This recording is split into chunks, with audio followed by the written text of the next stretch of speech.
Good evening, ladies and gentlemen.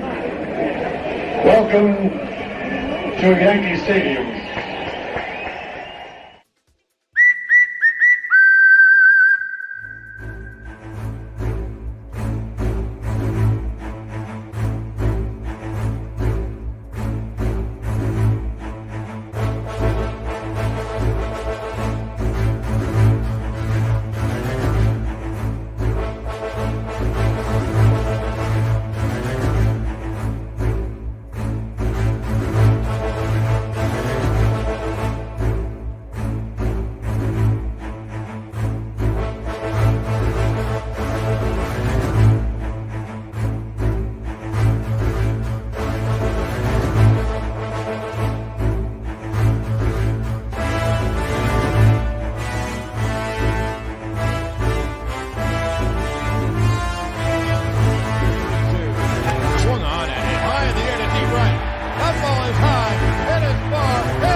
Ladies and gentlemen, here are the lineups.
Welcome, everyone, to the BX Sports JEDI Network, the Bronx Bombers Strike Back podcast, the watch along. Today, the New York Yankees take on those Houston Astros. The fourth game of a fourth-game series. We see right now the Astros has a 2-1 in the series. The most important one was yesterday afternoon. A combined no-hitter against the New York Yankees for the final score 3-0. The Yankees, man, could not muster the hit, although they had traffic up and down the lineup. They kept getting guys on base. They had an opportunity there. Garrett Cole pitched a pretty good game, gave up that solo shot. And, of course, Altuve with a little bit of insurance. And, of course, they added another run in small ball. But all in all, the New York Yankees trying to bounce back. We have the pitching matchup for this afternoon. You're going to have for Jose Urquidy with a 6-3 record, 4.63 ERA with a 1.46 WHIP with 52 strikeouts, taking on nasty Nestor, the pride of Hialeah, Florida. Nestor Cortes, 6-3 with a 2.31 ERA with a 0.96 WHIP and 78 strikeouts for the lefty from Hialeah, Florida. And Michael, salute to one in the chat, Michael Johnson. Yesterday was awful. Well, one thing good about baseball, you turn the page. You come back 24 hours and you attack. So of course, the Yankees come in at 52-20, the best in the American League and American League East. And of course, Houston at 45-26. They're in first. This is the battle of the first place teams here. It'd be wonderful. You know how we do here on the BX Sports Jedi Network. We try to help you to make a little extra money in your pockets. So we have the line. And the Yankees are our favorite. There we go here. The Yankees are a 1.5 run favorite at a plus 155. And the money line is minus 175 over and under nine runs. Take the under, bet with your head, not over your head. Billy Ward, salute Billy Ward. Random Phantom, salute. Thank you guys for joining us. Let's read some of your comments immediately. All right, the Yankees, we need to get our bats going today. Absolutely, immediately. We'd love to put up a crooked number in the first inning. Here, what we learned yesterday, that the Yankees have to go through the Astros for the World Series. It ain't happening. Maybe not. The Astros is going to be tough, but you never know how this season pans out. But in the words of Ric Flair, to beat the best, you got to be the best. So you know how it goes there. I got the lineups for us tonight. Let's look at the visiting Astros. They'll lead off by Jose Altuve, followed by Michael Brantley, Alex Bregman, batting third at third base, batting fourth in right field, Kyle Tucker, batting fifth in first base, Yuri Gurriel. Back in the lineup from the IR is the shortstop, Jeremy Pena. Jeremy Pena is back, and he will be batting sixth, followed by Mauricio Dublin, who's in left field. The center fielder, Jake Myers. Look at that. I'm thinking about Halloween. And behind the plate, batting ninth, is Martin Maldonado for the Houston Astros. I have our New York Yankee lineup. The New York Yankee lineup goes as this. Leading off and playing third base today, DJ LeMahieu. At center field, back in the two hole at center field, Aaron Judge. Batting third at first base, Anthony Rizzo. Batting fourth in right field, Giancarlo Stanton. The designated hitter today is Josh Donaldson, followed by that second base, Gleyber Torres. Batting seventh in left field, Aaron Hicks. Batting eighth, back in the lineup at shortstop, Isaiah Canapalefa. At catcher and batting ninth for the New York Yankees, Jose Trevino, and off the mound, it will be Nestor Cortes, the pride of Hialeah, Florida, having a wonderful season so far. Cajun Craig Bass, salute. I'm glad you're joining us from San Antonio, Texas with us. Thank you so much. He is a Houston fan, an Astro fan, but he's here joining us. We know there's no coverage right now in San Antonio for the game, but don't worry, I'll try to help you watch along this game and illustrate it as best as possible. And we'll just have fun, and we'll go back and forth with the fun banter and the fun back and forth between both teams. And thank you for joining us, Cajun Craig, in the building with us here in the chat. So we always put the lineups, and as soon as here, and Altuve will drive into his box here, and Altuve will be coming to the bat, of course. Let everyone know what Altuve looks like. Here we go. So Altuve, he took Michael King's number downtown and took it to Fantasy Island, and he hit a home run. So his numbers is 274 with 14 home runs, 25 RBIs for Tatu. So here's Nestor Cortes. I'm ready. Everybody's ready. And here's the pitch. First pitch swinging, high fly ball, left field, going back. This looks like 1-0, and it's gone. Wow. Just like that, Tatu sends it to the plane, the Fantasy Island, 1-0. Jose Melo, salute. So very first pitch of the game, Tatu hits it deep. So Mr. Rourke should be happy. 1-0. Whoa. All right. So what a statement there by the Astros.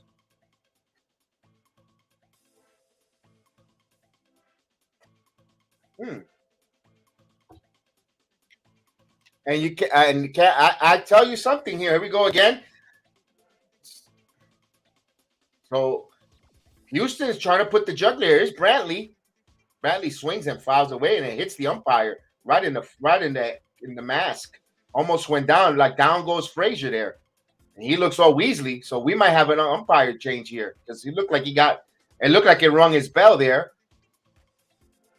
So Bradley, I'll give you his numbers. He's batting 292 with 5 home runs, 26 RBIs here. So let's see that replay. He fouls it right off the mask and got him good there.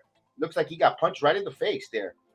Speaking about punching in the face, tune in tomorrow on this channel here where we have the MMA Weekly and Combat Sport Weekly with Austin and Chef Dan.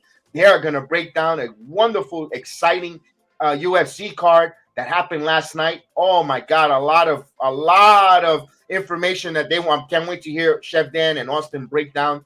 And also they have Bellator over on Friday night with Gegard Mousasi with a lot of good stuff there. Tune in tomorrow. Hit that notification bell for the MMA Weekly with Chef Dan and Austin. And they're going to talk about all those who got punched in the face, just like the umpire with that ball off of his mask.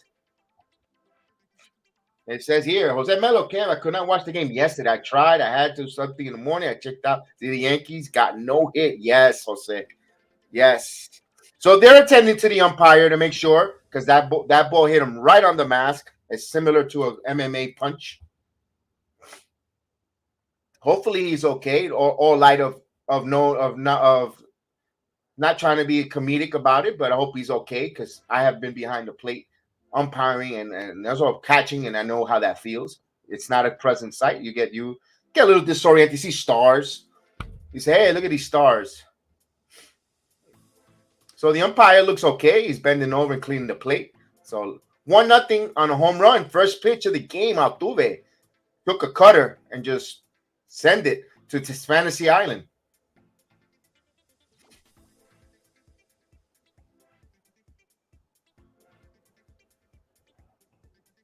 Maria, salute Maria. We got to get this win, but we're trailing right now 1-0. Here's quickly 0-2 there. So swung and a miss, Bradley.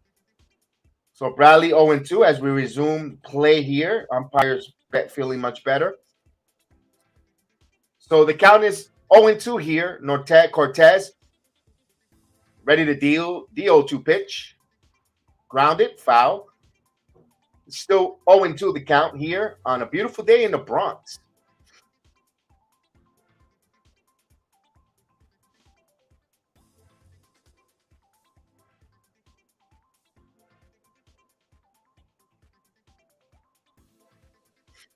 So here we go.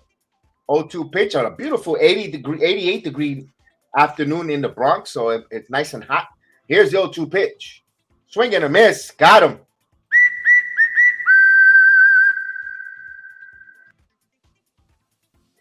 So we get the first strikeout. The defense for New York, it's Hicks in left, Huck, Judge in center, Stanton in right, LeMahieu at third, IKF at short, Torres at second, Rizzo at first, Trevino behind the plate, and of course, Nestor Cortes is your pitcher. That is the defense.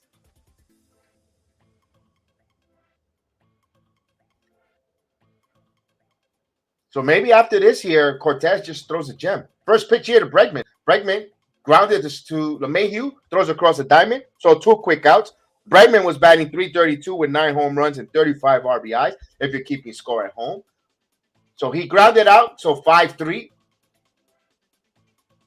And this will bring up Kyle Tucker. Tucker batting .260 with 14 home runs and 48 RBIs. He was the star of Friday night's game with a 3-run homer over Severino. So the Astros are up 1-0 on the Altuve first pitch home run. So 1-0 here. And here's Tucker with 2 outs, no one on, but a run is in here. So the lefty right fielder in. Here's Cortes. First pitch. Misses up high for a ball. So Tucker is batting .300 in this series. He's 3 for 10, and he has the 3 rubies. And that was that 3-run home run.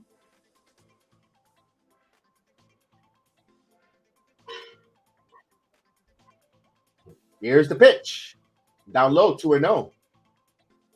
So Yankees, ever since that opportunity they had in Friday night where LeMahieu had runner on first, ground out, has not done much. They were, remember, no hit yesterday, and since Giancarlo Stanton solo homer, that's the last time they scored. Here's the pitch, the 2-0 pitch. He swings and a miss.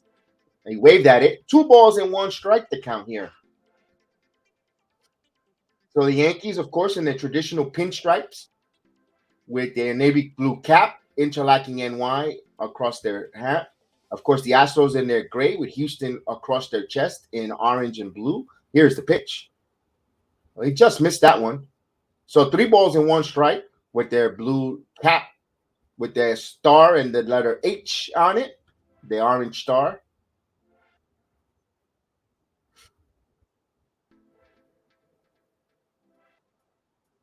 (3-1) count. Wonder if you give him the green light here. Here's the 3-1. He did. He swung at that. Popped up in the infield.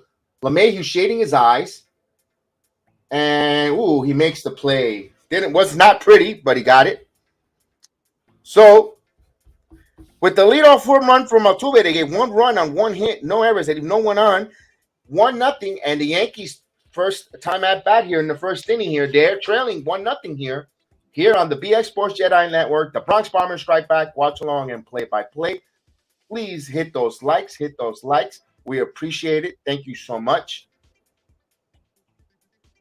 And we definitely appreciate it. Often imitated, but never duplicated. Thank you, guys. We got the Yankees lineup coming up here.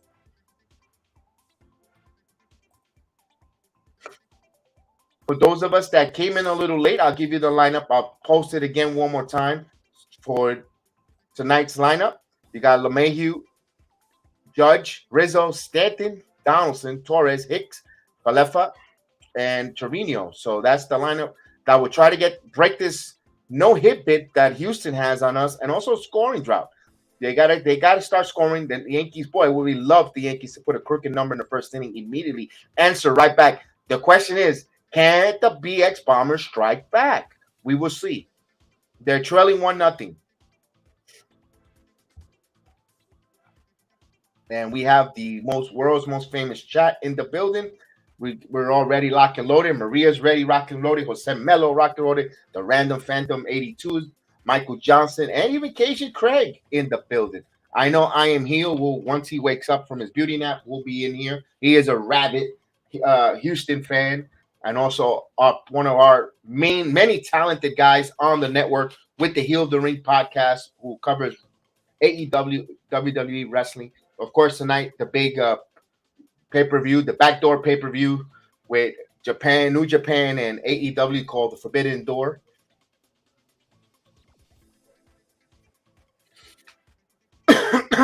Here we go. LeMahieu will be leading off once he gets ready.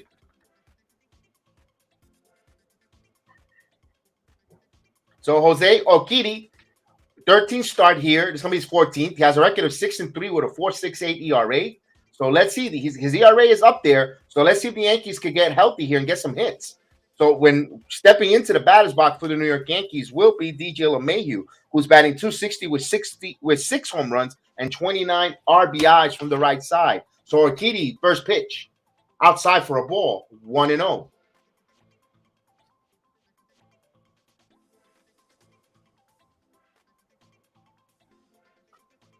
So with the 1-0 pitch here, LeMahieu, Urquidy deals in there for a strike, 94 mile per hour four-seamer. The count is even at 1-1.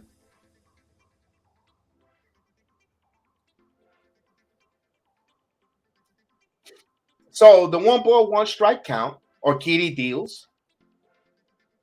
He misses. So 2 balls and 1 strike.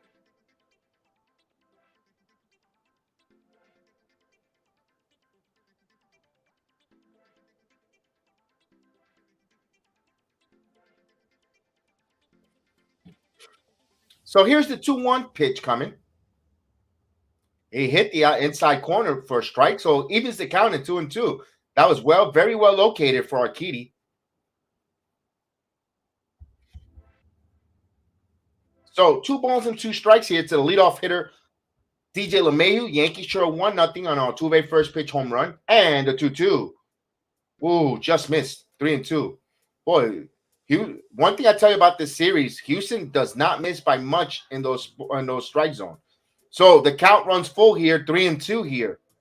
To detail LeMahieu. Urquidy gets the sign. And he's ready to deliver the payoff pitch. Grounded.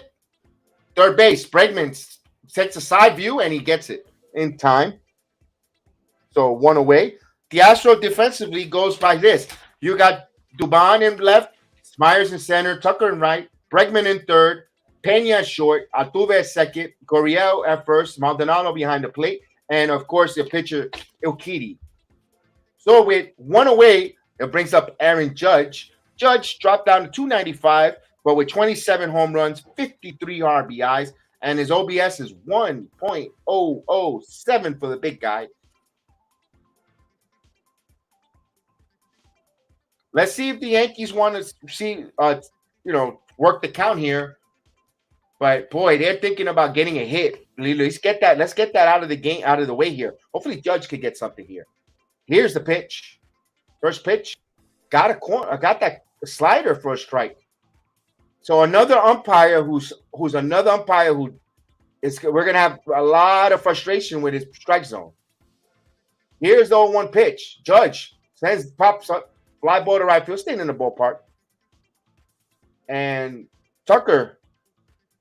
So Judge is 4 of his last 23. So he's maybe in a little bit of a slump. So with 2 away here, no one on, we'll bring up Anthony Rizzo, the first baseman, who's batting 223 with 19 home runs, 49 RBIs for Rizzo.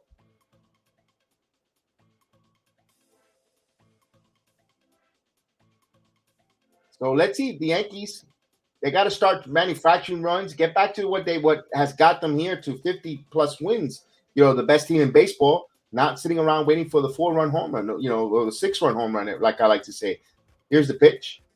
Curveball, Rizzo foul. He had something there. Rizzo was just a little bit ahead of it.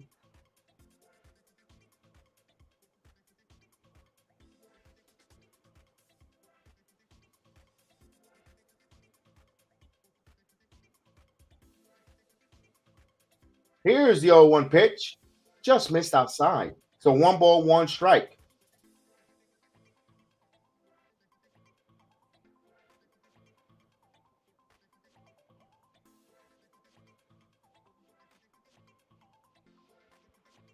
So it's a big game.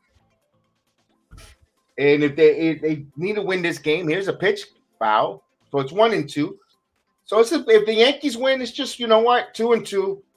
All right. It's just, but if they lose 3 out of 4, you could say what Mike was saying. They might, they might be a little bit. You could give them a little bit of criticism. Here's a pitch, 2-2. That might be a little bit of a fraudulent team, but no, you got to, the way they're pitching, the way they're executing it, it's not really fraudulent or be ashamed of themselves. They're actually they're just playing against a good team.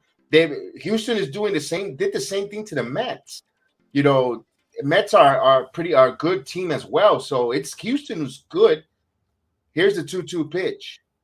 Rizzo foul.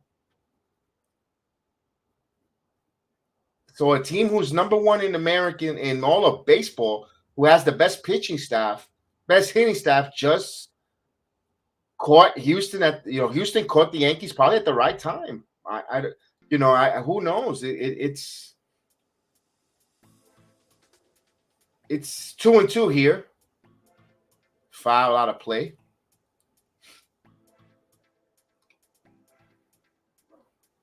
You have to know how to navigate through high tides and low tides.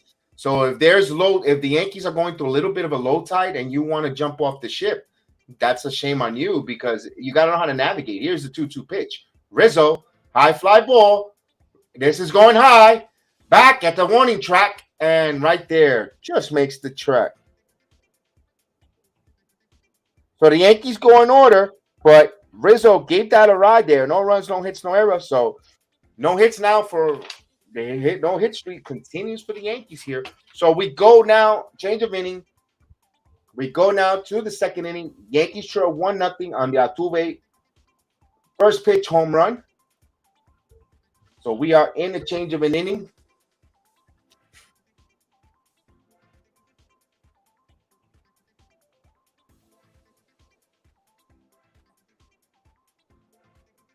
The offense might be in a little bit of slump. See, you've been saying, guys, he's been saying this since January. Pray for Montes, pray for Castillo. Pitching is not the problem here for the New York Yankees. You're going to disrupt the pitching staff. Granted, I do would like another starter, but that's not the end all be all. You need to add here with, you're probably going to need a center fielder who makes contact, or who's a good hitter, or a left fielder. I think that's where if you want to criticize or need of the Yankees, but going and trade for Montas and depleting, I don't think that's the Castillo. I don't think that's the answer. I think it's the hitting. It's just the hitting. It's just right now the hitting. And right now, and what's hurting the Yankees, that Judge is in a slump. I think Judge is the catalyst and the straw that stirs the drink. And if he's slumping, I think that's the reason why it affects the whole lineup. Because yesterday Garrett Cole was good. Severino was good too. He just had one bad hit. You lost 3-1. You gave up a 3-run shot, and that's it. So you cannot say the pitching. You could say game one, Taillon wasn't so hot. Here's Gurriel, first pitch swinging, foul back. I disagree with that statement with the Cole where Severino was bad or Cole. I just think Taillon wasn't that good.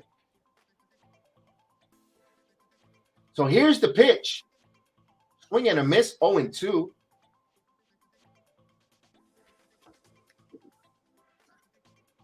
Just game one, 6 runs. Other than that, it was really, here's a pitch. Foul. 0-2 still. That's the only thing I say. That's the only thing I agree with, disagree. So the 0-2 pitch here to Gurriel. Gurriel was at 219, 5 home runs, and he strikes out.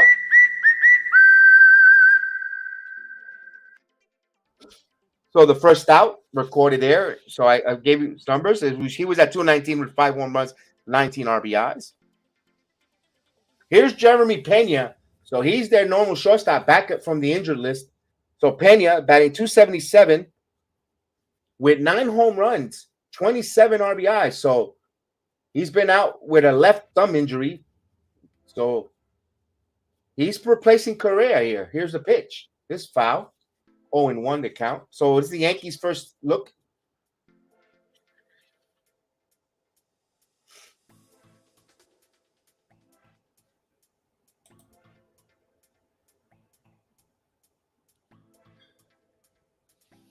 So 1 ball, 1 strike.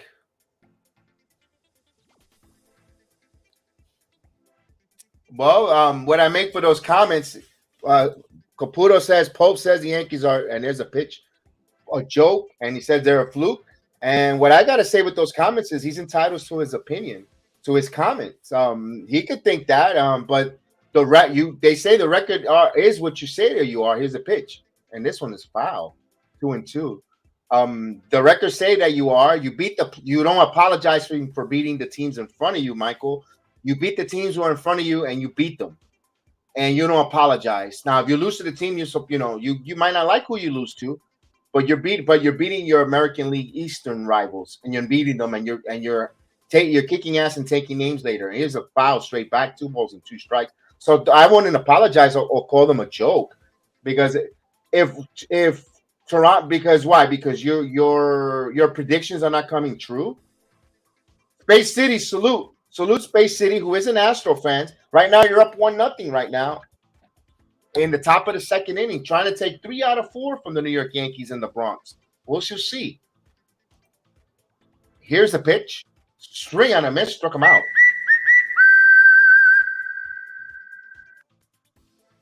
So back-to-back strikeouts for Jeremy Pena. I did not know he was the son of Geronimo Pena, former big league. So 2 outs here, and it will bring up Mauricio Dublan, who's batting 242 with 3 home runs and 13 RBIs, if I'm mistaken, and pitches high, 1-0. He is batting from the right side.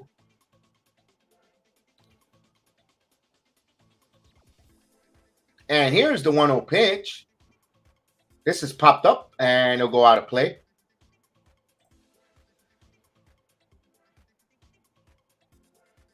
It could be that too, random. There might be a joke, but you know what? They held themselves well. They all these games are close. It's nothing to really be just even the no hitter yesterday. They had opportunity. Here's the pitch. Down low, 2-1. It's just right now, Houston just got that it factor at the moment. And it's not, and anything can happen in a series, in a 7-game series. Here's the 2-1 pitch. Nice curveball there, 2-2. So we got 2 strikes here. We get the 2-strike horn going.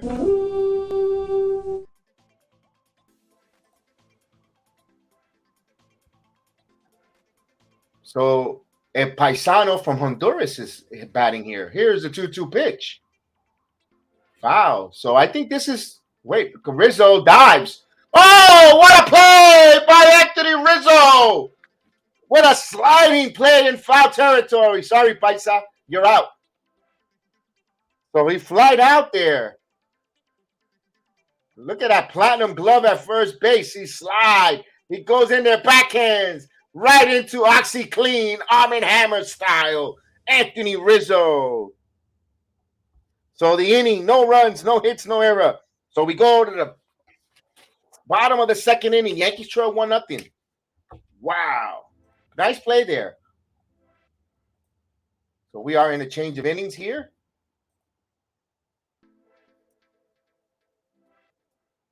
Thank you. I appreciate it, Space City.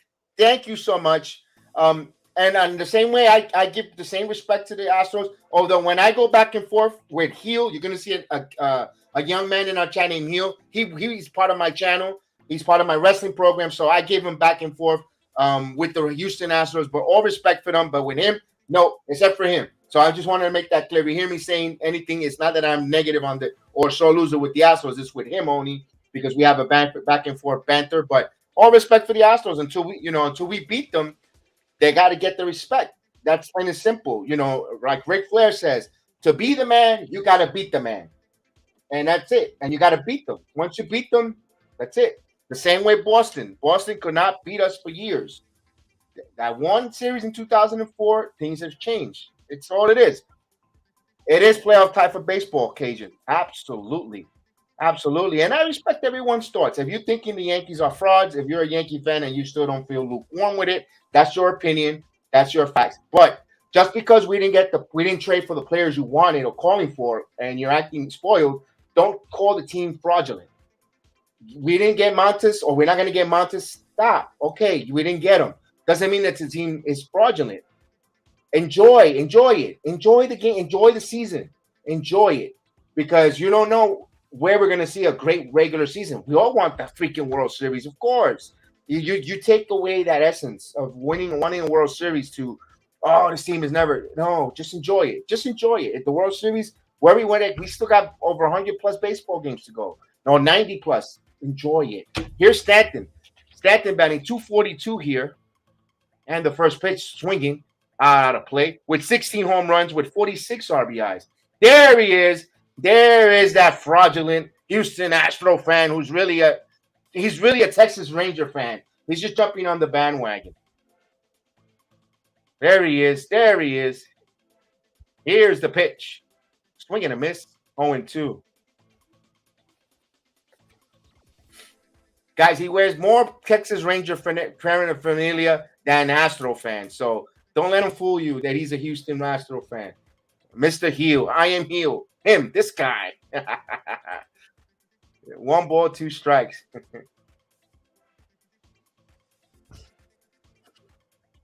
So Stanton, other than that home run, it's been struggling a bit. But he is in right field. Usually when he plays the field, he has a pretty good game at the bat. We call time. So he times here. 1 ball, 2 strikes here.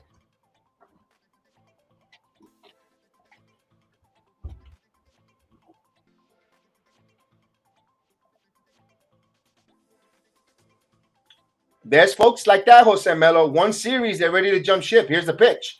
Ooh, Stanton caught that one. That was not nice, Stanton. You took that one there, man. What are you standing there? Let's go. I'd rather just go down swinging. So one away here.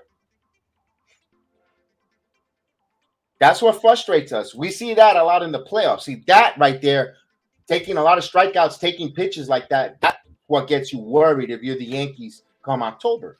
Because you've seen this film before. A lot of strikeouts with these guys, the same core. That I could say if you want to say that comes up a lot. Yes. Here's Donaldson, who's batting 230 with 6 home runs, 20 RBIs. Hopefully he gets going. Here's the pitch. That's a curveball outside or a slider, 1-0.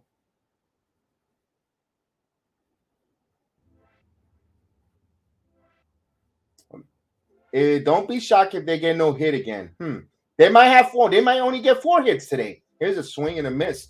They might even get shut out today. But you know what happens at the end of that game? They still will be the best team in the American League, even if they get shut out or no hitters. Just one game. You can't let it spiral out of control. I get it.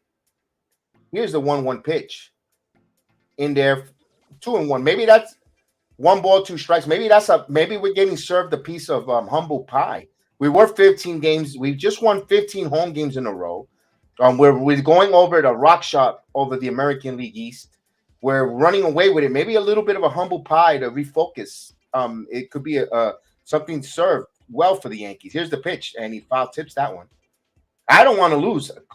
Personally, Michael, I want to be out here, and I wanted to sweep the Astros just because I could rub it in Heel's face, but it's not going to happen. It does matter. It does matter. It does matter when you play that. But 11 innings of no hitter, it's undeplorable. It's 11 innings is no good. Here's the 1-2 pitch coming. Just missed that one. Didn't miss by much. I'm telling you, Houston don't miss by much when it comes to the strike zone. No, the point is, if come October, if you still have that hunger, man, we can't beat the Astros in the regular season. I think that it's going to take their level to another notch when they get to the playoffs. Because if you run and make it too easy, then you get shocked. Here it is, 2-2 pitch. We just got a piece of that one to stay alive.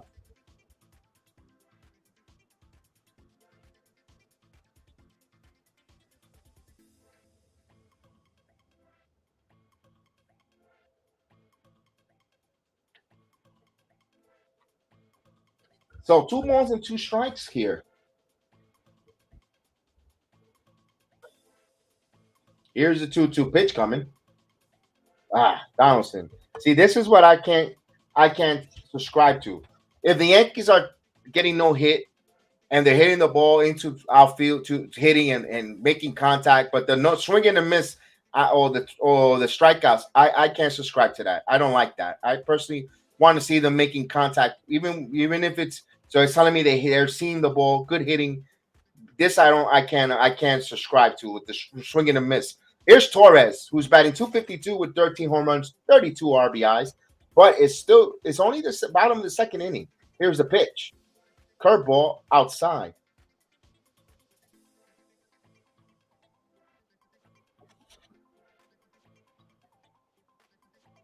Well, before we say they're on nothing, we'll see the bottom of the lineup, how they plan out here with some contact hitter. Here's the 1-0 pitch. In there for a strike. So it counts 1 ball, 1 strike to count.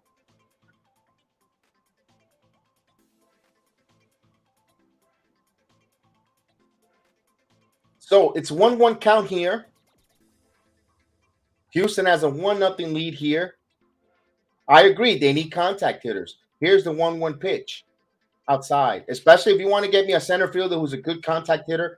And if he's a switch hitter, even muzzle top, even better. But if not, that's what they need. Or a left fielder who's a good hitter, who's just a level swing, who's a doubles machine. I'll take that there. Here's the pitch. 2-2. Enough with the Frankie Montas. He's not coming here. Enough with that. Oakland is not going to trade Montas to the Yankees. He's not.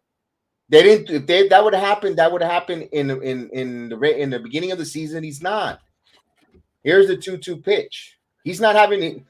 You want a pitcher who has a 4 ERA. Here's a right ball to right field, back at the warning track power. So the Yankees giving these balls a ride, but not far. So they go in order. 0 again. Yankees still now. It's going to be 11 plus innings, no hit. Also, these teams, they need to relax. Maybe next inning with a guy like kind of Falefa, who's not part of that, who wasn't part of that no hit bit situation, he'll come up there, relax, and calm, cool, collected.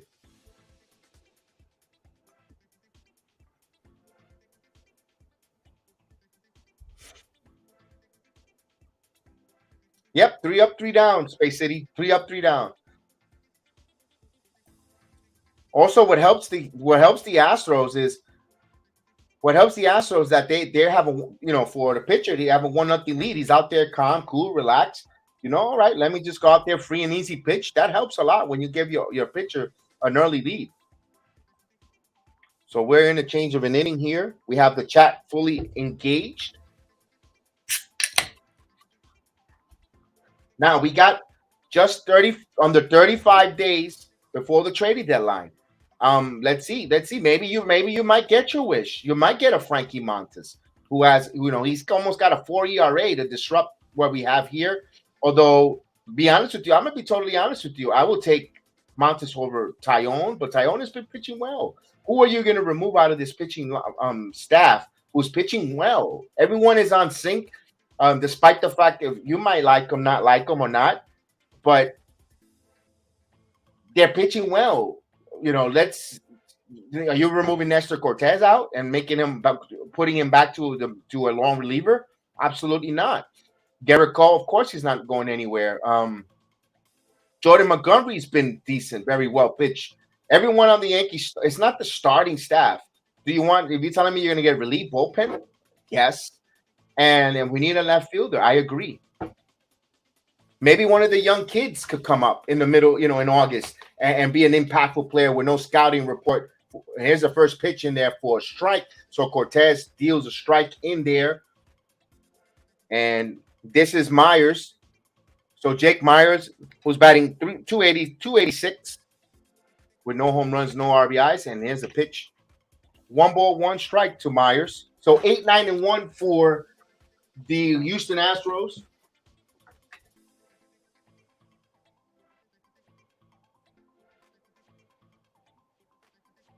Here's a pitch, 2-1.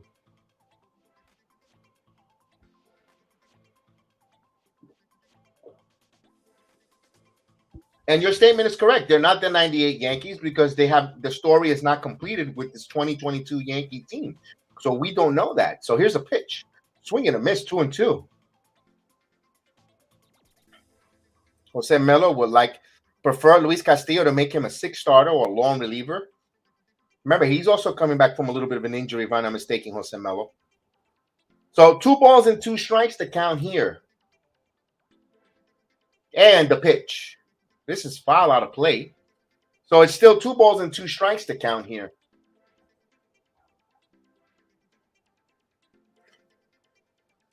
So the Astros have a 1-0 lead.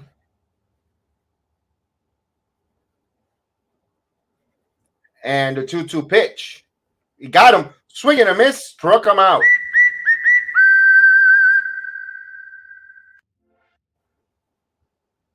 So with 1 away here, here's Martin Maldonado. Martin Maldonado is batting 150 with 5 home runs, 16 RBIs for the right-handed catcher.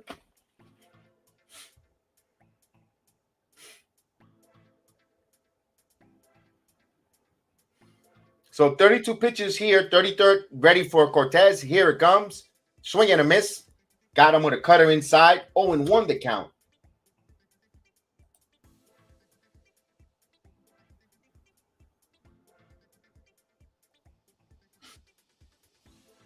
Here's the 0-1 pitch. This is grounded to third. LeMahieu throws across, plenty of time with 2 quick outs. Martin Maldonado doesn't run well. So with 2 outs, bases empty. Here's that man again, Altuve. So Altuve is 1 for 1 with a leadoff first pitch of the game. Hits a home run into left field and made it 1-0. So Altuve will come up.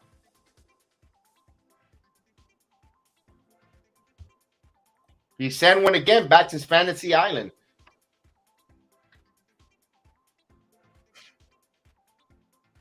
Here's the pitch. So outside for a ball. Bay City's got his Jose going.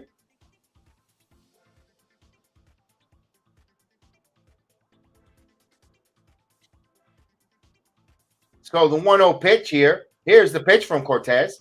Cortes hits the outside corner. 1 ball, 1 strike, the count. The count is even here.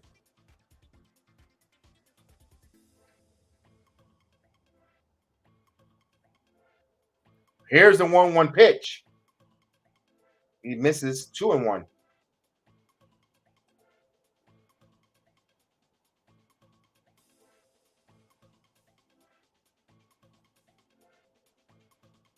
Here's a pitch. 3-1. So that one occurred. That was a cutter that waves Tuve off the plate there. 3 balls and 1 strike to count.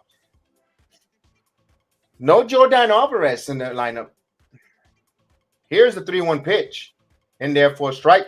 So the count runs full, 3-2 with 2 outs.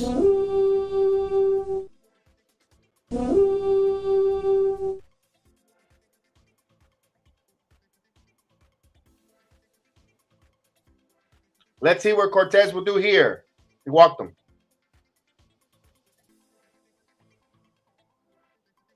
So Altuve gets a pass to first base, and that will bring up Michael Brantley, who's 0 for 1.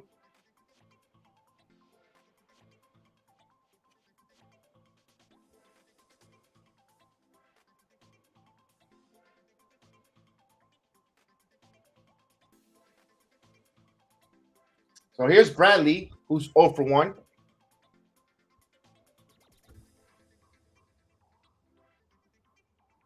So with 2 outs, runner at first here. Cortes checks the runner, and he deals the pitch. Hits there for a strike.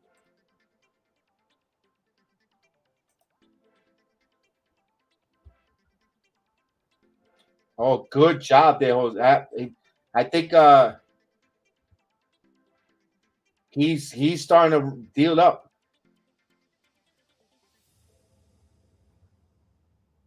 Here's the pitch. Sidearm. Just missed that one. 1-1.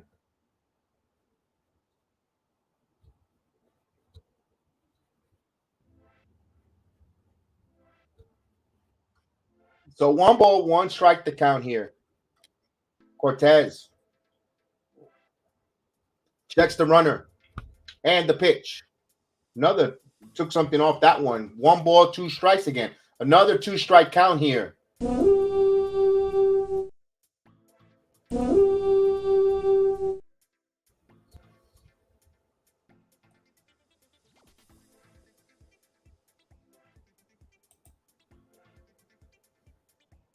And the pitch. Runner goes and he steals. So stolen base for Altuve. So now he's in scoring position with 2 outs.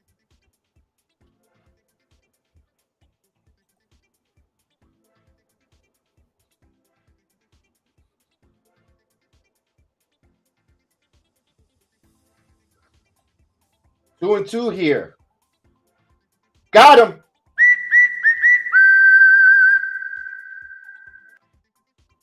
So 5 strikeouts for Cortes. No runs, no hits, no errors. They leave the runner at second on that walk. So we go now to the bottom of the 3rd inning. 1-0 Houston. Yankees still searching, trying to get their first hit.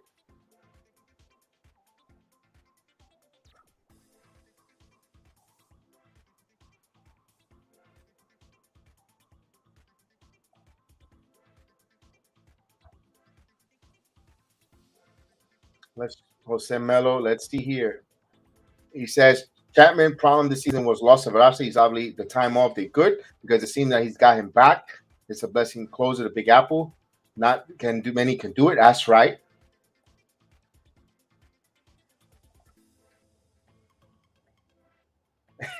I think he gets up on the wrong side of bed maybe 70% of the time. He's just not right now. Not happy with this team right now. He's not happy with the Yankees. He's not happy what he sees out there with the Yankees. He's venting that they got no hit. He didn't like losing on Friday. Didn't make his pasta primavera and chinos go down well because the Yankees lost on Friday night, and then they get no hit yesterday. Now they're trailing 1-0, so he's ready to pull his hair out. He's not. He's not. He's upset. He's ready to rant.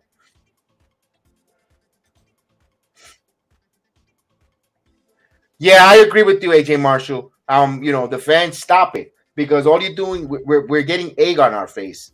Ignore the best. Sometimes the best, the best. What's going on here?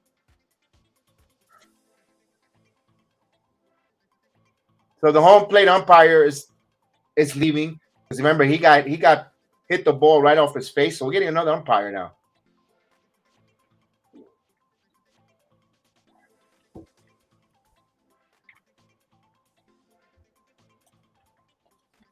So we're gonna have a delay here because on the Brantley pitch and foul ball hit him in the back of the head and knocks him back a little bit. He almost got KO'd there. It looked like when a boxer or an MMA fighter gets hit and about to go down.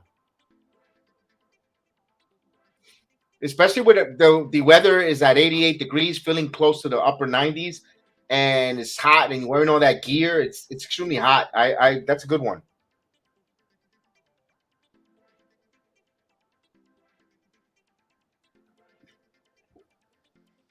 So we have a little bit of a delay here as the umpire. We're gonna get another umpire behind home plate. The original umpire, took the ball, a foul ball, straight off his mask, almost knocked him out. And he stood in there. At least he gave it an inning and an inning, almost an inning and a half. Afterwards, he battled through it, but we're gonna get a new umpire. We have a little bit of a delay here, so don't forget, please hit those likes. It will help the program. Thank you so much. We appreciate it, and thank you for all those that like and all the dislikes. At least it's telling me you're watching. Even if you dislike it, all the haters. That's fine. You're telling me you're viewing my show, and I'm okay with that. It helps me strive to make the show better and make myself better and makes it a better product. Remember, often imitated but never duplicated. So thank you guys.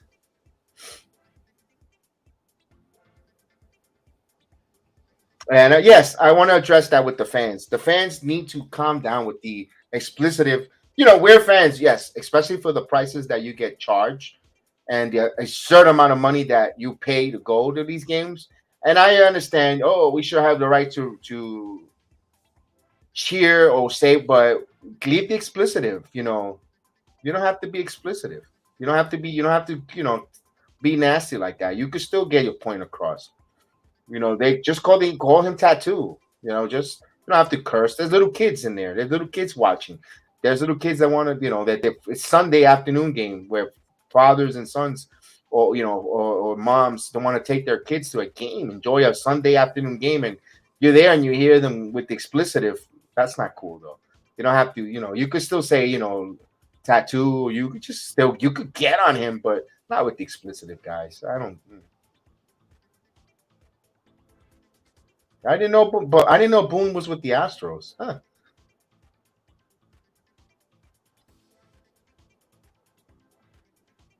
No, I know, but still, it doesn't look nice though. The FR2 base doesn't look good though. I personally agree. They don't have to. Just a little tasteless. So we got a little bit of a little bit of a delay here.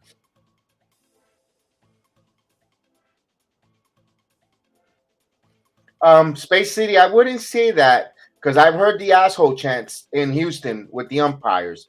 So all fan base are a little nuts, Space City. Not just too much the Yankees. Yankees get magnified because it's New York. And in New York, anything happens that gets blown out of proportion to a great degree of a level. But you do hear the a-hole chants to the umpires whenever they get a call bad or other. So yeah, all fan base tends to be nuts. All fan base. All of us. We all get a little bit of out of hand sometimes, depending on the situation. But it seems like it happens more frequently in Yankee Stadium. That I want to give that I could say it happens a little more frequency. But it happens on all stadiums, all fan bases. No fan base is a saint or the greatest. They all. That's why we call fans. It's fanatics. We're all a bunch of fanatics that go a little bit above and beyond to cheer our team. So, but I wish it would not come through so we could hear it in the broadcast, the FR two-way chants.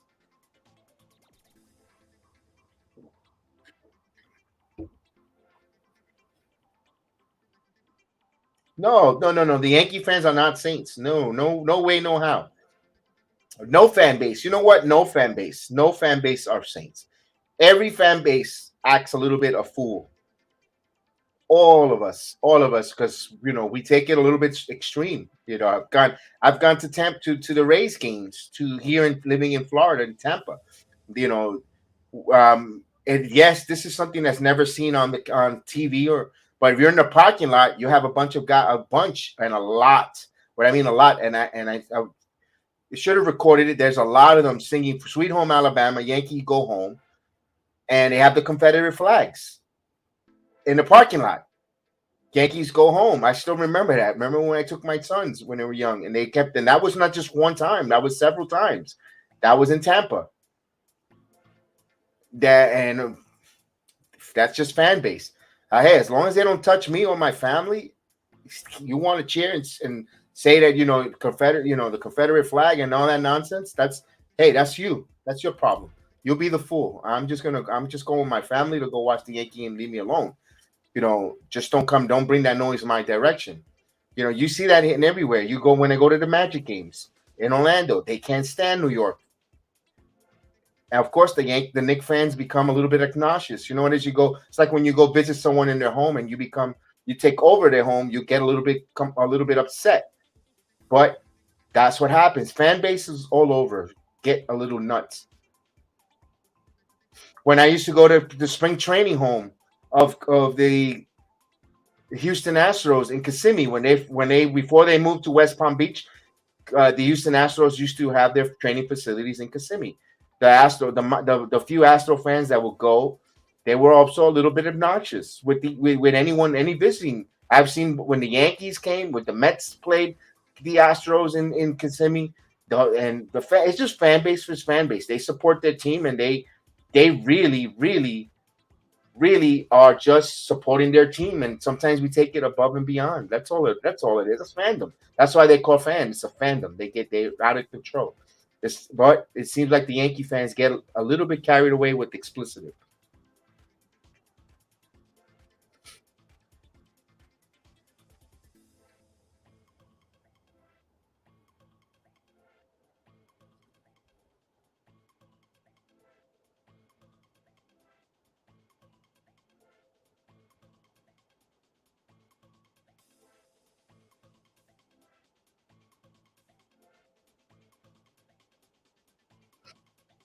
But that's what makes the fandom fun, Michael. It's 13 years. You've been trying every year. You hope in 13 years they don't win, and then after 13 years they win, that feels so good because you finally got up on overcame that obstacle to get on that mountaintop. That's why when you win that mountaintop, you appreciate. Man, we are the best team. Man, it took us 13 years to get here, and then if you win 2 and 3 years. Or if you win like the Yankees in a dynasty, those 4 years in a row, and you win 5 out of the last 6, and then you win. Then you're like, man, you take it for granted because you tend to forget the chase, the climb, the expectation of not fulfilling year after year and falling short. And then when you do, that's why you savor it and you enjoy it, you appreciate it. And unfortunately, my friend, you were spoiled because you didn't appreciate it. You're not appreciating it. You're sounding like a spoiled fan.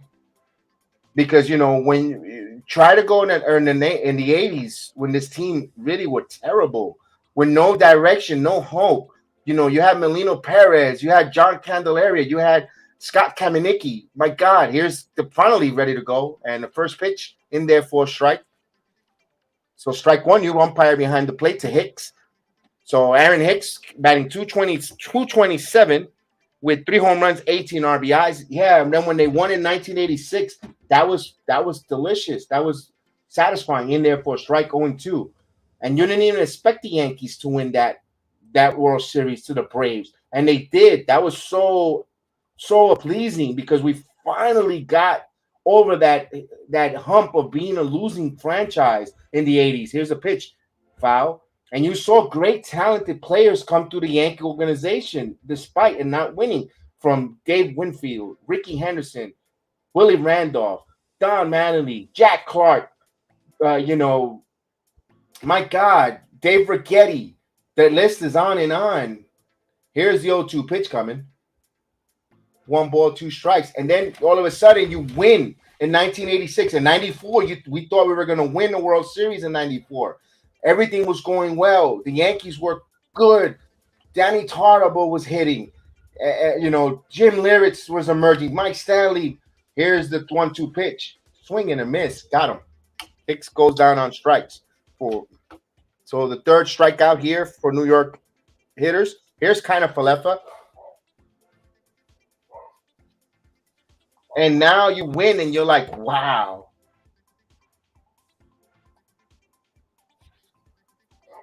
Then you appreciate it. In 96, you start seeing the young kids sticking around, like a Jeter, Mariano, Pettit. Here's Falefa, who's batting 265 in there for a strike, with no home runs, 18 RBIs, who didn't play yesterday's game. Bernie, yes, thank you. Bernie, Gerald Williams coming up, the late Gerald Williams. Bob Wickman, here's the pitch. Swing and a miss, 0-2. We could have never gotten Pascual Perez or Menino Perez, neither one. Aladdin the Magic, hello. Grease in the building. Opa! Salute. Here's the 0-2 pitch. Falefa hits sharply to short. Nice play there by Pena. Across, looked smooth there. 2 outs. Here's Jose Trevino. Tino Martinez. Yes, Michael. Remember Kevin Moss. Remember, he was a flash in the pan.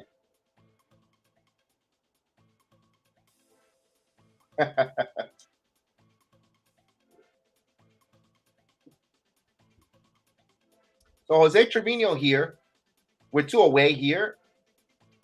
The number 9 hitter.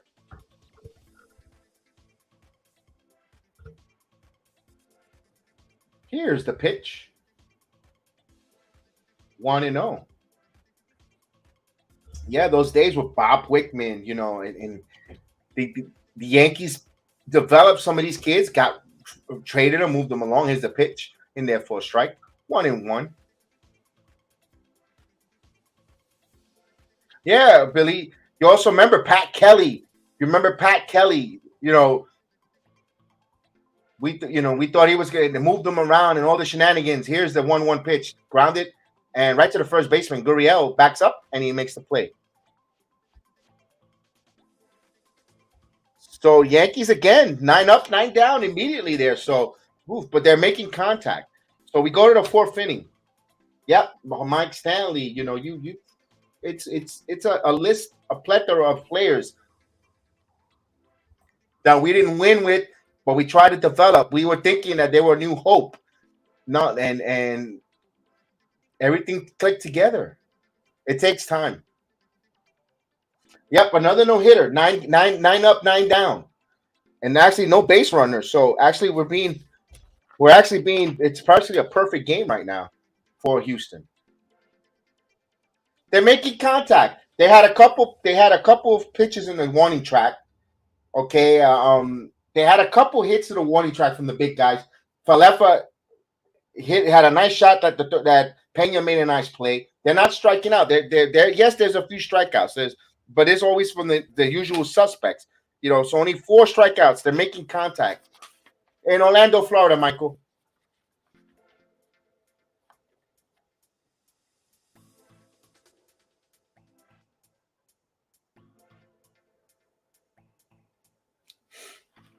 So for the Astros coming up, they will have Bregman, Tucker, Gurriel, then Pena if anyone gets on. with a 1-0 lead. But the big story is 9 up, 9 down. Now this is going to be the second time around in the lineup. Now the Yankees go quietly the second time around. Now you have to worry. You got a little bit of worrisome here if you're a Yankee.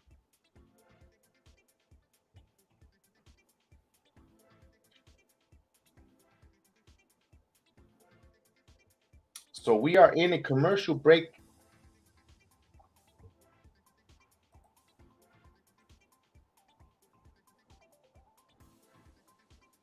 Salute Jan. Jan says there's going to be a low-scoring game. Yes, I said take the under on that one. If it's another one, Tishman Glass, yes, it'll be crazy for the Astros. Then you know what? You keep your half. Here's the first pitch high to Bregman.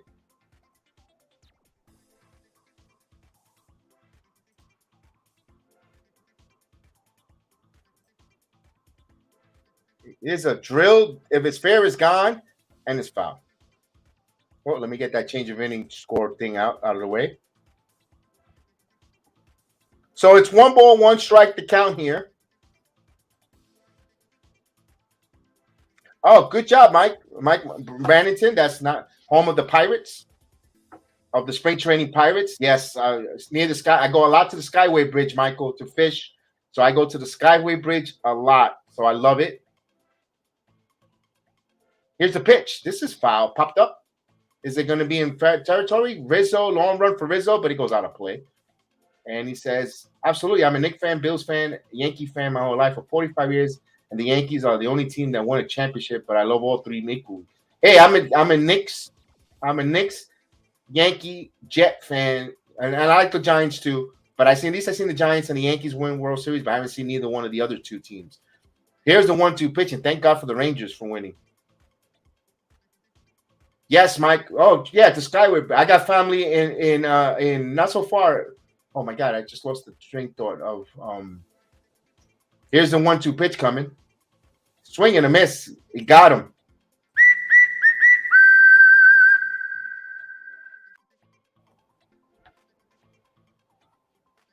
Good. Yep. I love going to the Skyway Bridge. My family lives right there on Big Bend. Oh my God, I just lost the name. Old Big Bend Boulevard. Forget the name of the freaking city. Over by where Apollo Beach. There we go. Oh my goodness. Her family in Apollo Beach area. So with 1 away.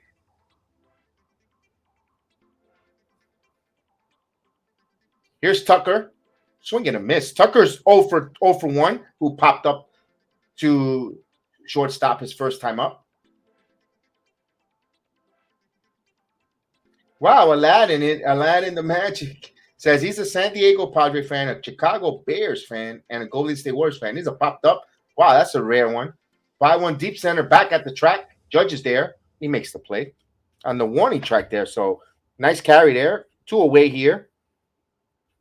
Here's Yuri Gurriel, a strikeout victim, his first time up. And I went to Stanley Cup 1994. I couldn't afford the tickets. I watched the game through Charlie Ho. The big old Charlie, Big Steak Charlie O Steakhouse. I remember that one. That place.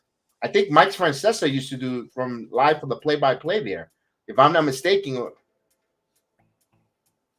back in those old days. Here's Gurriel. Here's grounded.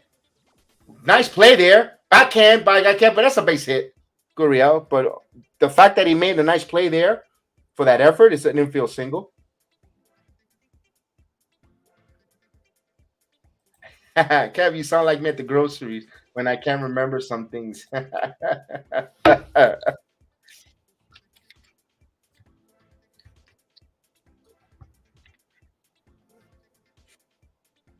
I do.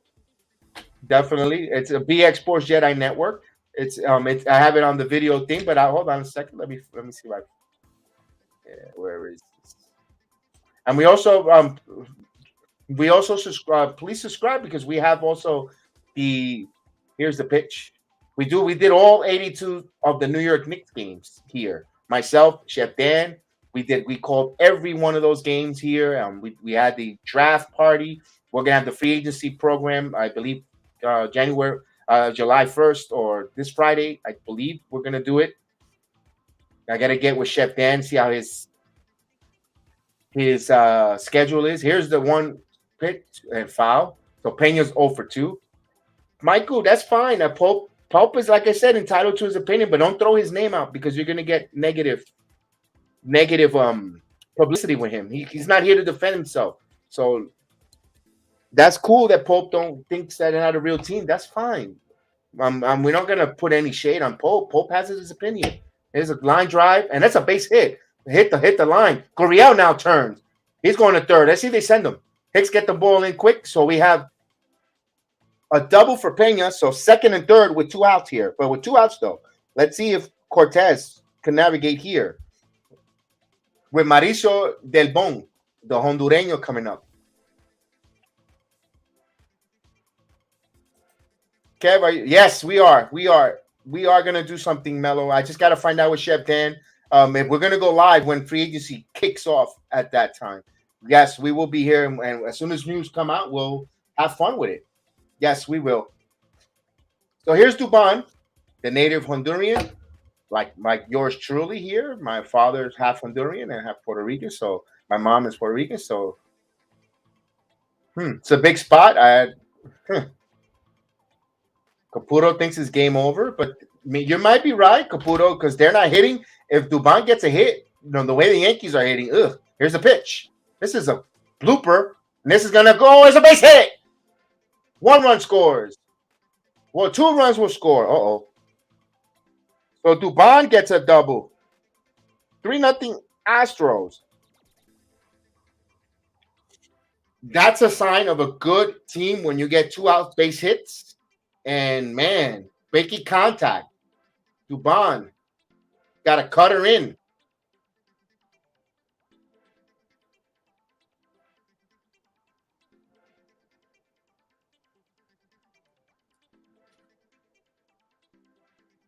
Now, there was no reason for Pena to slide. You just got back from the injury list, kid.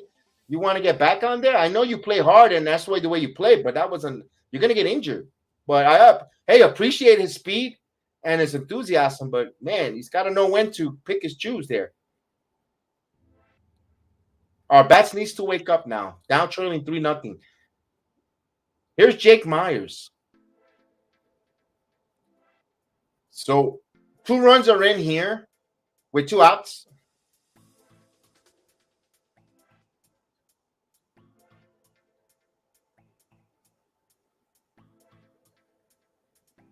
Throw to first.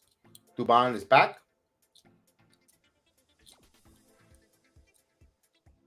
Big. That was a big 2-out base hit there.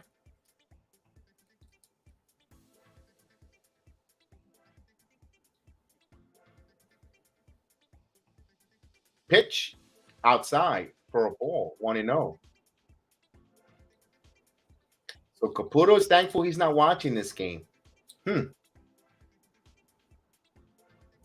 Caputo is out on the grill, grilling some hot dogs and hamburgers and listening along.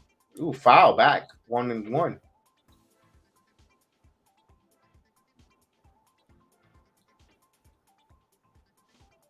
That's a sign of a good Space City. That's a sign of a good team. Enjoy that because we have not seen anyone do that since the Dynasty Yankees scoring with 2 outs. That's a sign. Trust me, being part of the dynasties and watching the Yankees, they will always score with 2 outs and relish on it. That's a good sign for the Astros. Here's a ground ball, run hop, run left to second, and that would do it. So the Astros get 2 runs on 3 hits. They leave 1 man on, and we go now to the bottom of the 4th inning, usually with a 3-0 lead here. Now, the most important part, can the Yankees get a hit? Can the New York Yankees first, 1 baby step at a time? First, can we get a base runner? Either be a walk, and then we'll get the hit 1 steps at a time.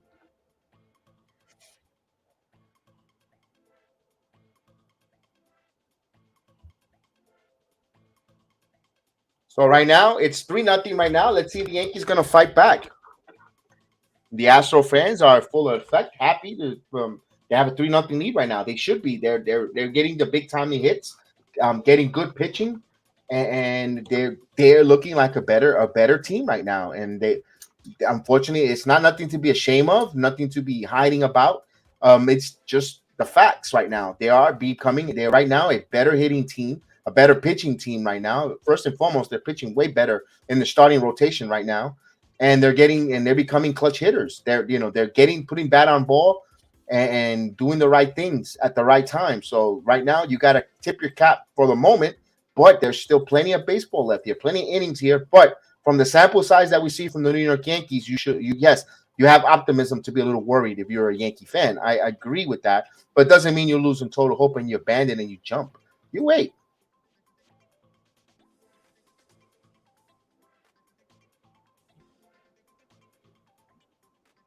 The Yankees are not spending $3 trillion. They have not bought players like the way you guys are thinking. That's a stereotype.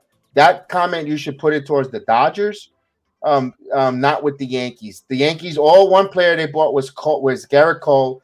If you would have told me they would have went and they signed Correa, they would have signed all these free agents that were out there, Scherzer, then I would say your comment is with a lot of merit. But all they did was bring Cole, and that's it for a while, and traded for Stanton, which they're not even paying much of his salary. Mostly is the Marlins. No, I'm gonna push back on that one a little bit. So 3-0 Astros.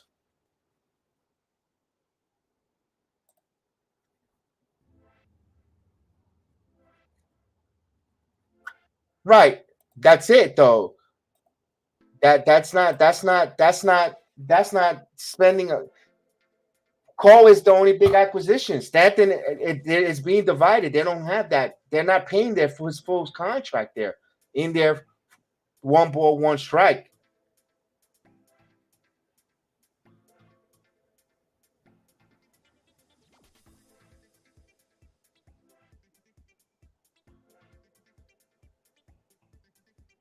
In their full strike. Yes, they did straight for Stanton, but they didn't.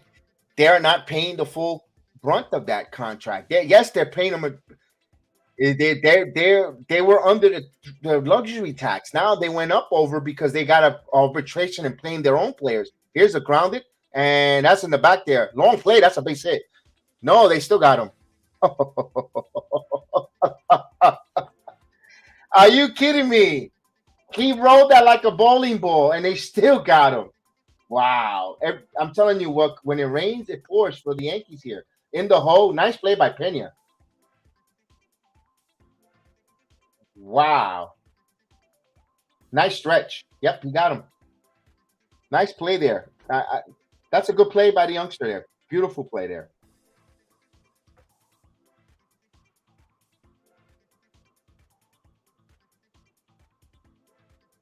Boy, for Houston fans, you guys are really capologists on the New York Yankees. Like you ask a Yankee fan to ask how much they're paying your players, people are gonna tell you, who cares? Boy, you guys are hung up on the Yankees payroll. When we hear the owners say that they're not spending money, they want to stay under the luxury tax. They're not going to go over the luxury tax. They're being physically. It's Judge. This ball is left field, but it's going to stay in the park for 2 outs. This team doesn't want to go over the luxury tax. They don't want to pay, and they're being responsible. And you guys are still out here telling us about payroll.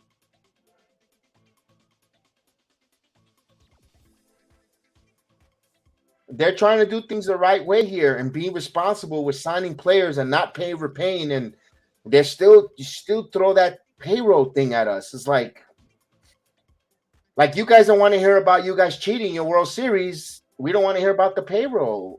Let's just call it even down low, because we're not being the big back Yankees. Big back Yankees is we would have had Harper, Scherzer, Machado, all the names that were out there. Correa. Now we're talking about wow. Whew. Is the pitch. The Yankees, when did the Yankees cheat? They have not got caught cheating before 2017. None of those Jeter World Series. there was a little bit of luck that I could tell you with the Jeffrey Mayer games and stuff, but that's baseball. It happens. Here's the 2-0 pitch, 3-0. So the Yankees might get their first base runner.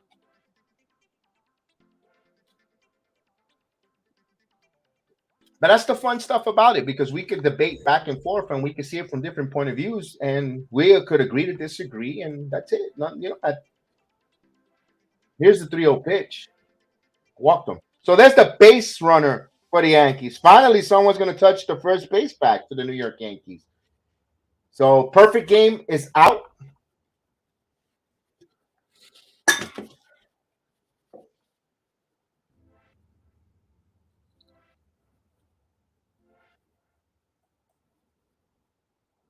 No matter what I feel about 2017, Stoke, 2017 happened. No matter if I turn to the blue in the face and say this happened, that happened, it's in the record books. It happened. We can't change it. Here's Stanton. So that's 5 in a row out of the zone. So a little wild there. So from Urquidy. So Urquidy was not that good. Hasn't been good, but maybe focus with the Mets, and he had a good series against the Mets last time up, and now he's pitching pretty well here against them.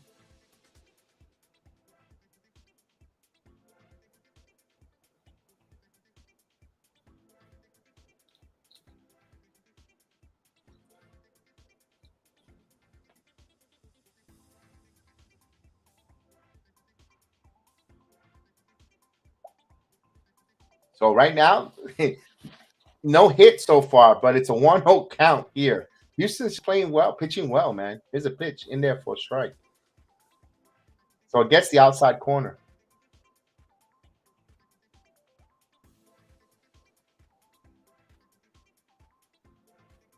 So right now, 1 ball, 1 strike.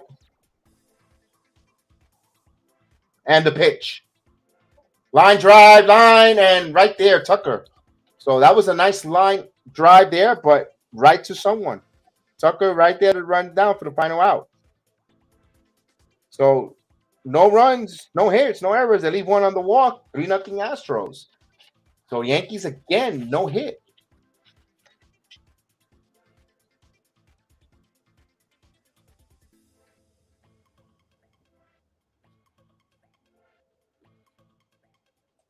Random.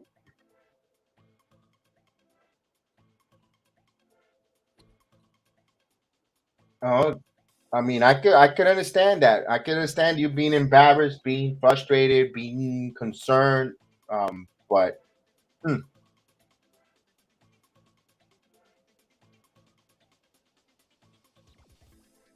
Oh, with the what you call it, the iPad situation, it did well. It did so well for the Yankees that they really won a World Series in 2017. I mean, it's just all hoopla. At the end of the day, even if you have an advantage, you still got to hit the ball. You still got to execute. You still got to play defense. You still got to record the outs. So,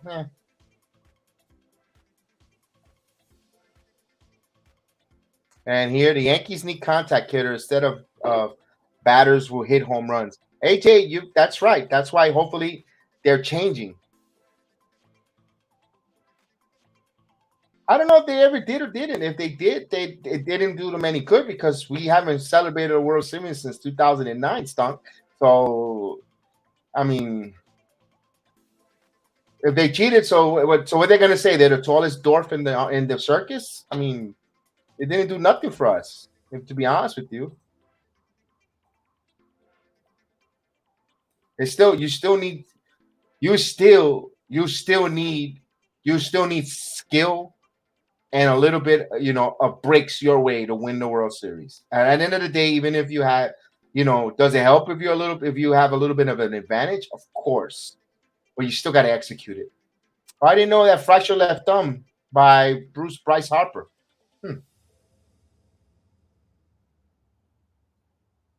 So Maldonado takes a strike, 0-1.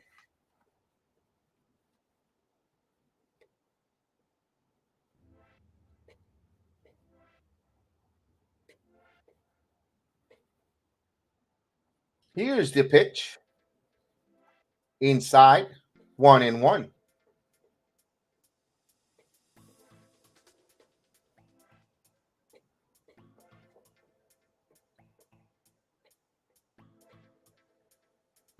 Here's a pitch, swing and a miss. 1 ball, 2 strikes.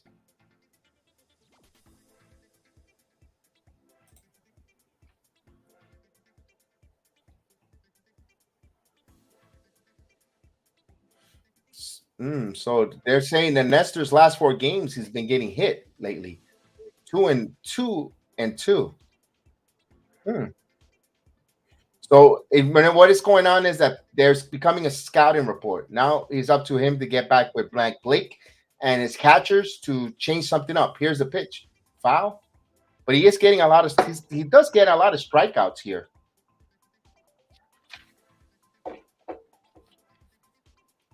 Now I can see why you want more pitching, but because these guys haven't pitched that much deep. Maybe fatigue. Maybe this is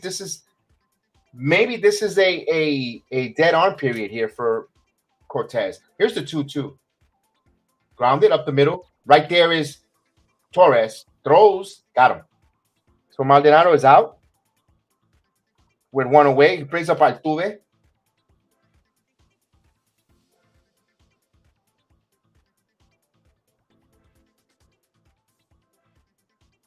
So Cortes is struggling in his last 4 starts. Other than Cole had a really good game, and a couple of the games in Tampa were pretty good for the rotation. But they had 1 bat from Tyone. Each starter has not had a pretty good. Although here's the pitch to outside. Although Severino had not a bad start against the Astros defeat. He only gave up a 3-run home run. Here's the pitch. So it's 1 ball, 1 strike.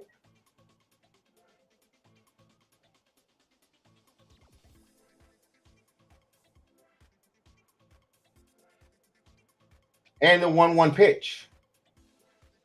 2 balls and 1 strike outside.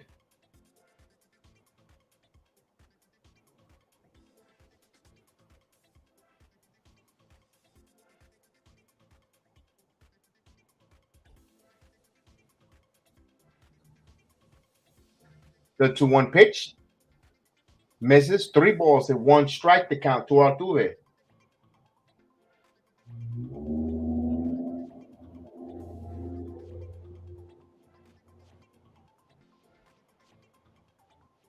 And the 3-1 pitch. Second one for Altuve, so he gets on the base on balls.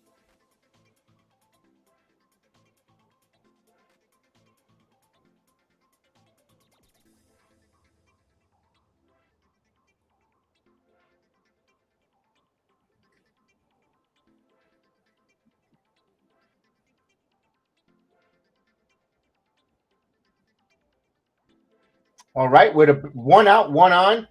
Here's Brantley. Struck out twice against Cortes. He swings at the first pitch, pops up in the infield as LeMahieu shades his eyes. LeMahieu there. So he really didn't even move for the second out. So with 2 quick outs, here's Bregman.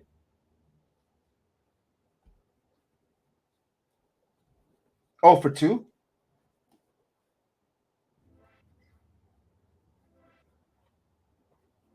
That's a weird stat because tomorrow they play. The Yankees play Oakland tomorrow, and then they play just 1 game with Houston on Thursday. That's a weird in Houston. Why we don't have a 3-game series? So no days off. Also, no days off with the Yankees, huh? Boy, it seems like the Yankees rarely get days off. They must get a lot of days off in the second half of the season. So here's Bregman, who's 0 for 2. 73 pitches for Cortes here with 2 outs in the 5th inning. The Yankees are trailing 3-0 here. Yankees employ that 4 outfield. You got LeMahieu and Falefa on the right side. Torres is actually playing left field here. To Bregman. Here's the pitch. up high. Remember, next year, this goofy shift will be out of the Major League Baseball. They will keep more traditional. All this goofiness of moving guys here, going there.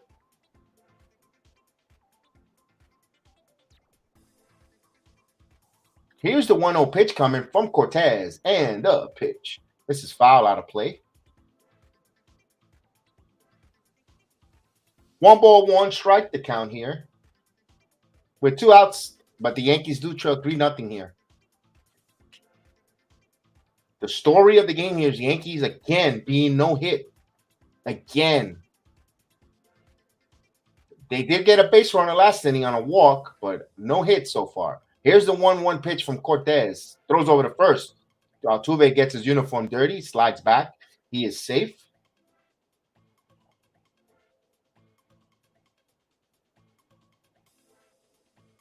And those that are listening, Carlos Beltran says he likes to feel his barrel.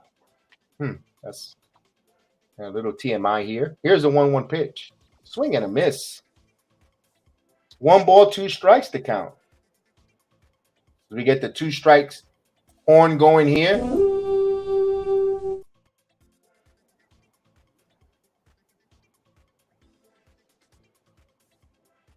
Cortes gets the sign here.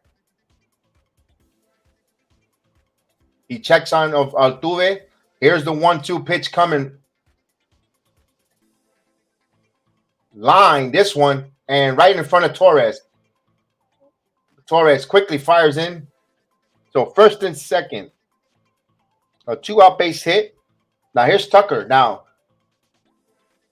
can the Houston Astros get another 2-out base hit? They have runners in scoring position. Can they pick up another one?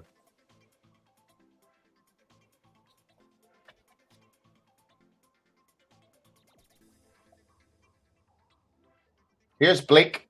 Matt Blake will come out and talk to Cortes here. No action. They're just to give a blow here. So Tucker will be coming up here with 2 outs here. Can Tucker get a big hit as the Marlins beat the Mets 3-2?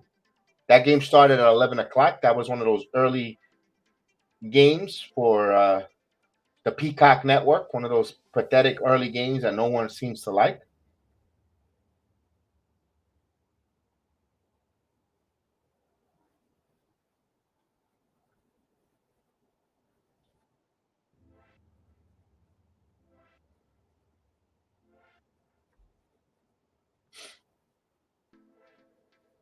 All right, so it's a lefty on lefty here, but you got to be careful because Tucker, remember, he carried last time to the warning track. With 2 on, 2 outs, here's the pitch. In there for a strike. 4-seam fastball down in the dangerous zone there, but he's ahead of the count, 1-0.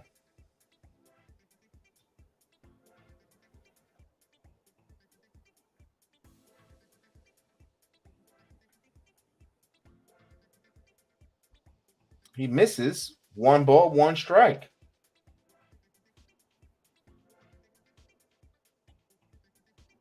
So Castro's starting to warm up a little bit, getting ready. No, it's Abreu. It is Abreu. Abreu warming up. Here's a 1-1 pitch coming. This is foul.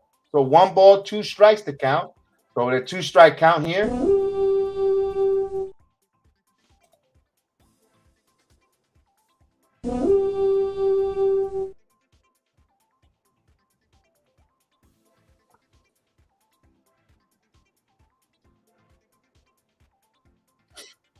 So here's Tucker with a 1 ball, 2 strike count. Big spot here. The Yankees want to preserve this at 3-0, although they haven't gotten a hit here. Cortes, the 1-2, sidearm. Just missed that one. The Yankee Stadium fans, all 42,000 plus umpires call that a strike 3, but the one important umpire says no, and that was outside though.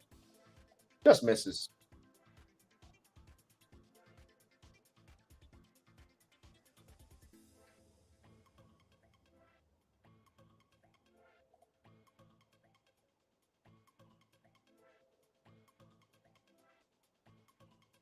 And the 2-2 pitch.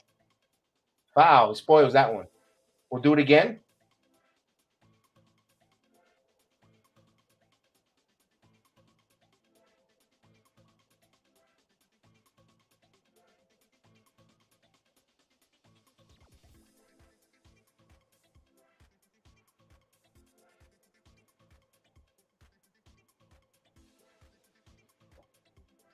Cortes gets the sign with the 2-2 pitch. Cortes checks the runners and the pitch. Runner throw over to first. Not in time.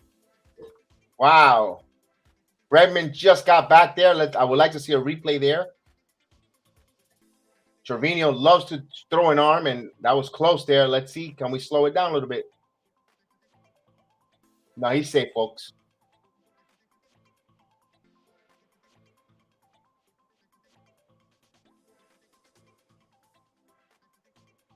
Are they going to challenge this?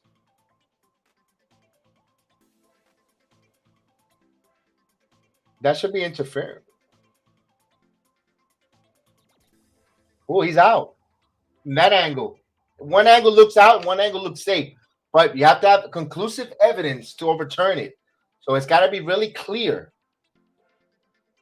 I don't think it will. I think he's going to be safe, guys. My opinion is I think he's going to be safe. Yeah, I think he's going to stay safe. I think they're going to keep the call on the plate.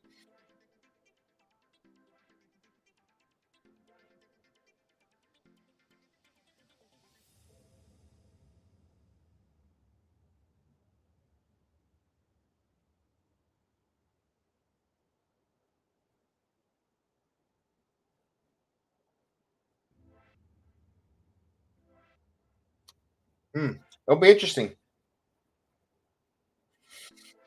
It'll be interesting to see what they see here, what the replay officials see. I don't think it's enough. I've been saying it. I would love it to be an out as a Yankee fan, but I'm gonna be partial. It's so close. It could go either way, but I can see that it's so close that they'll say not enough evidence to overturn it.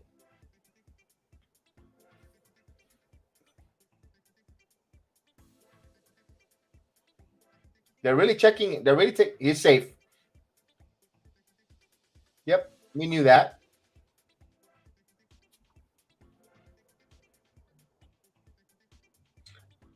If right now,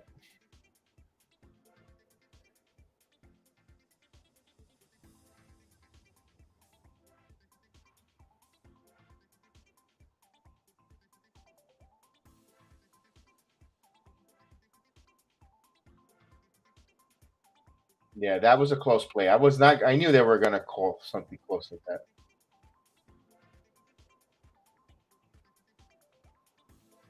So the runners will be going. Here's the pitch. Tucker, foul.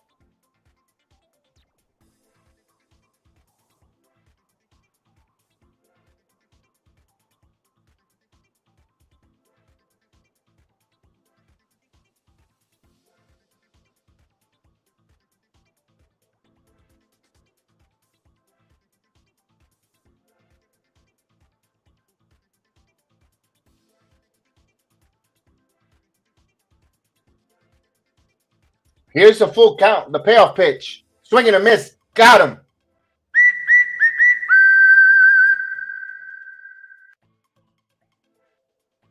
So we're halfway through the game here. 3-0 Astros. And the story is Yankees still have not gotten a hit here. They have not gotten a hit.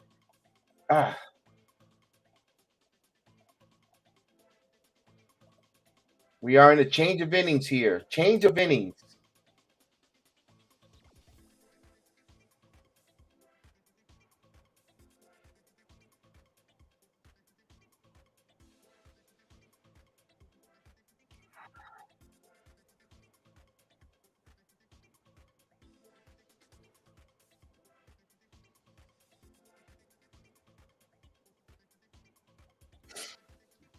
Oh, boy.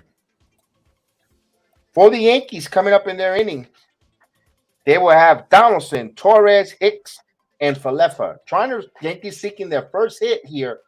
Almost a game and a half plus with no hits here. Right now, Houston pitching is on point. They have got their A game.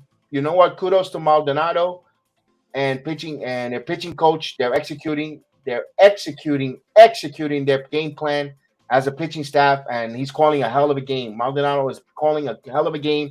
Whoever's calling the pitches between the pitching coach and the catcher, everything they're putting out there, it is phenomenal. They're doing it. They're executing it. They're making this pitching staff actually look like a World Series pitching staff. They're executing. That's what happens when you execute your game plan. You execute and you follow your game plan of your coaches and your scouting report, your scouting department. This is what it is. Kudos to the scouting department on the Houston Astros for scouting well and probably showing a blueprint for the American League here on how to beat the New York Yankees. It could be.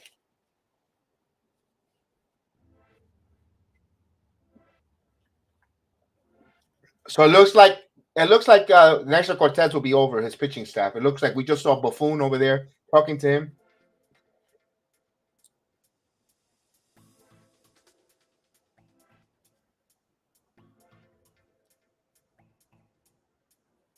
So here's Donaldson. First pitch. Swinging, chop foul. 0-1 to count.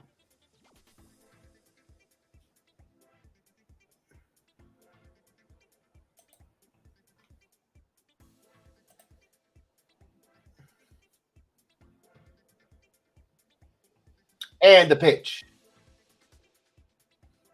1-1. It's a humbling experience. All in all, despite the fact that the Yankees come back and win this series, it's a humbling experience to the Yankees here. It's a good humbling experience for them. Here's a 1-1 pitch. 2-1. Now, no one likes to lose. Everyone hates to lose. Absolutely. But this is a humbling experience here for the Yankees because they have to look in the mirror and like the words of Han Solo telling Luke Skywalker when he blasts the first TIE fighter, don't get cocky, kid. So it's 3-1.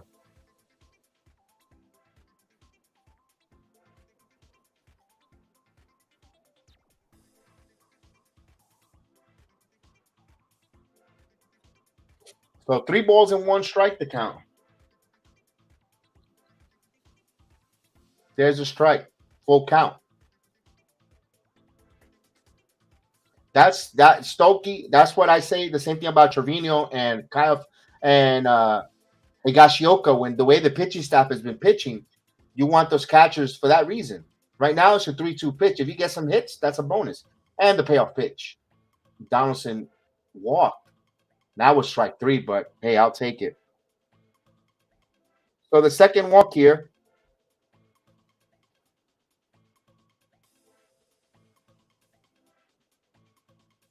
That was it. Rolled low.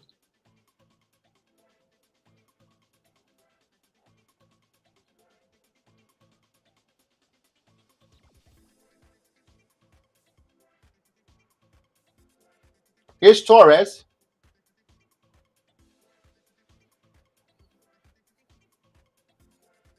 So Torres with a runner on. Outside.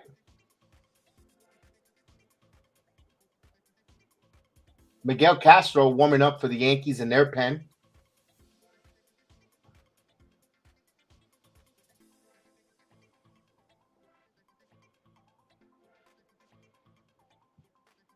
Here's the 1-0 pitch. Outside 2-0.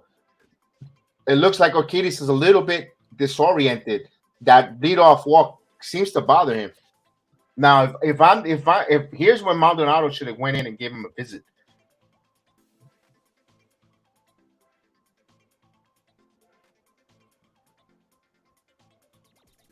Here's the 2-0 pitch. That one outside, but it was a strike. 2-1.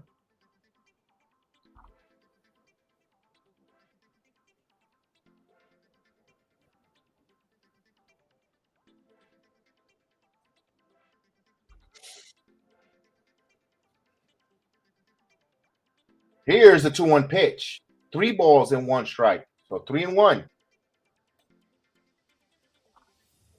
Now, 3 balls and 1 strike. Do you send Donaldson? Donaldson does not run well.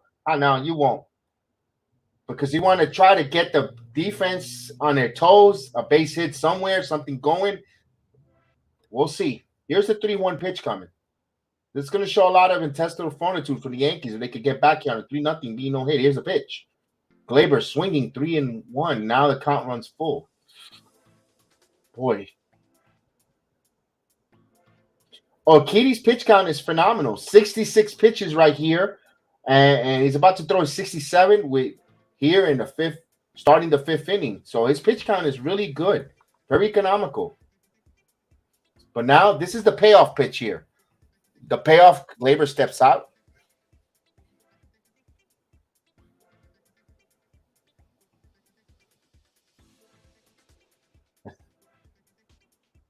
And the payoff pitch. Torres popped up. That was right in the wheelhouse. Yankees are just not putting good at bats here. Tucker makes the play.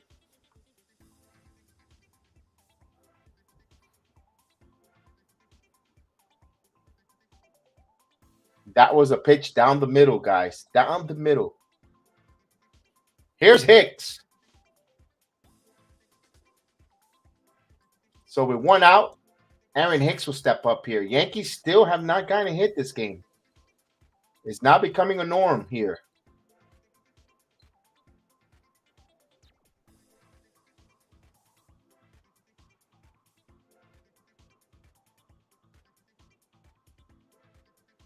And the pitch. Swing and a miss. Scranton Middle School. No name, no homework. Oh, no school, no more homework. That's my fault. I read that backwards. Trying to look up and look down. He's an Astro fan. So the Astro fan invading the chats, but good for you guys. Welcome to the channel. Welcome to the channel. Here's the pitch.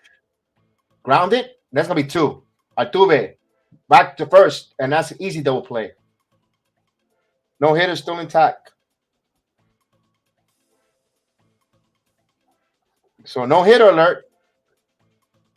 Wow, this is a little bit ridiculous if you ask me, but hey, that's baseball, Susan. So we are in between a change of innings. In between the change innings. Those who are new to my channel, the JEDI Network channel, we do here what's called the Heel of the Ring podcast and watch along, and we do wrestling. For those, I'll give you a sample of our intro and join us. Awesome! You people bought a ticket to see me, so shut up. Yeah. Sometimes I get so mad, there's no control. Ladies and gentlemen, just in case you live under a rock, I might you grab are a looking bat, I at the don't know, my youngest rap, and my blood fastest boils rising over star like, in oh God, here professional goes. I wrestling lost all today. feeling from my head to my toes. You said some shit that I can't let go, so just stay tuned for the rest of the show. So have you ever felt betrayed? Switches how you see things, realize something needs change. Cause I know you got me fucked up, let me show you what's up. Cause enough is enough. I'll take a face full of pavement just to make a statement. I know there's no turning back. Oh God, adrenaline wasted, so mad I can taste it. I know there's no turning back. I'll do what it takes, I ain't making mistakes like that. I'll play it on your face just to make you go take it back. I'll lose my shit, I go crazy when I'm mad. And now you gon' wish you had such a fucked up real bad. Shut up.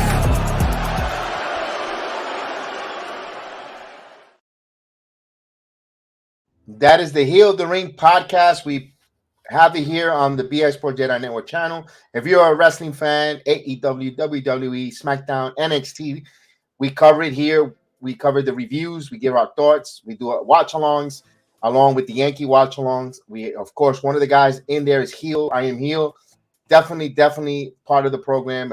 Of course, tonight, the porno pay-per-view for AEW, the backdoor pay-per-view, the Forbidden Indoor, whatever the hell they want to call it, tonight against New Japan Wrestling.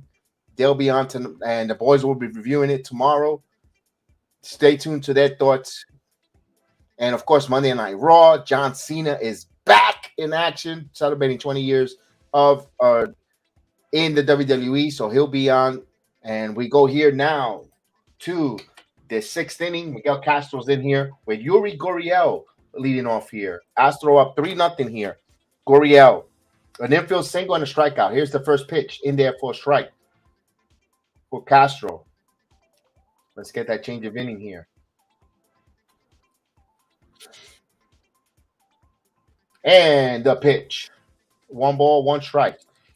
So tune in, guys. If you can't make it on the YouTube channel, we also have it in the audio platform. Anywhere you have the audio platform, if it's Spreaker, Anchor FM, Spotify, Amazon Music, Apple, Google, and here's a line drive, and that's a base hit.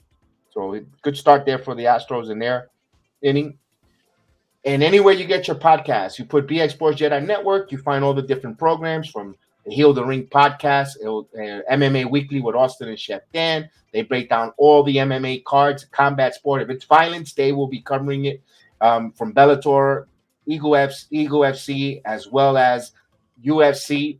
They cover it, and they will be on tomorrow night as well, doing their podcast. And tune in, hit that notification bell. I would love to see you guys there. And if you love those sports, and if you're a novice, here's the pitch. And this one, foul out of play for Pena. And if you're new and don't know or I've never been into UFC, give Austin and Chef Dan a shot. They break down the card from novice UFC fighters. They tell you what to look for if they're MMA, if they're a grappler, if they're a wrestler, or they're a striker. They break it down and they tell you where to look for and to get exciting and become a fan of the UFC of combat sport. Outside, 1 ball, 1 strike.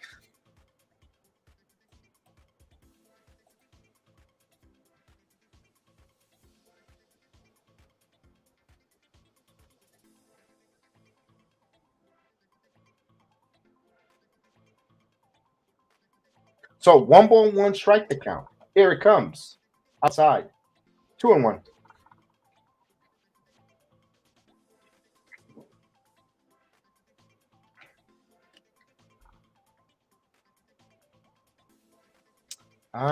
So I see that. So it's a makeup game on Thursday from the lockout. So on Thursday, I did not know that. I say, why did they play just 1 game? Here's the pitch. Runner goes, and this is chop foul.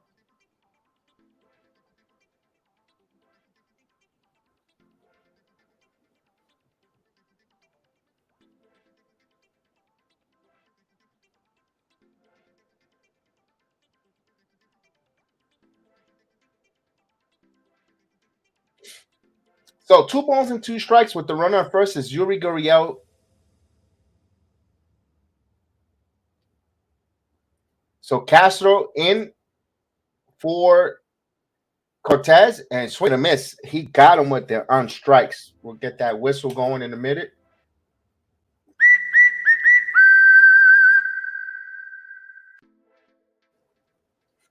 So 1 away.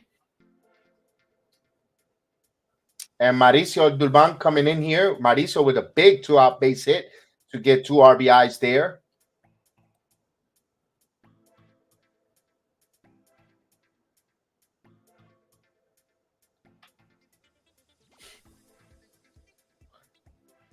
Here's the pitch in there for a strike. So he gets ahead of the count 0-1 with a slider. So Mauricio Dulban is 1 for 2. He had that big 2-out single, 2 RBI single in the 4th inning. So Castro throws back over to first. Gurriel gets back in. So from a 1-0 game where the Yankees could get someone on, do some things. Nope, it's only a 3-0 game, but the way this offense has been in the last few days, it feels like it's a huge deficit. It feels like it's a 10-0 game. Here's the 0-1 pitch. Swing and a miss. 0-2. So Yankees trying to see if they get induce a ground ball double play here. Get their offense, their lack of offense, or their offense back. Get some hitters back up there. Make a quick inning here. But right now, 0-2.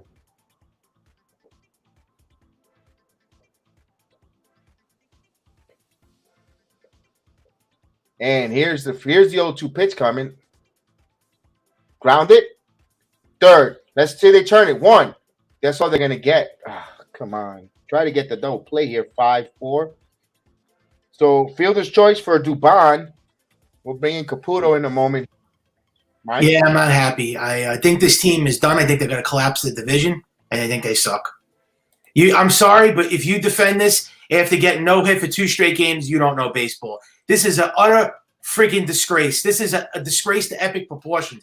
This team fucking sucks. I'm sorry. They're a disgrace. You don't get no hit for 2 straight games. I don't care what fan you are. It's a disgrace. It's never been done in the history of baseball. No team's got no hit for 2 straight games in a row. I'm sick of this team. I'm tired of it. I hate this team. They make me freaking sick. How you can't even get a hit in this game is a disgrace. Best record, my ass. They're not going to win 116 games. They're not even going to win the division. They don't deserve to win the division after this. This is a disgrace. Stop saying FL Tuve. Stop saying that. He keeps owning us. He keeps hitting home run after home run. He destroys the Yankees. I'm tired of it. I'm sick of it. I had to let it out. I can't take it no more. I'm sick of losing to this freaking team. I'm so sick of it. Why can't they beat this team? What's wrong with this team? Why are they so anemic to this team? Christ! Can't take it no more. Get a hit off of this team already. It's 2 straight games. What's going on with this team? Are they on drugs? They got him picked off. 3 innings of not getting a freaking hit. This team sucks. Get a hit already. God almighty, I can't take this. I'm going to have a nervous breakdown if they don't get a hit. Oh, sorry, Michael. Let me bring you back on camera. I want to make sure you get focused here. Go ahead, Michael. Give your rant. I can't take this anymore. 2 straight games. Get a hit already. What's wrong with this team? They're playing like they're retarded. Get a hit. How did you make it into baseball? How did you make it into the big leagues? String a couple of hits together. Get a freaking hit. Come on. I don't even care about them winning this game. Get a hit. Why is that so hard? Put the bat on the ball. I don't want to hear it. I don't want to hear the excuses. You can't get hit. No hit 2 straight games. There's no way around it. You can't get no hit. Not even the Orioles would get no hit. That's embarrassing. This is a team that's on pace to win 120 games, getting no hit 2 games in a row. The Orioles won't even get no hit 2 games in a row. The Baltimore Orioles are not stupid enough to get no hit 2 games in a row. Give me a break. I'm tired of this crap. And these Yankee fans, it's just a game. It's just 1 game. They lost 3 out of 4 to the Astros, and they get no hit twice. Are you kidding me? Come on, man. Give me a freaking break. I'm sick of this crap. Tired of this crap, man. I'm sick of this. They're going to get no hit again. This is a disgrace. 2 straight games in a row. What is going on with this team? They play this team all of a sudden, and now they can't do anything against them. They haven't got a hit since Friday. They haven't reached first base since Friday. I mean, come on, man. The last hit they got was Friday. That's a long time ago to get a hit. Well, what's wrong with this team? All right. So we start the bottom of the 6th inning as Caputo rants and raves with well deserved for the Yankees to receive that there. But all in all, I was going to say, but it's how are you feeling, Michael? How do you think I felt after I just had almost a nervous breakdown, stroke, basically? I'm tired of this crap. I'm sick of seeing this. They can't get the big hit when it matters, the Yankees. They are a choke team. They can never come through when it matters the most. They can't beat this team.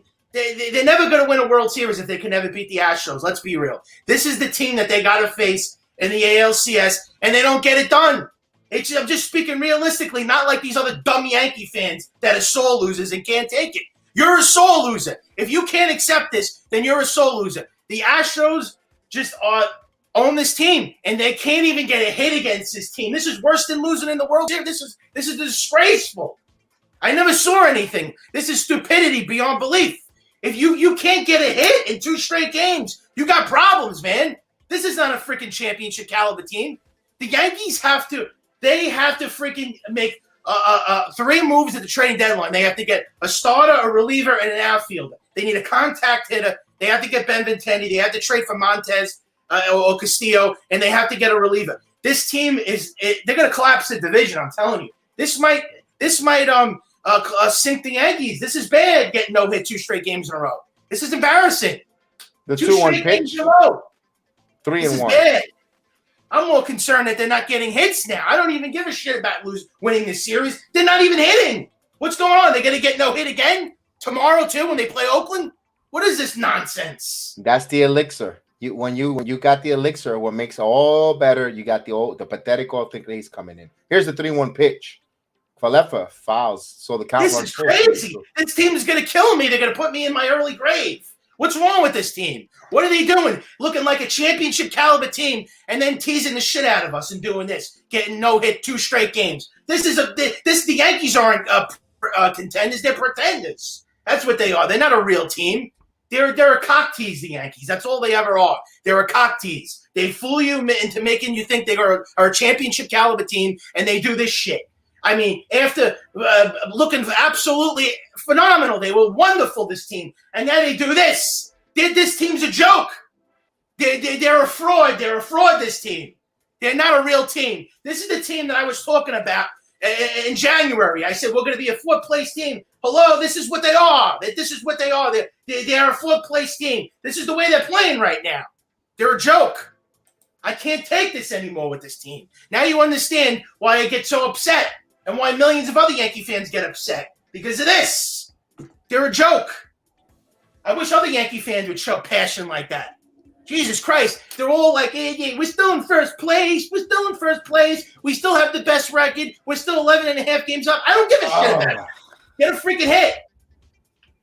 Crying out loud. It's a joke. Oh, my God.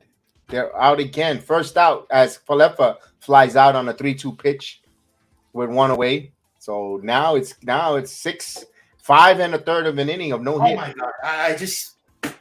Here's Trevino. It's going to happen.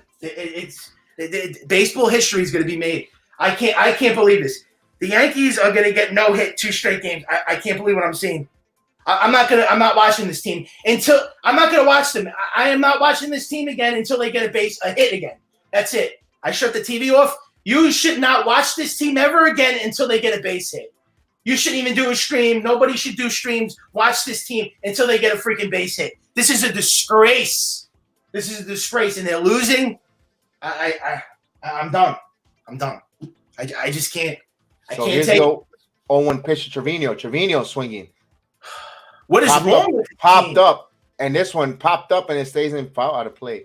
They're swinging balls that are not even in the strike zone right now. My God, they're getting themselves out. This team's not a World Series caliber team, and I don't give a crap that the last time they got no hit was in 2003 when they made it to the World Series. Okay, so what is that supposed to mean? That they're going to do it again? That what is history going to repeat itself? They're not as good. They're not those great Yankee teams. Those teams are championship caliber teams. This is not they're not winning 116 games. And who gives a crap if they win 116 games anyways? Because they never beat the Astros. They don't ever win in the playoffs. So what the hell does it matter? 1 ball, 2 strikes. You got to be a disgrace. You got to be ashamed if you're a Yankee fan. I am. I'm ashamed. I'm ashamed to be a fan of this team. They're a disgrace. This is disgraceful now. And the pitch, ground over to third. They got him 2 away. Ooh. So it's 5 2/3 of an inning of no hit. Can't get over this. Good thing I shut the TV off a long time ago.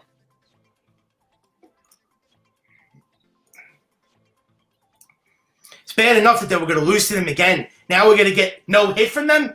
What else are they going to take from us, the Astros? They beat us in the playoffs 4 times, 3 times. Now they're out. Now they're going to no hit us twice. I mean, enough is enough. And the Yankees, let me do this rant too.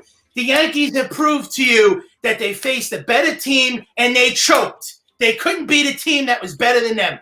This was their final competition and they lost. They can't beat a real team. If this happens in the postseason, they get bumped right out. That's it. They showed you that they faced a team that was better than them, the real competition came, and they didn't do their job. I don't want to hear that they beat the Blue Jays, they beat the Rays. Those teams suck. They had to face a real team, and they lost. That's it. This was their final competition, their final exam, and they failed it. So now, they got to beat up on bad teams for the rest of the season, I guess, because they can't beat a real one. And everybody's going to talk smack about us now on Twitter and say, you couldn't beat the better teams. You could, yeah. I mean, not only we couldn't beat the better team, we got no hit twice. How disgraceful is that? Disgraceful. 1-2. Here's the pitch. Just missed 2-2. If they lose 3 out of 4 here, you know what's going to happen? They need to go and sweep. They need to sweep the Mets. That's the only way you're going to put balance. They don't play the Mets. I know that. They don't play the Mets until July. They got to sweep the Oakland A's. That's what they have to do. They have to sweep the Oakland A's. This team, I'm telling you, if they go into a tailspin after this, which they already are, I could see this team blowing a division. I'm telling you, I will not be shocked if the Yankees spiral out of control now. This is not good for a team, man. A team that's supposed to be a World Series caliber team, psych. This is not good for a team like this. They could spiral out of control after this. They might go into like a drought, like a slump. This is not a slump. This is I don't know what this is. The Yankees are dormant right now. These are the worst 2 games I ever saw displayed in baseball. This is a disgrace. Let me real quick. LeMahieu walks here, so with 2 outs, runner at first, and here's Judge as the crowd gets on its feet, trying to sense if Judge could get their first hit here.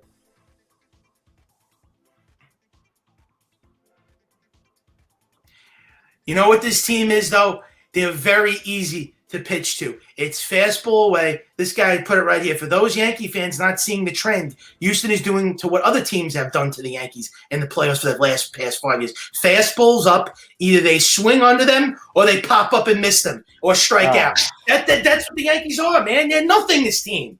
They don't get timely hits. They don't string together hits. They don't get situational hitting. This team is not a baseball team. They're a fraud. They fooled us. They suck. I called it.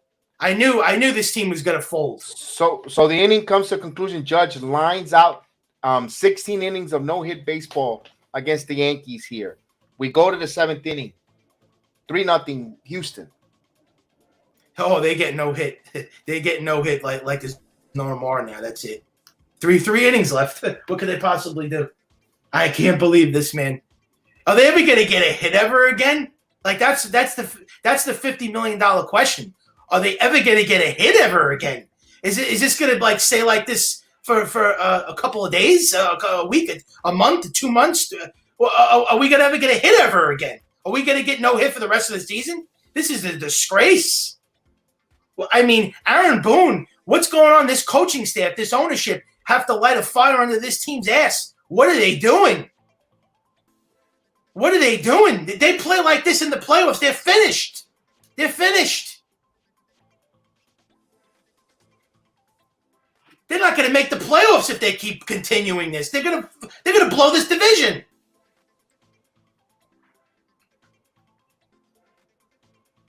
This is going to be the biggest epic collapse you've ever seen. A team that was on pace to win 116 games. This team, I think they're going to collapse. I'm sorry, but you don't get no hit 2 times and think you're going to get results after that. I'm sorry. You don't think you're going to get results after you and I saw you put it's baseball, Susan. I'm sorry, man. Enough with the silliness. This is a disgrace. This is a disgrace. You can't sugarcoat this. I'm sorry. You can't.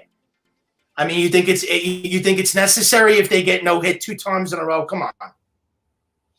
And you're still confident as a Yankee fan that this team's winning a World Series after that? You're on drugs. You're on drugs. Are you still confident they're going to win the division after this? You're on drugs.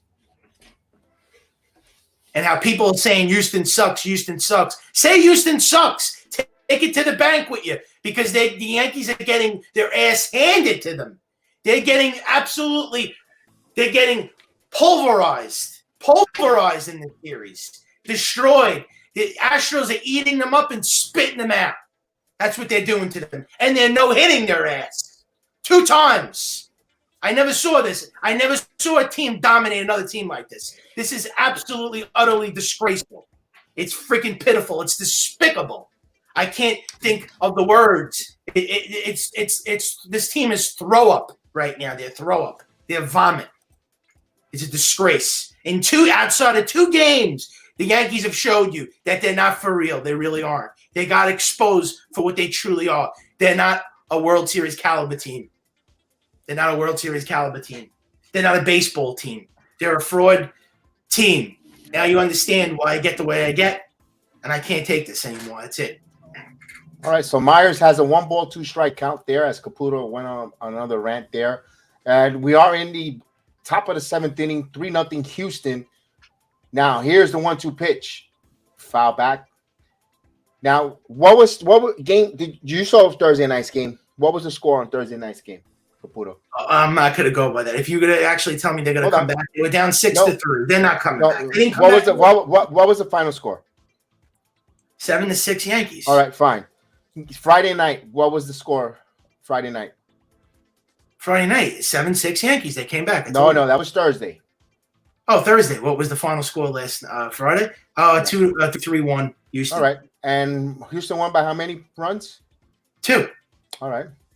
Last night, yesterday, yesterday's game. How many? What was the score yesterday? I believe it was 3-0, 4-0. 3 runs, and so the Yankees haven't got their asses handed. They just are not hitting. I know, but they're losing the series and they're not hitting. I know, but it's embarrassing. It doesn't matter how you lose, you're losing. All right, but they're getting a loss is still a loss, but this is domination. They're not even trying, the Yankees. Come on. This is like pre-K. This is like kindergarten. What are they like high school? Were they college? They had base runners on via walks. They had opportunities. But the moral of the story is they didn't get the job done. They didn't score. They didn't manufacture runs.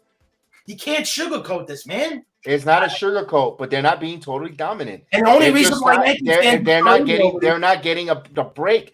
You know, I know, but this is 2 games in a row. What if they get no hit again? What if it's 3 games? What's going on here? If they get a no-hitter, they get no hit again. I mean, I know, but this has never happened in the history of the sport.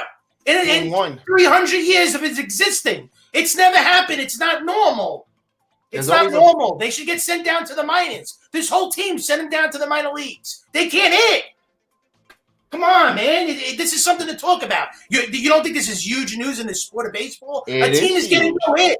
It is huge, but it doesn't discount the fact what they've been doing all season. All these Yankee fans are only in relief because they have an 11-game lead.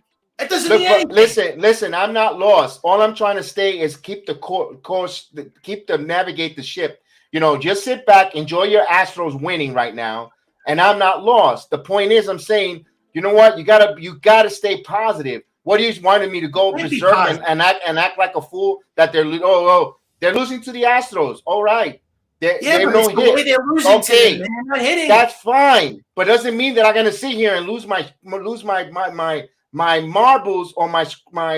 Well, then you got to stay calm and collected because you know what? It's relaxed. It's still 100+ games. Yeah, but this has never happened in the history of the franchise, of the sport of baseball. All right. Don't you think people rave over this? This is crazy. And how people you should get pissed off. You know what? I don't like it. I don't like to sit here and see the Astros fans gloat here. But you know what? I'm here taking it. That's fine. Doesn't mean that I've seen loss. Is that I'm not gonna act like a fool or an idiot to get upset on camera. But now with your comment, you're getting me mad and upset because I'm not lost. I'm trying to stay here, be the adult here, and stay rationable. They're losing. They're getting. I didn't say you're losing. The guy said you're lost. Not the Stoker said you're lost, not me. Yeah, Stoker. He says I'm lost. No, I'm not. I'm just staying even keel because you know what? At the end of the day, there's Yankee fans don't want to hear the negativity. They want to see if things get in the right way. As Maldonado strikes out here, so I've got to stay even keel here. I can't go. I know you got to rant. You got to contain your cool. But I had a rant. I can't take this. Yo, look.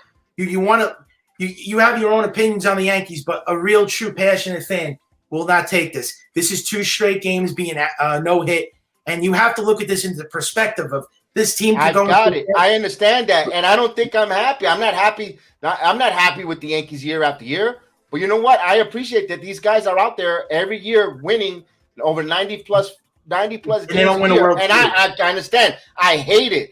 No one knows. You know, I hate it. I go into a really don't talk to me mode when we lose in the playoffs year after year. But you know what I learned after year with that? You know what? Life still goes on. I know that, but you know what? I almost lost my relationship with my family because of the damn Yankees. This is why I'm gonna give you a peek behind the camera. And you know what? To the point is of getting upset so mad that almost cost my marriage because of the damn Yankees. But you know now you know what? The Yankees are fine. You know what? They're gonna keep getting our money. We're still gonna watch. And why am I gonna let it affect my personal life? They lost. They're a bunch of idiots. They're losing. But I could show emotion towards this team because they haven't won a World Series in 13 years and they don't even hit. And that's fine, but doesn't mean that I'm here being lost. No, I'm not gonna let it affect me. It affected me years ago when I was a young kid. I'm not gonna let it affect me as a man who's older and mature in my life. You know what? They lost. Shit. Listen, I'm a Knicks fan. I'm a Jet fan. I know what it is to lose for many years. You know what? Maybe I'm numb to it, but you know what? It's not going to send me to the deep end of the pool. You know what? It is what it is. But when they win, I'm going to appreciate. I'm not putting this over my girlfriend and my family, but it's hurting me because they're getting no hit 2 times. I think any fan would be acting like this right now, and I think there's a meltdown going on in the world of sports right now. If you're a Yankee fan, because this is embarrassing, and I've gotten texts galore saying that the Yankees are a joke. And you know what? That's fine because we're going right now. You guys are going off the deep pool and giving it back and forth for a game in June. Because they're getting no hit, man. It's embarrassing. It's not even that they're losing. They're getting no hit. This is what's killing me. And yeah, losing to the Astros again pisses me off. But more so they're getting no hit for 2 straight games. In the history of baseball, how long has baseball existed? For 300 years? It's never been done before for a team to get no hit. It's embarrassing. It's embarrassing.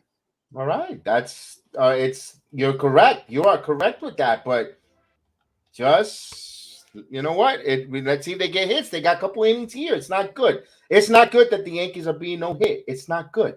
It is not. It isn't.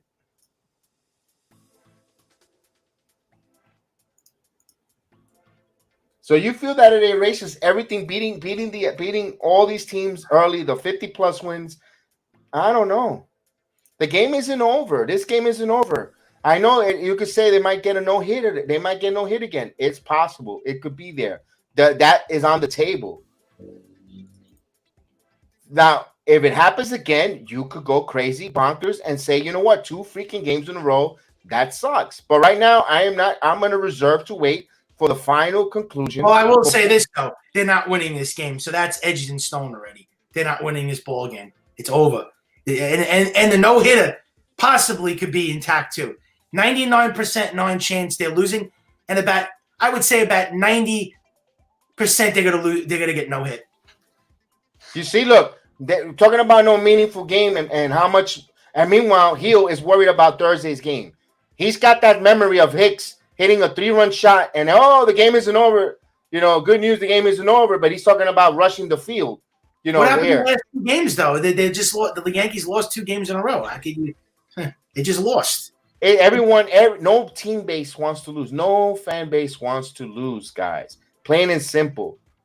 That burned them on that 3-run homer from Hicks.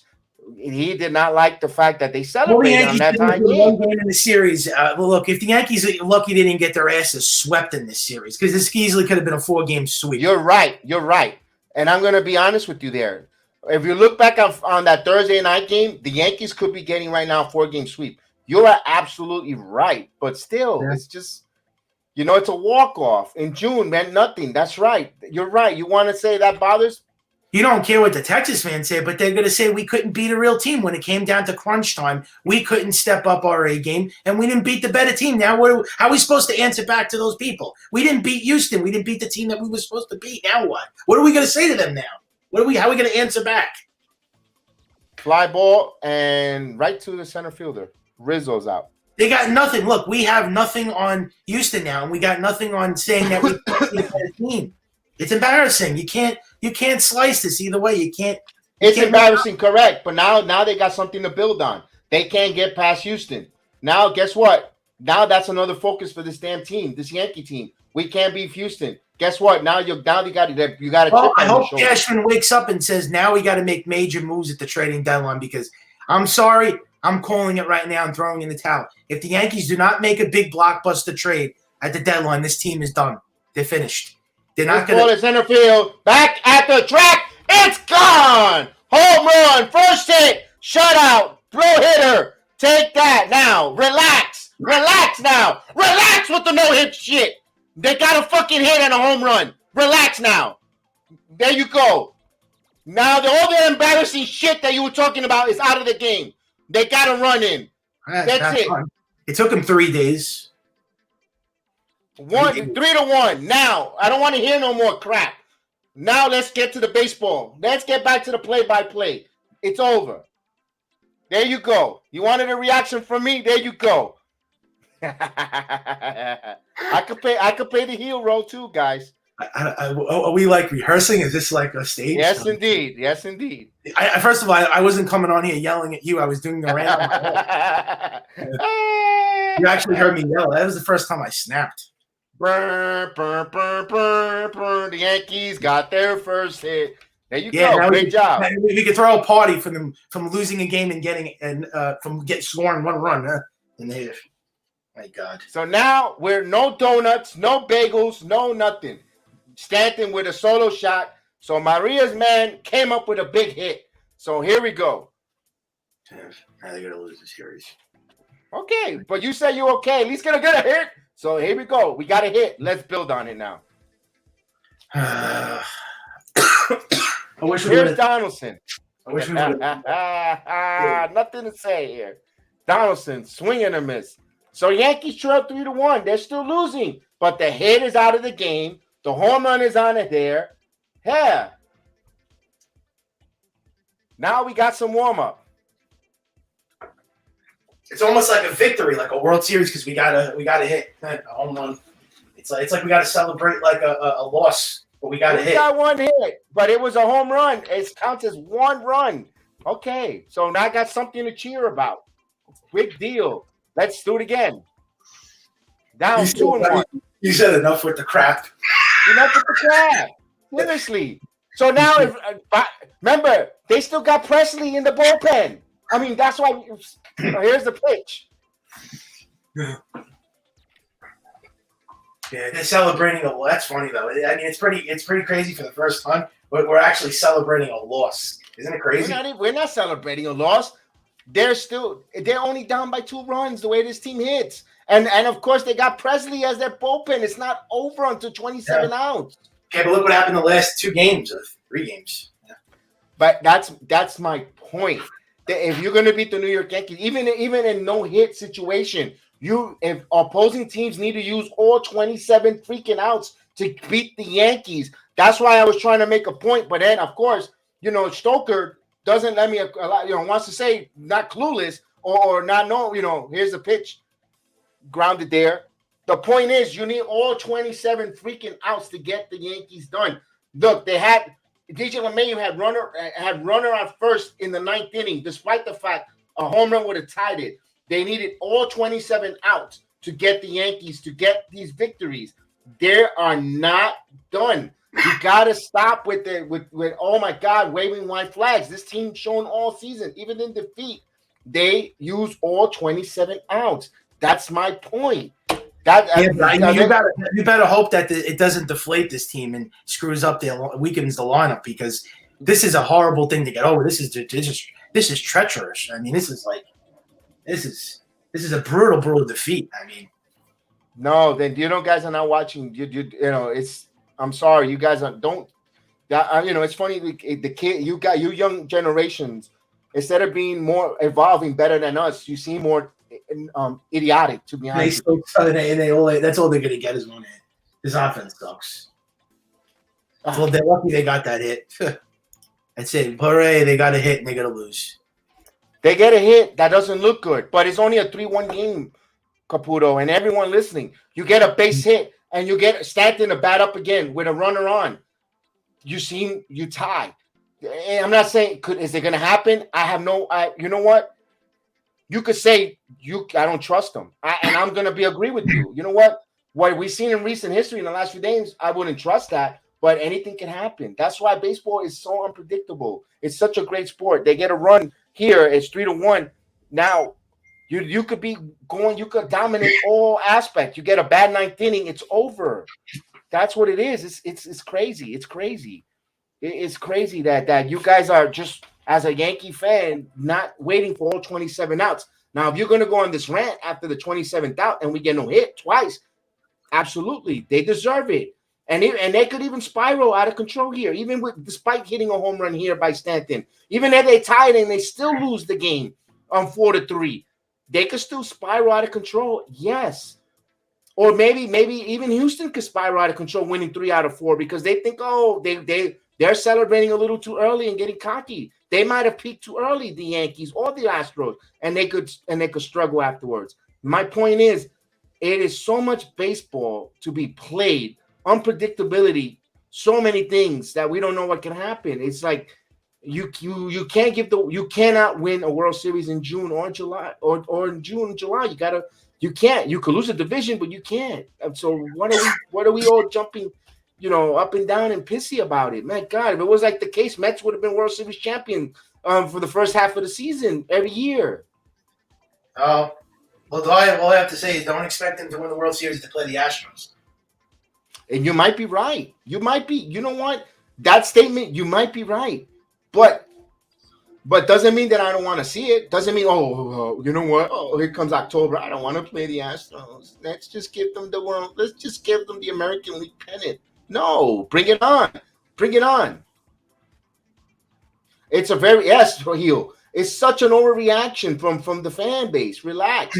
Overreaction. When things go bad, it gets so magnified. And when we're good, we can tend to be a little bit obnoxious. I agree.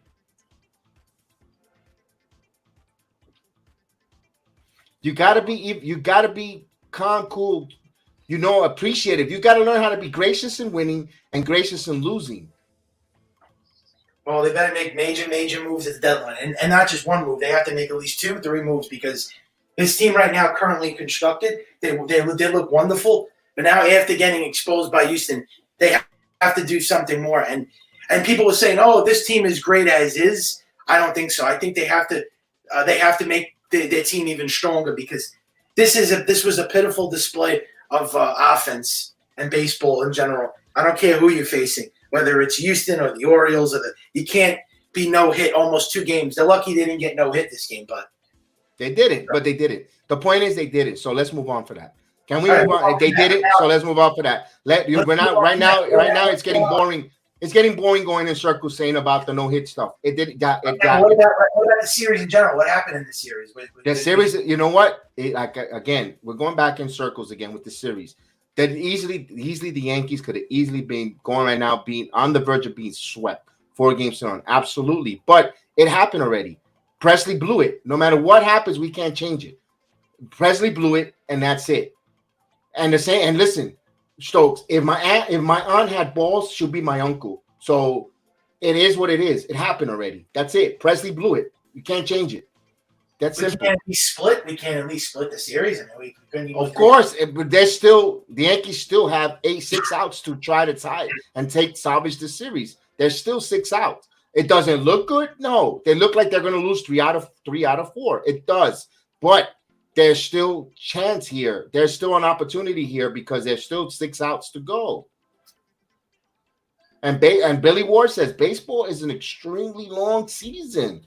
You're going to have your peaks and valleys, your ups and downs. The fact that this team is just – you guys are want to lynch this team after winning 15 straight home games.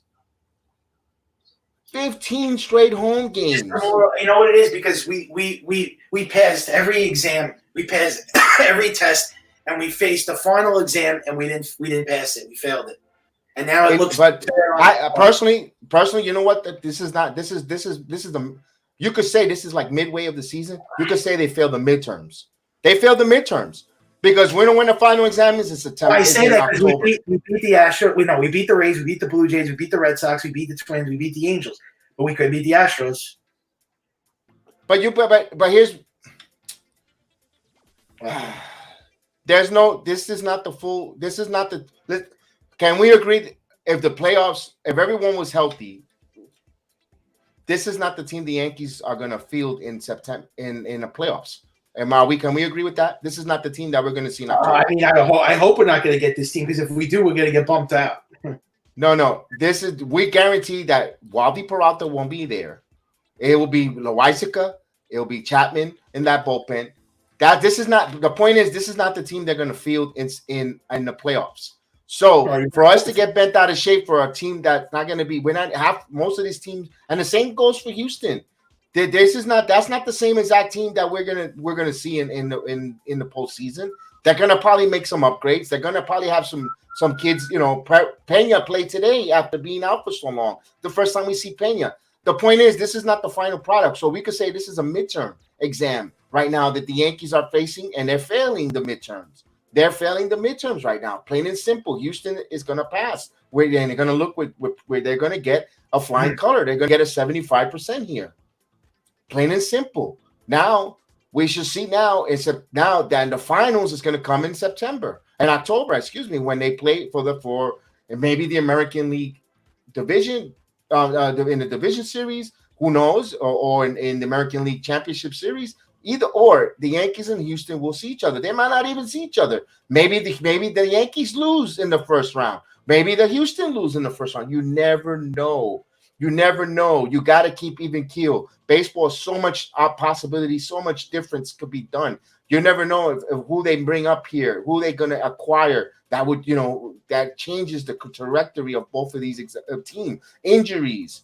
For either. So for us to get all crazy, it's a bad game. Yes, are we happy to see our team go almost 18 innings of no-hit baseball? No, I'm not. I wasn't here excited. I'm pissed off, but I know it's only June.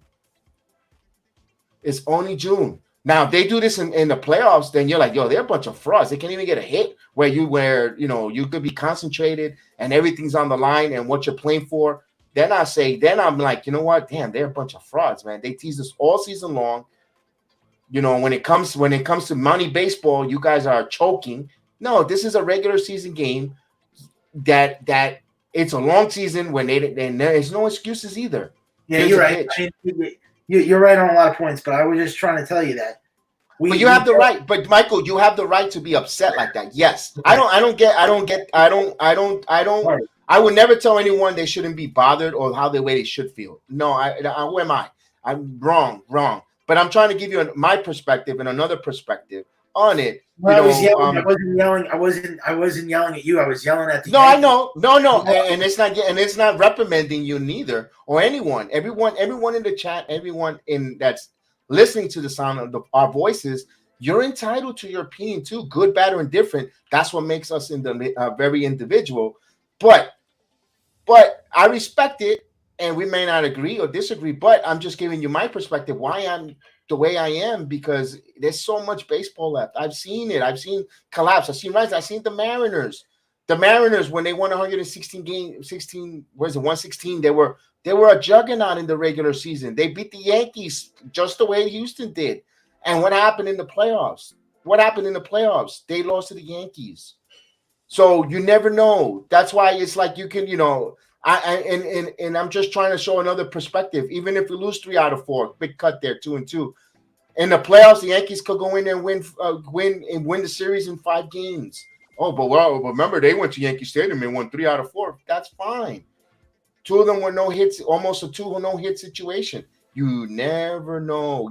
That's why you got to relax. And maybe some guys do earn their money at $324 million. Maybe Cole steps up, and pitches lights out. You never know. You never know. You never know what. That's why maybe Cole will stick up the joint.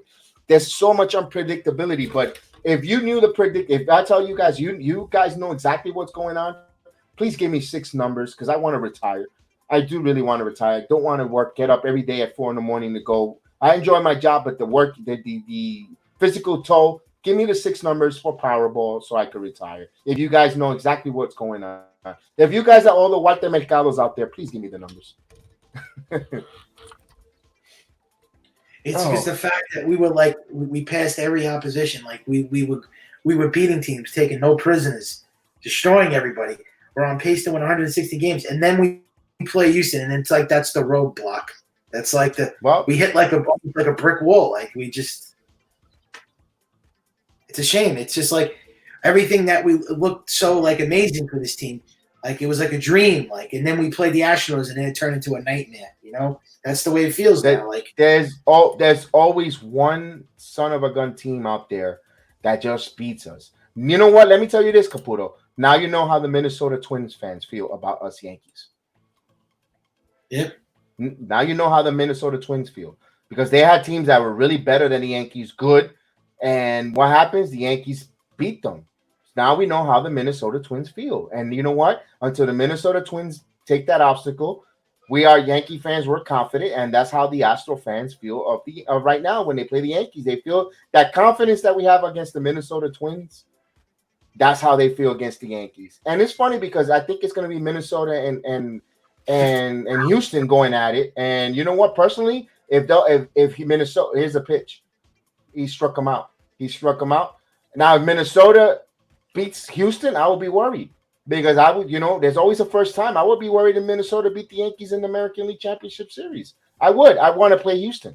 I you know what? Because then I don't want to hear Minnesota beat them. That's why you guys went to the World Series because you didn't beat the Astros. I can hear the excuses. So you know what? I want the Astros, and if we go down, we go down. Plain and simple.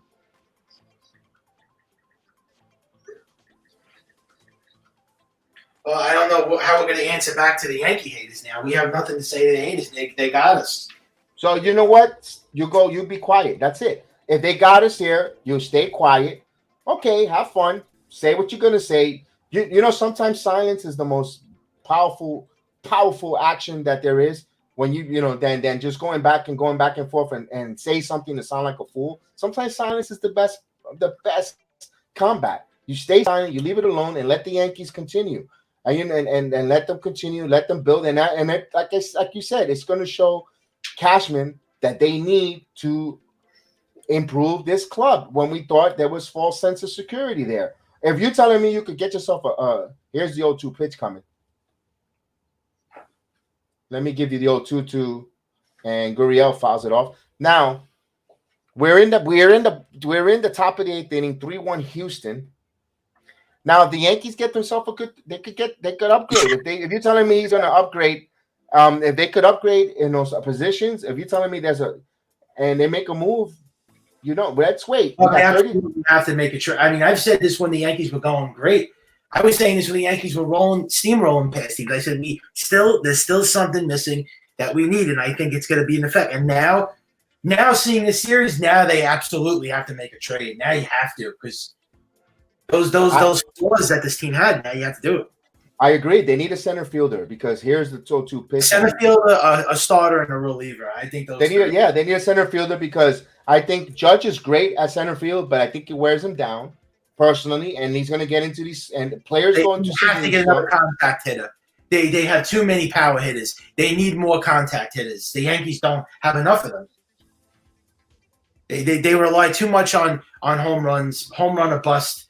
And they have to get guys that hit for average. They just don't have those slap ball gap hitters that hit the ball to the opposite field. They have too many of these home power hitters. They don't have enough contact hitters. They built on home runs, and that's all they ever want to build their team in. It's just a disgrace that's all the Yankees ever love to build their team around is home run hitters. They don't have any contact guys. And I agree with Billy. Billy Ward says this. There's always a team that could do that, but the Yankees need to build off of this and go forward to go for their winning ways again. That's it. That's all. And we go now to the bottom of the 8th inning now. Yankees trail by 2. They're gonna have Hicks, Falefa, and Trevino, but there's 3-1, and now they will be going probably into the Houston bullpen. Let's see if Jose Urquidy will come back out, or they're going to that Astro bullpen. Now, if you're the Astros, you love it because you don't have to use their bullpen. You're not using your bullpen. You're which I think is they're a little bit suspect, the Astro bullpen, in my opinion, or that's the reputation. I do not watch Astro baseball, so I'm going to talk out of the side of my mouth. But what baseball scouts and that the talking heads say, their bullpen isn't that good. So I might be wrong. So before you guys go nuts and I don't think they're good. We saw with Presley meltdown, but if the Yankees can get in the bullpen, that's good. The Astros did well. Their starters they got all good quality starts from their starting pitcher in the last 3 games. Now, it helps them because remember, they got to play a series with the Mets coming up at Citi Field. So that helps them. I just get knots in my stomach. My stomach turns when this happens. When we play like this, it's almost like they disappear from the face of the earth. The Yankees. Oh, what happened? I mean, playing the way they play. I mean, it's like it's like they look like in a World Series team one game, and then the next they look like a 4th place team. No, I agree. I can see where you come with. They're too bipolar. This team. They're just too. See, they're not a consistent team. If they were, they would have won a World Series a long time ago. They don't have consistency. The Yankees. That's what makes a baseball team. You got to be consistent. You can't be like up and down, hot and cold. This is the thing is, this season feels different. It feels different, not because and don't go by this series with the Houston Astros. This is different because they're pitching, they're playing extremely well with the defense, and they don't make errors. They're much more crisp, cleaner, and that's why it feels different. That's why it's a hiccup. This is a hiccup, a major hiccup if you want to say it, but it's still here we go. We're going down to the bottom of Yankees got 6 outs to try to get 2 runs here, and they're going to go up against Phil Maton is the first pitcher out of the bullpen. So he's at 30 games for Maton, a record 0-1 with 3.26 ERA, 30.1 innings, 9 walks, 28 strikeouts. He's given up 5 home runs. So this guy hits a lot of home runs off of him. Here's Hicks. And of course he misses. He misses inside for a ball. Well, at least we got the no hit out of it, but I don't know about winning this game. Yep, and it's good that the Astro fans are here supporting their team. That's good. That's good. Live it up. That's fine. That's what we want. Which is a channel not just for Yankee fans, for all sports fans. Here's the 1-0 pitch. Hicks swinging 1-1. Now that was a ball. Hicks, you got to get on base here. We need to get some guys on, put some pressure. So 1 ball, 1 strike. So the starting pitcher is out. You got the reliever in here. Let's see. Why is Aaron Hicks is about to strike out? This guy is a joke. Why did they pitch at Aaron Hicks? This guy is such a joke. Him and Joey Gallo, they have to trade these guys. 1 and 2. And that's something that you'll be addressed. I agree. 1 ball, 2 strikes. Let's see if Hicks could make some contact here. It's 8th inning time, this is the time I would have probably put an Amari Gonzalez in here, to hit. But they want to keep Hicks' defense here. That's what it is. Here's the 1-2 pitch coming. Oh, that was not strike 3. Wow. But, hey, it is what it is. Wow, that was not strike 3.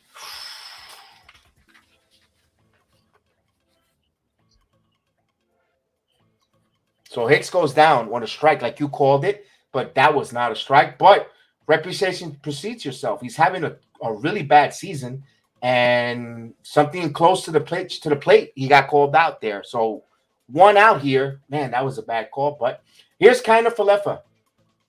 He's 0 for 2 today. This bullpen's lights out. The Astros bullpen's probably the best. I don't know how we hit this bullpen. That's not what they say in baseball. If you hear I think so. Quick pitch and Mad Dog Chris Russo, he doesn't say And he loves Dusty Baker, and that's what he says that they're. The Astros have the lowest ERA in baseball. If you look up, you check the numbers. The Astros do. Hey, like I said earlier, I don't watch them. I don't know. I'm going by what the talking heads say. Yeah. I said don't criticize me there because I don't watch them. I don't know if they're good or not. But from the sample side on Friday, let's see. Base runner. Maybe the Yankees could tie this game. There's a base hit. I mean, all they have to do is hit a home run, and the game's tied, and it's a whole new ball game. I mean, And then personally, I want a couple of doubles here. Even if it's a 3-2 game, because it's like you say, oh, they rely on home runs. You know what? Give me a couple of doubles, man. Yeah, they, that's all they do. But I don't know. Asking this team to do that is a bit much because they're not a team that does. I told you they don't have any contact hitters. They don't have any like table setters on this team. It's shame. So Falefa is on with 1 out here. It brings up Trevino. Trevino's 0 for 2 this afternoon. I would love to see a couple doubles, but everything with the Yankees is always home run or bust. It's like it's. Now, can the Yankees muster back-to-back base hits? Yeah. Who is this guy in the chat though? He's constantly spamming. Who's this Stokes guy? Whatever his name is. He's just a Astro fan who's on our channel, and he's enjoying chatting up. And let him chat. That's fine. Let him. His comments are becoming a little redundant, but that's fine. That's more the merrier. He's more than welcome. Here's the pitch. 0-1 to count. It's okay. It's fine for him. There's a saying, a cada lechón le llega su Navidad. And that's what's happening right now.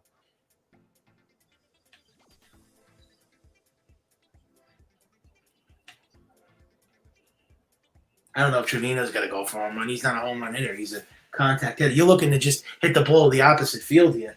But yeah, you want if you're your Yankees, you want to get some back-to-back base hits here. Yeah, and you got LeMahieu and Judge to try to get something going. If that's what you want to, if you're the Yankee fans, if us as Yankee fans, what we want to see. We want to see a base hit from Trevino to the left side through the hole, first and second, vacated hole. Here's the pitch, and he had it. That was the pitch right there. 0-2. It was away from him. He could have just got that bat that way, but 0-2 count here.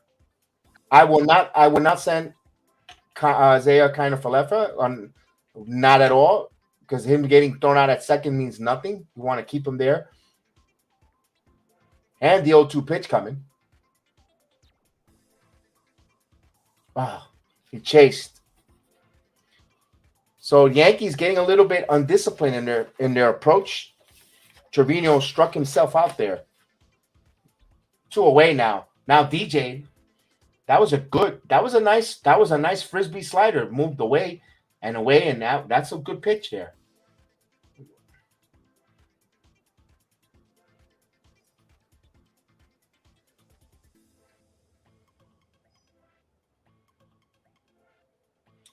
Here's DJ LeMahieu.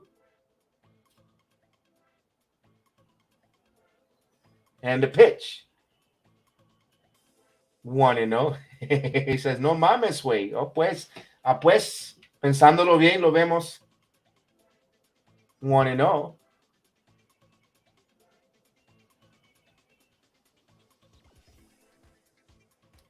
So, runner at first here, and the pitch.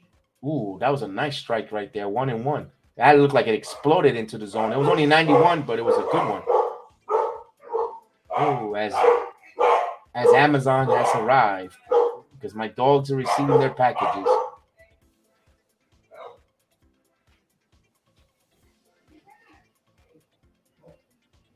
And the 1-1 pitch.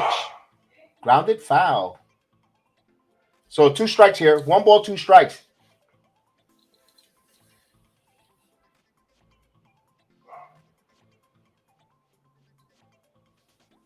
As Caputo left. Well, what else is new?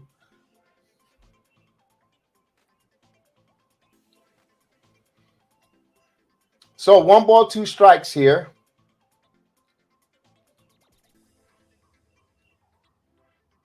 So the Astros has a 3-1 lead here.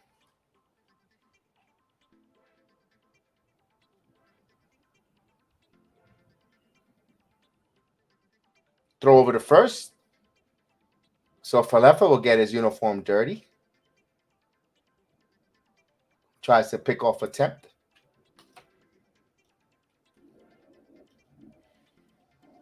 So Yankees trail 3-1 here.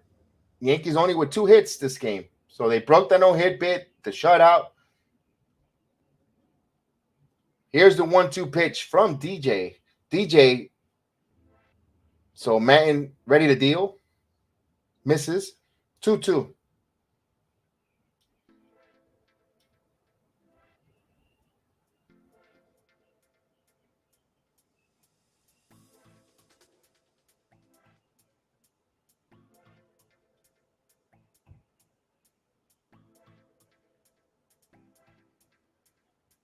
So 2 balls and 2 strikes here. It's a big pitch.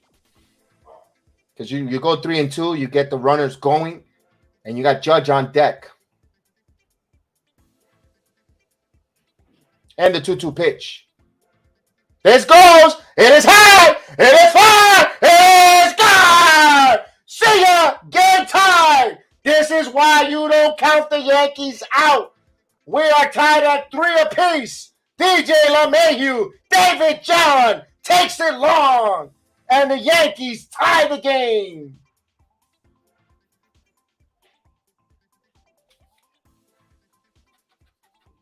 What a dramatic situation. This is why you don't act like a fool on a stream. You stay calm and collective because this game is never over.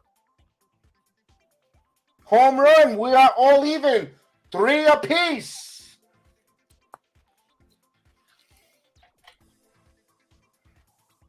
This is the Astro bullpen again. But I will stay quiet because all it is just tie the game up. 3 apiece with Aaron Judge coming up. So DJ LeMahieu comes through. Here's Judge. Outside.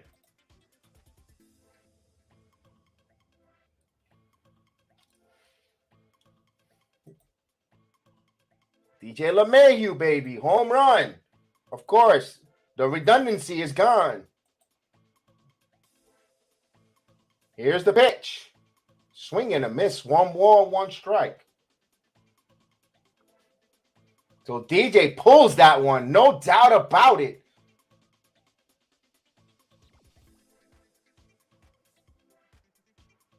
So we're even at 3-3 here. Here's Judge with a 1-1 count. Whoa, up and in. 2-1.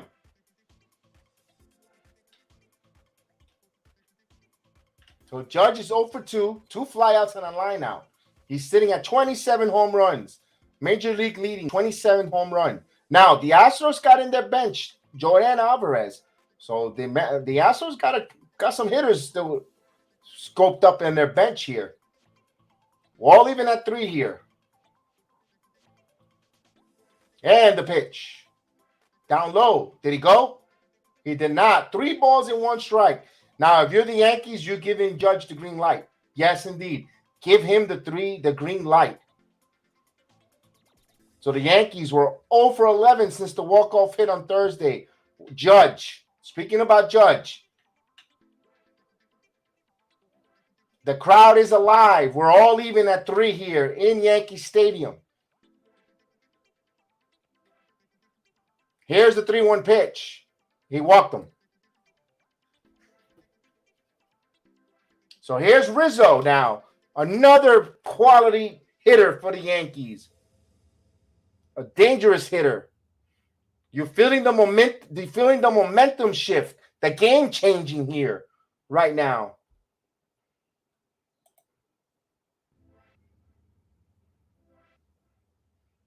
It's tied at 3-3. Indeed, Mr. Billy Ward. And we got, Belcom said, I told you guys Yankees are going to win. That's why you got to go 27 outs. Even if the Yankees lose 4-3, you still got to go 27 outs with this team. That's my point. You guys, that was my point. My discussion a little earlier. But when everyone's losing, it goes on deaf ears. And now they woke up. They were sleepwalking, and now they woke up. They woke up here. Let's go.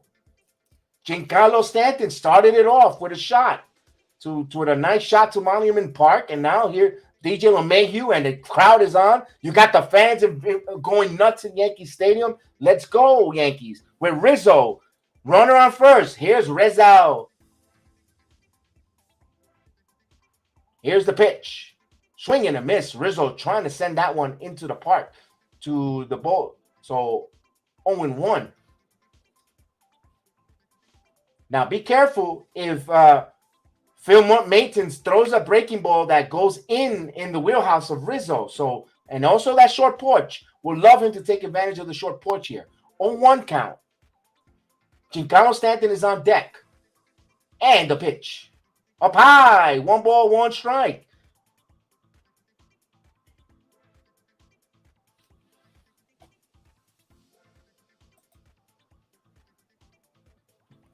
The crowd has come alive in Yankee Stadium here on this beautiful afternoon here.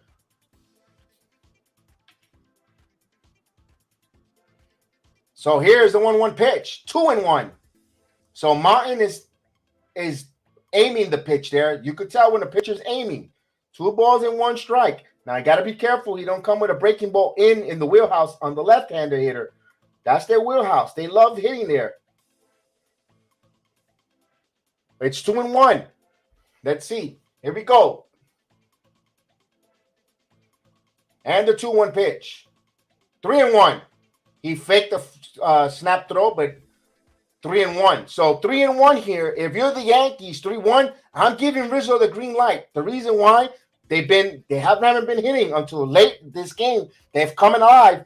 You're feeling momentum changing. I'm giving him green light. Usually I like to hold and tell you guys way to pitch and so forth. I'm going the opposite. I'm giving Rizzo the green light. I think he can handle it. So the 3-1 pitch, he walked him. So the go-ahead run, it's at second. So here comes Dusty Baker. So Maitland is out of the game. He feels that Maitland had enough. So Dusty comes out.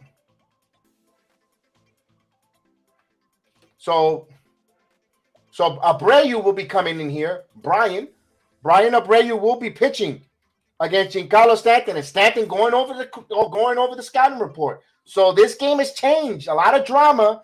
You know, if you timestamp back to an hour and 53 minutes, you saw Caputo going on one of his classic rants. How much this team is a fraudulent, how much is no good.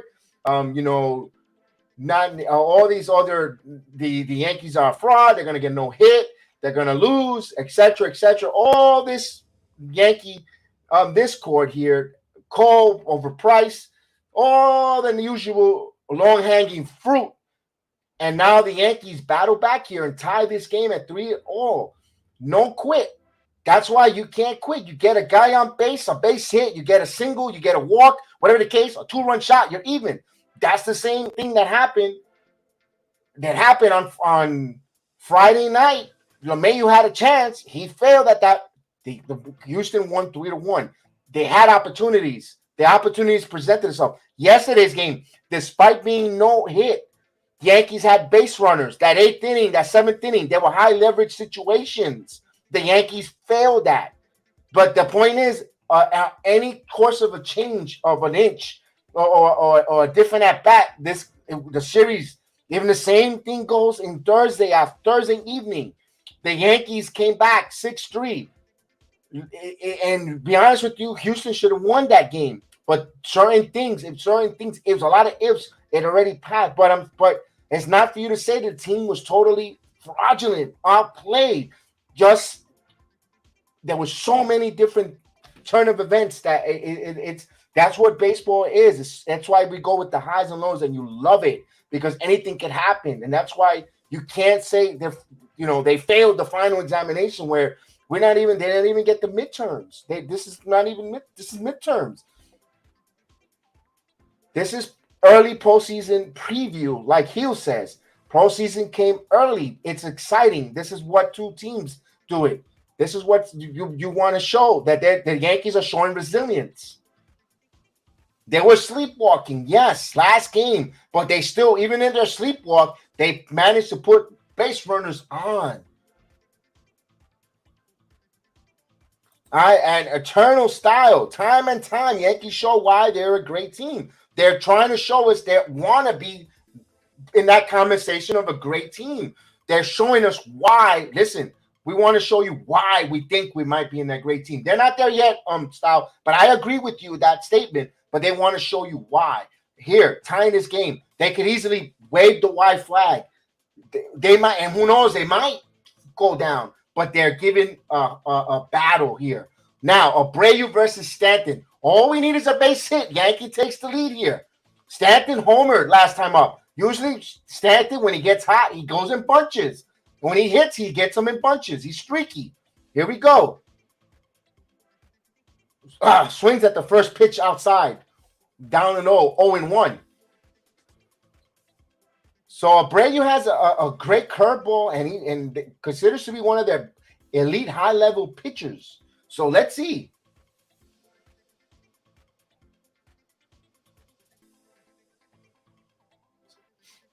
So the 25-year-old ready to deal to Stanton. 0-1. Here's the pitch. Ooh, check swing. So couldn't get his hands away. 0-2. Good fortunate situation there for Houston. So you got two very prestige franchises in the last few years added here. Plain and simple. Both of these teams, Yankees have not had a losing record in over 25 years season. And the Astros, here's the 0-2 pitch. This foul. No, he struck him out. Oh, wow. Good morning, good afternoon, and good evening. So Stanton goes down. But the Yankees tie this 2 runs on 2 hits. So we're even. So we go to the 9th inning all even. Now, it'll be interesting to see who the Yankees send out here. They're going to have Brantley, Bregman, Tucker. Don't be surprised if we'll see Jordan Alvarez pinch hitting here. They still got, like I say, 1A and 1B in MVP. And Jordan Alvarez, because he doesn't play in New York, could be 1A in MVP votes, in my opinion, because there's a New York rider bias when it comes to the MVP. So we go to the 9th inning here. 9th inning, all even. Now, the Yankees could get a quick 1-2-3. They'll have a chance to walk it off. So the drama builds. Now, can Houston answer back? We'll see. We'll see who the Yankees send out here. That was a big strikeout there of Stanton. Stanton, a little overzealous, in my opinion. Mike, what is up? Mike Rotunda. I agree. You should when the stream is over, go back to the 1 hour and 53-minute mark. You'll hear a classic Michael Caputo rant. It was classic, bro. It was classic. AJ says a brand new game. It is. My would it surprise you if this game goes to Astros? It would not surprise me. It will not surprise me. So the Yankees know how important this game is. They're going to bring on Clay Holmes. So Clay Holmes will be the pitcher. You're right. Stanton was looking for fastballs, and he got nothing he liked. I agree with you, Heel. Your good assessment there. So 44, Clay Holmes is going to face Pena, Doblin, and Myers, although I don't think Mauricio is going to bat. I think it's going to be Aldi Alvarez. In my opinion, I think they'll pinch hit for Doblin, and I think he'll stay in left field. So we'll see. So Holmes is well rested, as I'm told by he has not pitched in almost 3 days. So Clay Holmes has been phenomenal for the New York Yankees with that sinker. So Holmes' first time facing the Houston Astros this season. So here, Jeremy Pena, who's 1 for 3. So Holmes, who's been fabulous for the Yankees this season. Here's the pitch. It misses inside. 1-0.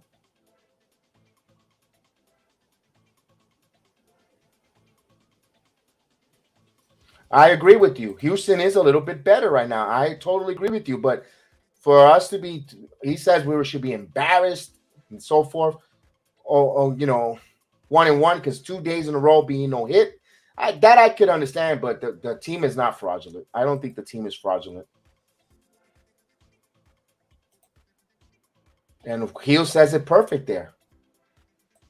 And here's the 1-1 pitch. Swing, foul, tip. It's 1 ball, 2 strikes now. 2 strikes here. So the Caputo is not here. He misses the home run, the tying home run shot, although he said he wasn't watching it.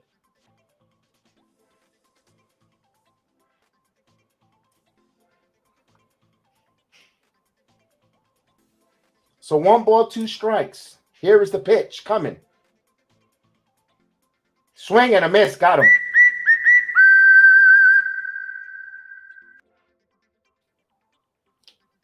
So Peña goes down on strikes here for the first out. So Mauricio Dubon is scheduled here. Let's see if Houston combats with Jordan Alvarez, which I'm thinking. Let's see. No, they're gonna let him pit back.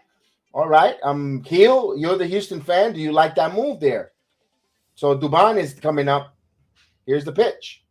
Up high. 1-0. I'm surprised you got the lefty Alvarez, and he is the left fielder. I'm surprised. I am totally surprised there. They really want to give him a full day off here. Here's the 1-0 pitch in there for a strike. So 1 ball, 1 strike to count here.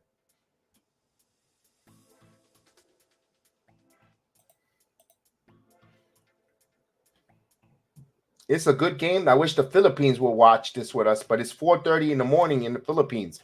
Hopefully they catch it on the replay here. Here's the pitch in there for a strike. So 1-2. Usually they do. They usually, you know what? I gotta love the Philippines because even when the stream goes off, the whole country, because due to the analytics and the statistics, Philippines, they love watching the watch-alongs, even despite they know the results, but they'll still watch along. So thank you, Philippines. Good morning to you guys. It's Monday morning to you guys in the Philippines when you watch this game. So the 1-2. Foul. So 2 balls and 1 ball, 2 strikes, excuse me. So it's weird that we didn't see Alvarez, but hey, that's fine. 1 ball, 2 strikes here. With 1 out here in the 9th inning. Yankees come back here, tie it. And the pitch. It's in on his hands. Looper. Caught there. LeMahieu cuts in front of IKF for 2 outs here. 2 outs, bases empty. Here comes Myers. Nope, it's Jordan Alvarez. Okay. So they like more Dubon's defense more than Alvarez. So Alvarez will pinch it with 2 outs here with no one on. Now, what you could do if you want to walk Alvarez and go after Maldonado, but let's see, that's where pitching coach Blake will come out, Matt Blake, to talk with Clay Holmes to see how they want to attack it. They want to walk him and go after Maldonado. If you're the Yankees, you want to do that. But then you have to get Maldonado out because Altuve is on deck. But if you get Alvarez here, and if they say you fail in the 9th, Maldonado will be the ghost runner. So there's a lot of strategy going on here if you're the Yankees. Because if you could get out of this inning and with Jordan Alvarez, instead of walking him, and you get Maldonado, and then you go to the ghost runner, you're gonna have Jordan Alvarez, the ghost runner, at second base, who doesn't run well, or even Martin Maldonado. So it's a lot of strategies there.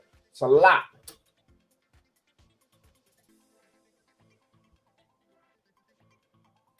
I agree with you, Mike. If we get a contact hitter, that's what Michael Caputo was saying as well. We need contact with, a center fielder, a good contact hitting center fielder.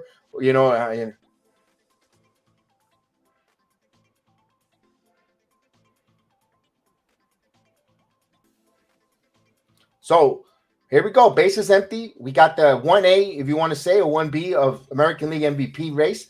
Alvarez down low with a sinker. So Alvarez, 22 home runs sitting here with a 312 batting average. Combs ready to deal the 1-0 pitch. In there for a strike, a sinker right there on the zone. That's a dangerous place where he hit through that 1-1.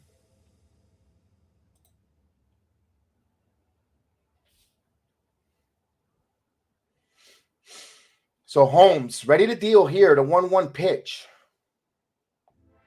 2-1.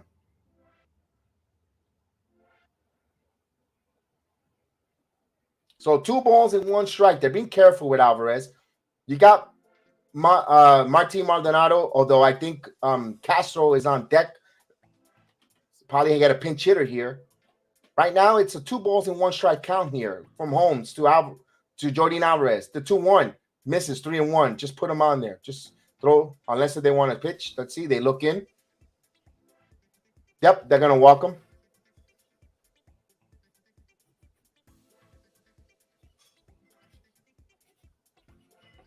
So Jordan Alvarez will be at first. Now, if you could get Castro, who's going to be announced as the pinch hitter. So Jason Castro, who's batting .096 with 1 RBI, but he is a left-handed hitter in 32 games here. Light hitting catcher, but he'll be the ghost runner if they go into extra innings. But the Yankees don't want to hear about ghost runners. They want to walk it off. But just giving you a little bit of strategy for later down the road. Here's the pitch.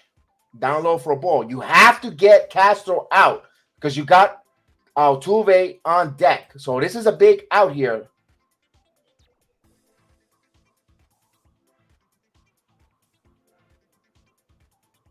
I agree with that statement. Good statement there. As everyone was roasting our Tattoo. Here's the 1-0 pitch. Grounded softly. Right there. Kakayef throws the first. Inning is over. So no runs, no hits for the Yankees now. Walk-off time. They have an opportunity. They're going to have Donaldson. They're going to have Torres. And they will have Aaron Hicks. If anyone else gets on, it will be Isaiah Kiner-Falefa batting in that 4th in that inning. Yankees going to try to walk it off here and take 2, split the series 2-2 here. This been an emotional up and down watch along. Let's see. But it's been an exciting one. Granted, it's been a super exciting one here. Let's see if they can walk it off. I got Belkins at 4:36 in the afternoon. Called the walk-off. 4:36. About 10 minutes ago, he put walk-off.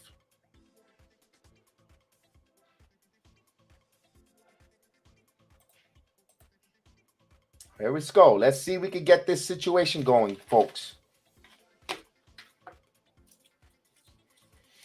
Yankees have a chance to walk it off. Interesting that the Oakland Athletics are in Kansas City right now. So they're up 5-3, top of the 9th inning. So Oakland has to take a flight from the Midwest to New York and play the Yankees tomorrow. Just giving you a preview of who's and what. We won't be on for Monday or Tuesday. Wednesday, yes, for the final game of the Oakland Excellent. Hey, good to see you, Big City Empire, man. I'm glad to see you, my friend. I'm glad you're here. What a roller coaster of a stream. If you were in the stream and didn't see all the different situations, good to see you regardless. Thank you for writing in and chatting. It's good to you're doing well. But I won't be doing tomorrow night's game, Yankee Oakland Athletics, because we have the MMA program weekly, and we also have the review for the AEW Forbidden Backdoor pay-per-view as well. So we'll be having that on the network. And Tuesday we'll have maybe the Raw report. I got to see if we have a producer for it because I will be at NXT 2.0. My tickets are here, and I will be at NXT Live 2.0 in person. And we'll probably be back for the Oakland Athletics game on Wednesday, for sure, Wednesday. So the Yankees can have a chance to walk it off there. Ryan Stanek is there. Ryan Stanek. So 28 games for Stanek.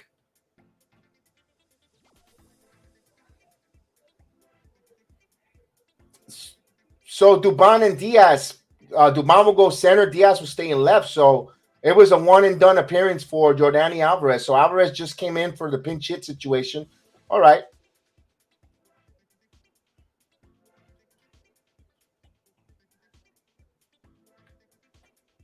So here's Donaldson.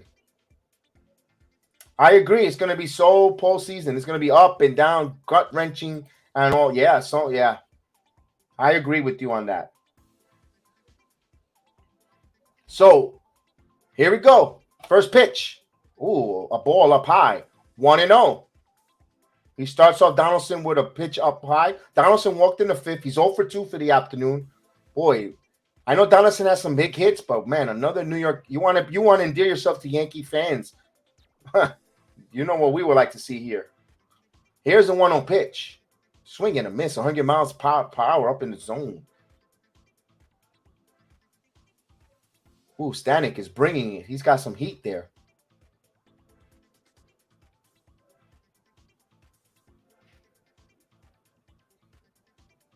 So the big guy with the 1-1 pitch here. Here it comes. Outside. 2-1. Now not much. Yeah, Donaldson as well has a lot of familiarity in Stanek. The former Tampa Bay Rays, so it'll be interesting to see. I think that's a good call there, Billy. Pinch hitting Carpenter for Hicks, especially if you got runners in scoring position. I would like to see that there. Here's the 2-1 pitch coming. And in on his hand, so 2-2.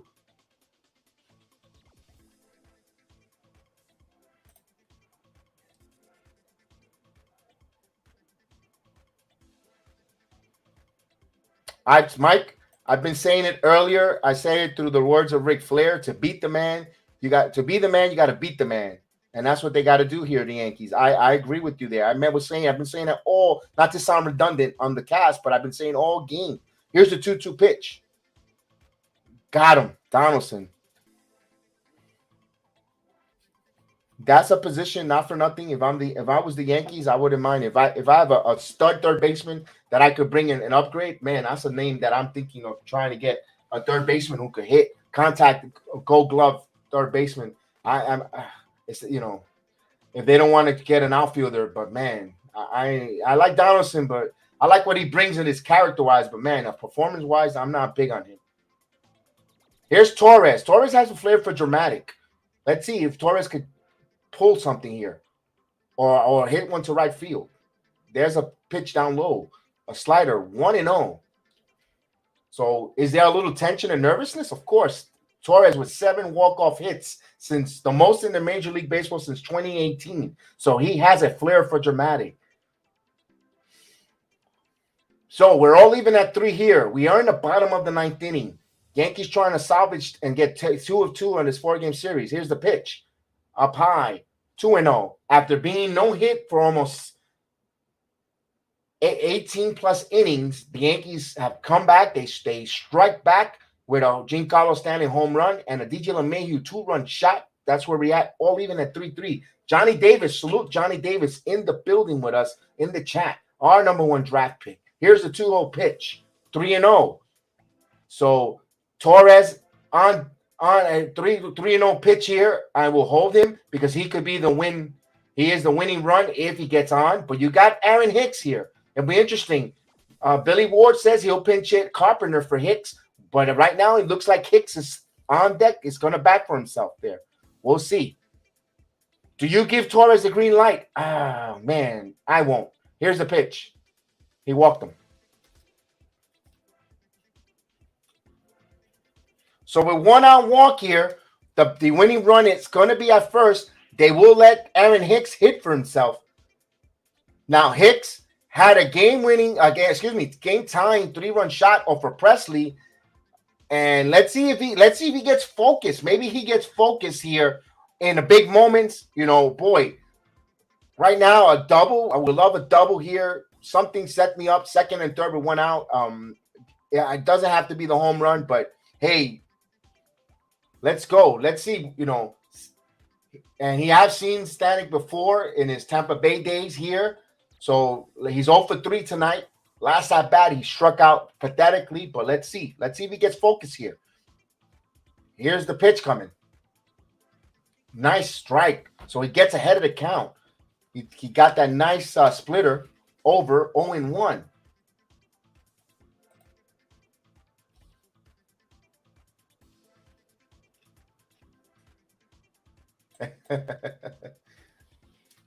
So 0-1 count here. Torres is the winning run at first, but he's being held. Here's the 0-1 pitch. Swing 0-2. Got him with a freaking splitter 0-2, down and away.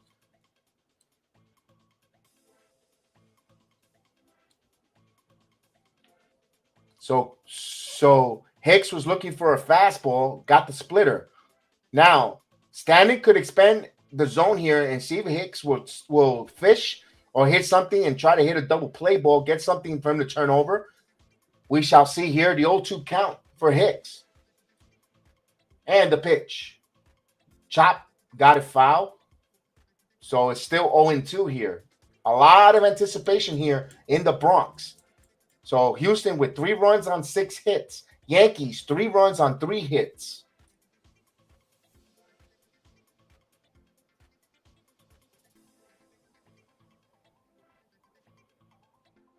Now, on an 0-2 count, Glaber has to be pay attention for a ball in the dirt. If it goes away from the catcher, Kenny has enough speed to get to second base on a ball in the dirt. He throws the splitter.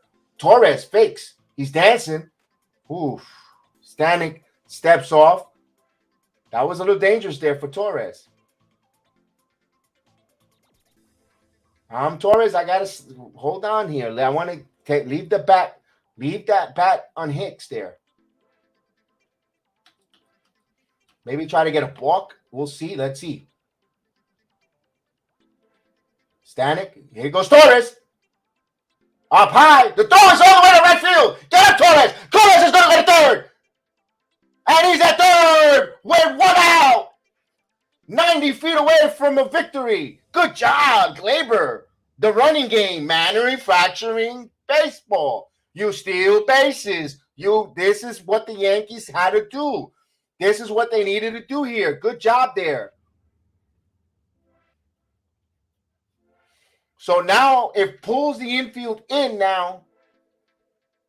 Infield is going to pull in here. But 1-2 count. Hicks tends to strike out a lot. Now it's up to Hicks now. All Hicks needs to do is make contact. The crowd is on its feet. The anticipation here. Let's see if we could do something, Hicks. 1 ball, 2 strike. Now, Stanek steps off. Likes to throw a lot of the split ball. Now, if he bounces one, it gets away from the catcher. You got to be Glaber Torres. You got to take a chance. You make sure that ball is pretty far away to try to score on a pass ball or a wild pitch. So a lot of things in play here. A lot of things when you put runner at third base. Yankees got a golden opportunity here. The crowd on their feet. Everyone is in anticipation here. Here's the 1 ball, 2 strike count. 2-2. So 2 balls and 2 strikes. That was another splitter down and away. Now, if you gotta, you know what? Ryan Stanek has to trust his catcher. Now you could see he might have some doubt in his head. He threw that. He threw that all the way to right field, allowed the center field, allowing Glaber to go to third. He might, he just came in off the bench. But right now, it's 2 balls and 2 strikes. Yankees have a chance to walk it off here. And the pitch.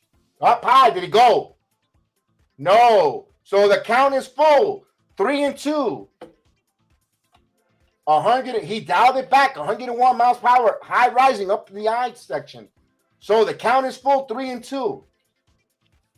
Hicks has a good eye, but he tends to strike out. So it sounded like an oxymoron. It is a big 3-2 pitch coming here. Huge. And the payoff pitch coming. Hicks struck out. Oh, no. What happened to Gleyber? Oh, Gleyber fell, and he twisted his ankle. Gleyber fell. What is the... Gleyber is injured. Fell, and he got picked off. No. Are you really serious with that? He rolled his ankle, guys. Oh, yeah. Ooh. Oh, big break there.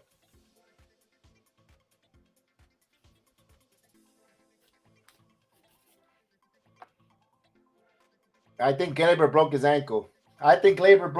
Twisted his ankle.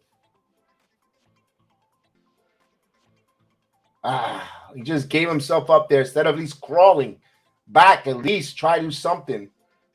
Because he wasn't even the catcher. Oh, yeah, he turned his ankle. Yep, Gleyber's going to get out. He's done. No, just take Gleyber off.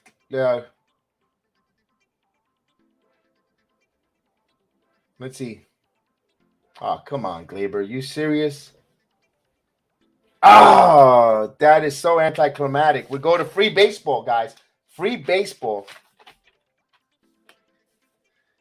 So we will have the ghost runner. The ghost runner will be at second base here.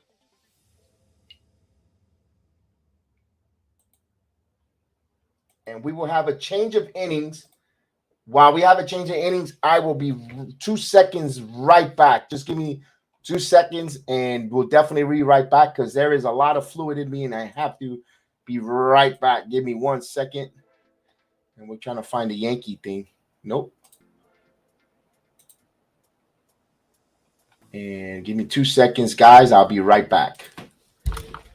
I got pee.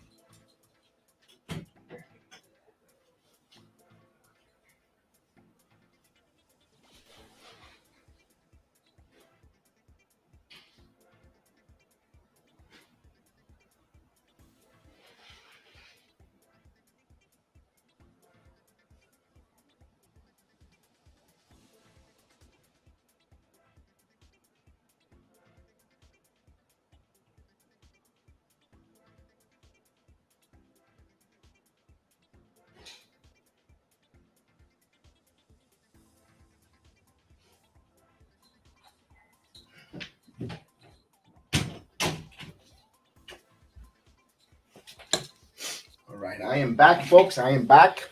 Bathroom break is over. Here we go. So Torres is going to the X-ray machine. We are back here. We are extra innings. Michael King. So the Yankees are 4-1 in extra. Astros 1-1 in extra innings. Michael King will come on here.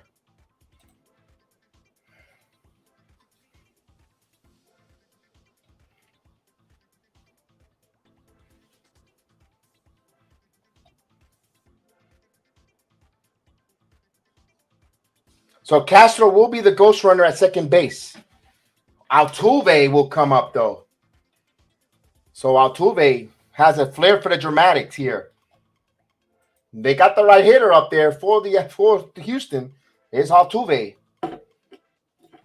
So Castro, the ghost runner at second against Michael King. He homered yesterday against King. Here's the pitch. Inside. 1-0.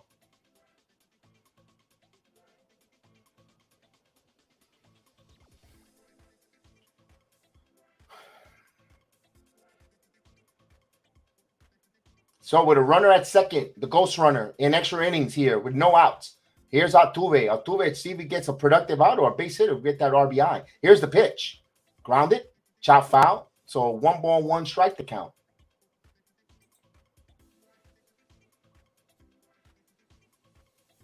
He rolled his ankle dancing off the line, and he just, just twisted it, and He couldn't put weight on it, and he got picked off and the catcher wasn't even going to throw. If he would at least try to get up or crawl back, I think he might have got back in time. Here's the pitch.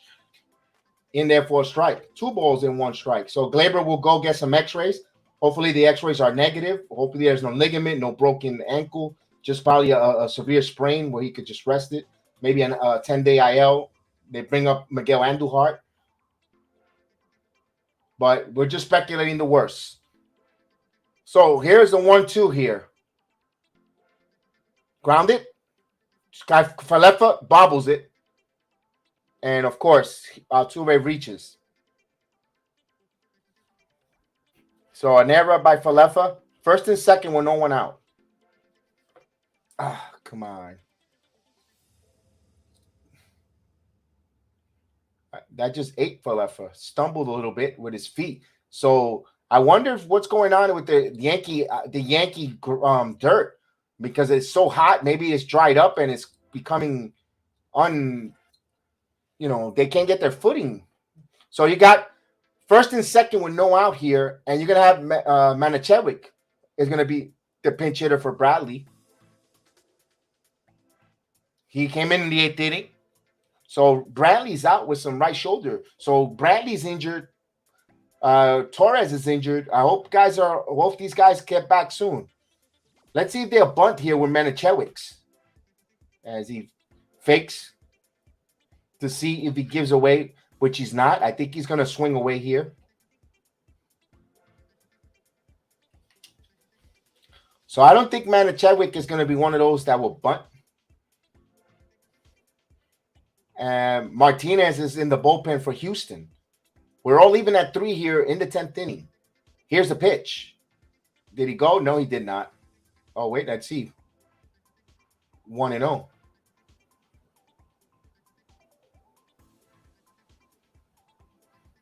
Remember, Manichewicz hit a home run, and he was now. If he hits a home run here, he could do all that showboating that we mentioned last game. He homered last time up. Let's see. 1-0, 1 ball, no strike to count here. King deals. He's going to bunt. He tried to bunt, but here's a throw in the second. They got the guy running, picked up. He throws over. He's safe. He is safe. Oh. Even in execution, the Yankees can't get this. Oh.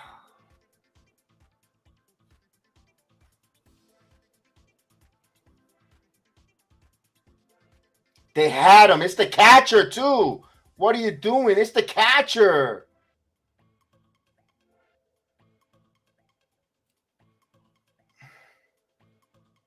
He did not come off the bag either. Nope.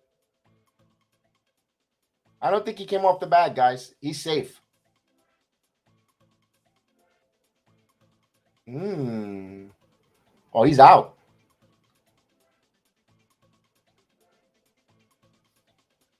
I think he's safe, dude. I think he's safe. I don't think the Yankees got a challenge, so I think they're screwed.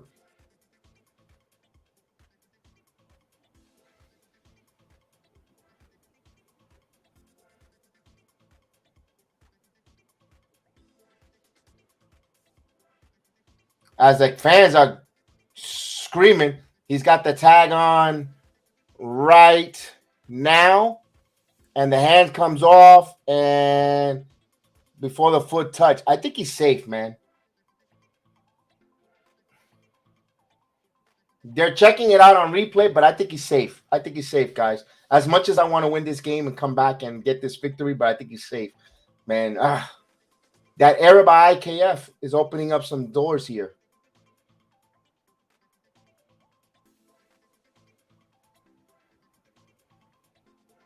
Yeah, he's safe. I knew that. I know they weren't going to overturn this.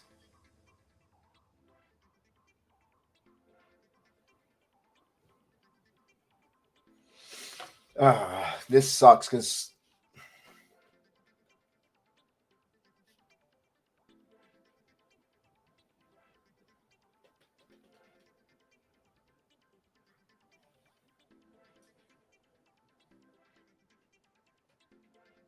so if you're Houston, Do you send Altuve to steal second here? You're gonna probably have to here.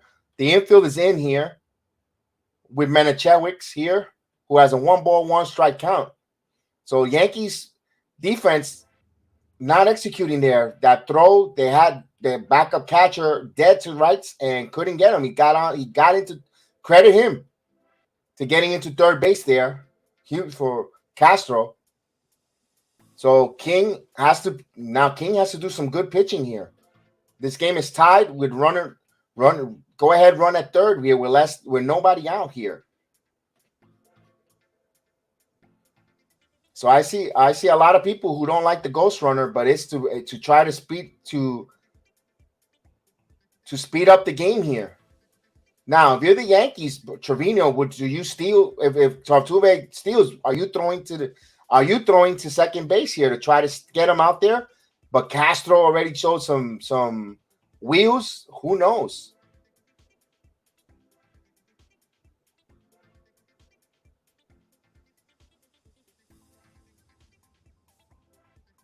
Let's see. King looking. This is what speed does, and let's go. Let's see. Here's a 1-1 pitch in there for a strike. So a strider, 1-2. Michael King has strikeout pitches here. He gets a lot of strikeouts. So we'll see.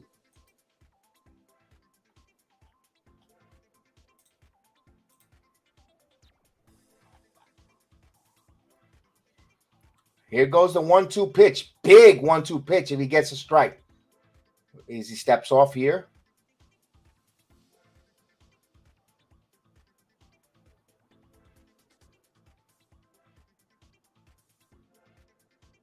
So here we go. King gets the sign here. We got first and second. 1-2 count.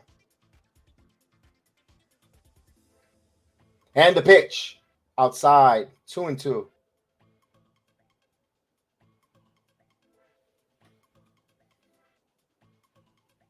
You got Bregman. You got Bregman coming up. So Yankees had a golden opportunity themselves with 1 out, and they were at 1 out, runner at third, and struck him out double play because Torres twisted his ankle and couldn't put weight on it and got caught at third. Here's the 2-2 pitch coming. Big 2-2 pitch. Swing and a miss. Got him.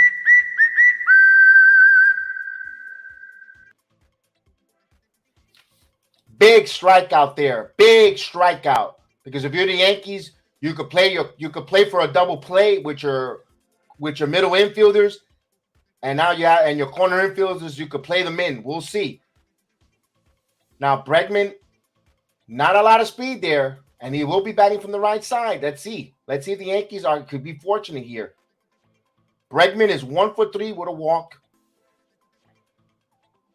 Now, this guy, Bregman, has been known for getting a lot of RBIs for his time in a Major League Baseball uniform. King, let's see. King gonna deal the pitch in there for a strike. So he throws a strike in there. So the Yankees playing double play depth here. See, they get double play ball here. King wants a new baseball. He'll get. Shadows starting to creep in Yankee Stadium, like customary, around 5 o'clock. Usually in the fall time will be around 4. But since it's still summertime, Trevino is in the shade. King is in the sun.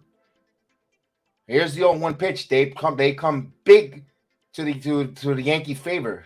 Here's the 0-1 pitch. Down low. 1 ball, 1 strike to count.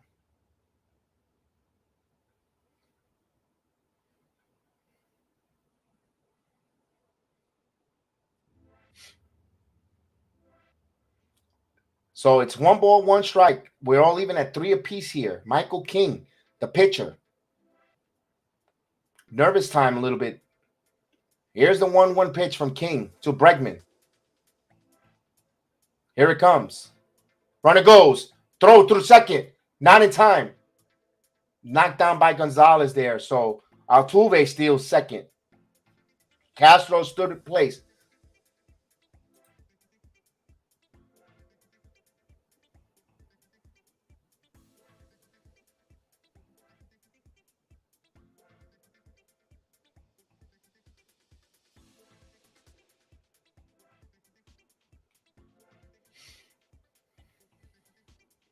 So good stolen base there by Altuve.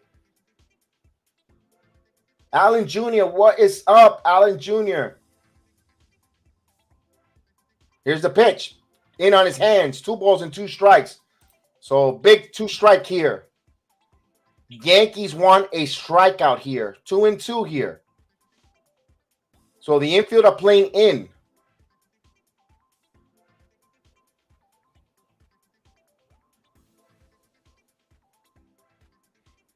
Yankees got really good arms in the outfield. Judge in center. Stanton has a good arm. Hicks a pretty decent arm there. So they got some good arms out in the outfield. 2 balls and 2 strikes. The infield is in. Here's the 2-2 pitch. Just missed. The count runs full, 3-2. So a big payoff pitch here.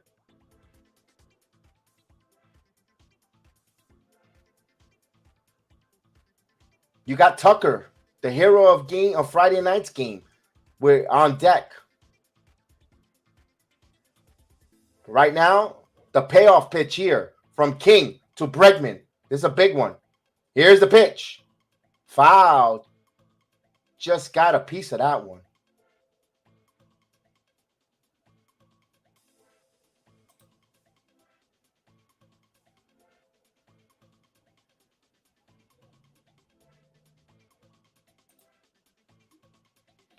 We do it again here. Payoff pitch here. Infield is in.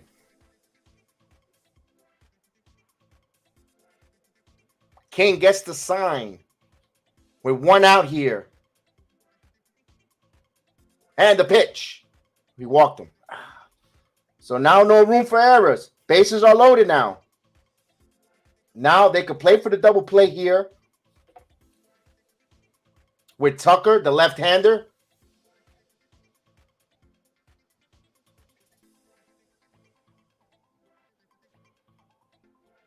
So nervous time here. Allen Jr. said, boom, boom.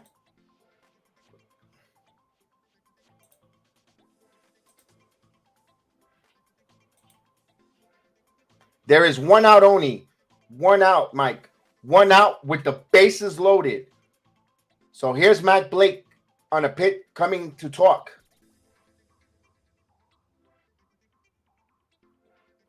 So with the bases loaded with Tucker, who's 0 for 4.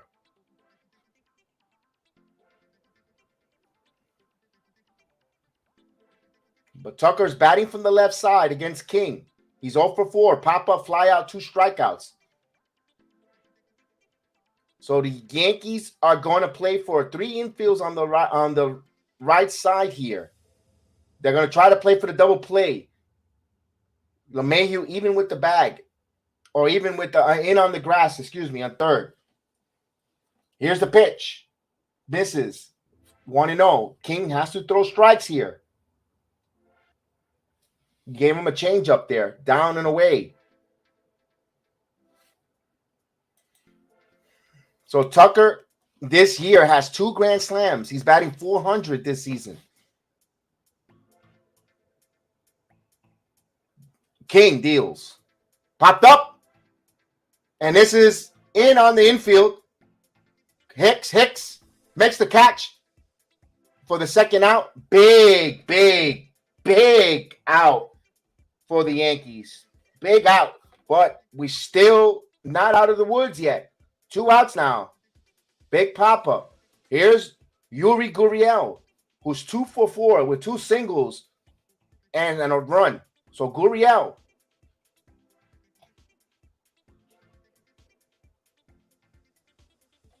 So Yankees need to get out of this.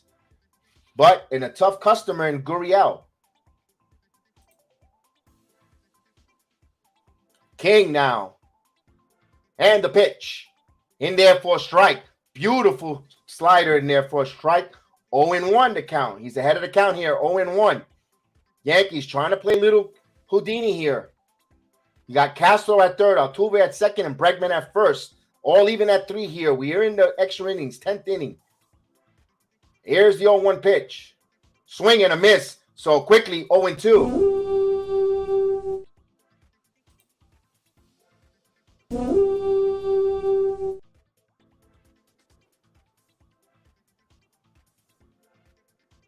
So the 0-2 pitch coming.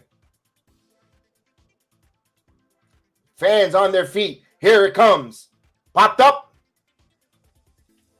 King moving over. Rizzo makes the catch.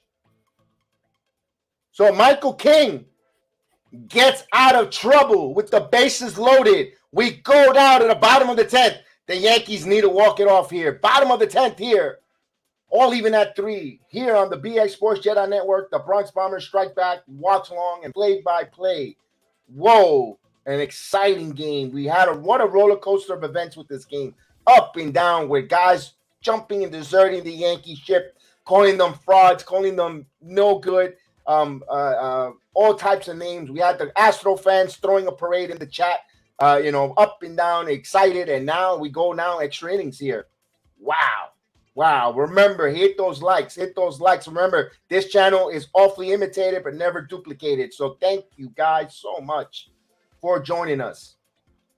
My God, what a good game. Yankees will have a ghost runner on. It will be Torres' spot because he was the last person to make out. And it will be, if I'm not mistaken, it will be who I don't know who came in. I think it was Gonzalez will be who came in at second. I didn't give you that because I didn't see it. My apologies. But it will be kind of Falefa. We'll be back up there. Falefa who can handle his bat. You could go multiple ways here with kind of Falefa. He handles the bat so well. You could bunt with him and move the ghost runner to third, and you have Trevino, and you could pinch hit Trevino. If you want it that way, or Trevino does have a flair for the dramatics, who could handle the bat with DJ LeMahieu behind him as well. You could take your shot, with the runner at third with Trevino, LeMahieu, and Judge. You could do that there. You could go that route. Me personally, I think I'll do that. Go with the bunt where IKF personally put him runner on third or less than an out.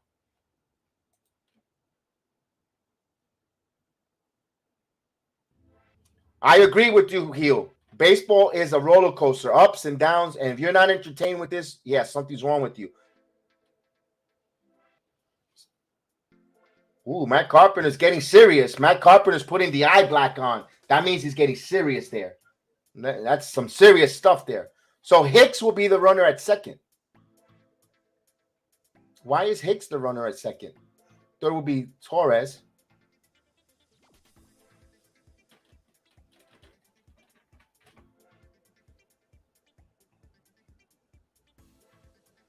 I guess since Hicks struck out, okay.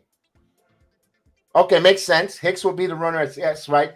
Because he was the one that caused that strikeout and picked off. I get that. All right, because you don't want to go off. You can't have Hicks lead off again. Got it. So baseball 101, Kev. So yes, indeed. So Hicks will be the ghost runner. So yeah, I like Hicks being that ghost runner there at second, who has some speed. Then I'm bunting with IKF. I'm making sure that bunt is there. Definitely.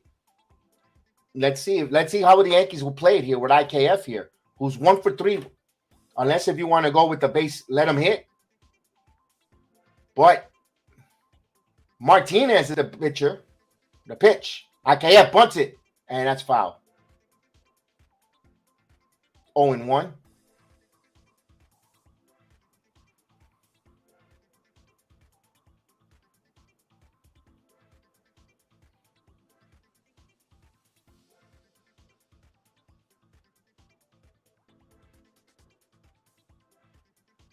Yankees just need one run to win here as the shadow starts creeping in here, covering home plate.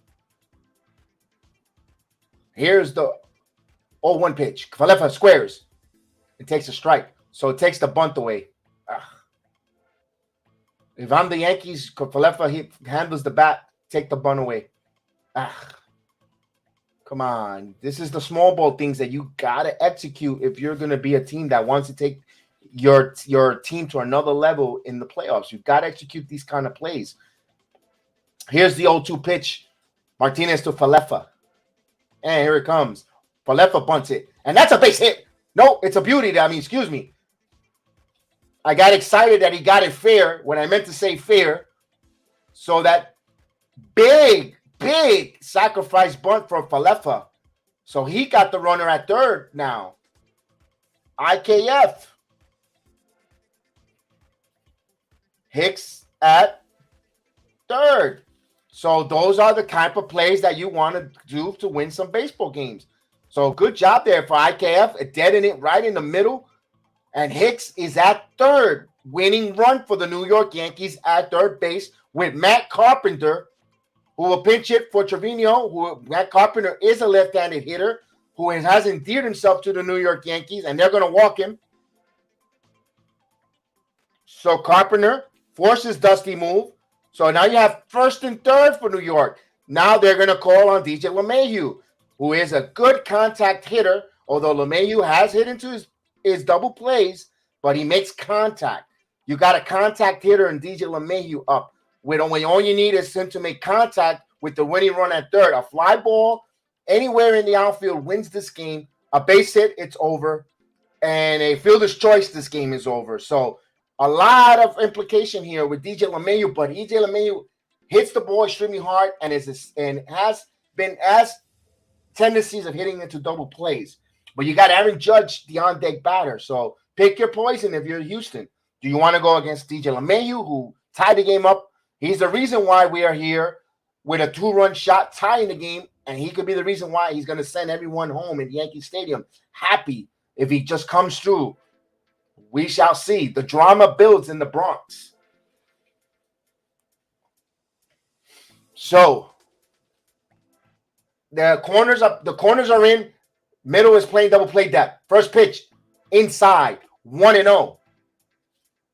Remember, Judge is on deck, but Judge, although he's there leading in MVP, he does strike outs a lot. 1-0. Hicks the winning run at third. Here's the 1-0 pitch coming. In there for a strike, a slider. 1 ball, 1 strike. Now, if you're the Yankees, if you're Hicks, relax. We don't need you to be jumping up and down. We got Glaber hurt. 1 ball, 1 strike. Now, would you send Carpenter to stay out of a double play? You saw Houston do that. Here's the 1-1 pitch. He fouls it. So 1-2 here. Oh, Seth Martinez, the pitcher. So 1 ball, 2 strikes. He's ahead of the count here. The Yankee Stadium crowd is livid. They're on their feet cheering. They want to go home happy tonight. Can LeMahieu deliver? Right now, 1 ball, 2 strikes. LeMahieu is in the shadows here. Here's the 1-2 pitch. Got him. Wow. Big strikeout. Big strikeout for Martinez. Big strikeout with 2 outs. This is the problem with the Yankees. When they have a chance and they need to make contact, and they had the right hitter in LeMahieu, they swing and a miss. Now that's where you can have a Caputo rant. Here's Judge. Judge now with 3 career walk-offs. Now, if you're Dusty, do you pitch to Judge? And you got the left-hander Rizzo, who can handle the bat, who chokes up. Well, it's interesting here. Let's see if Judge could be a hero here. Judge, if I believe, is 0 for 12 since getting that walk-off hit. Here's the pitch. Swing and a miss.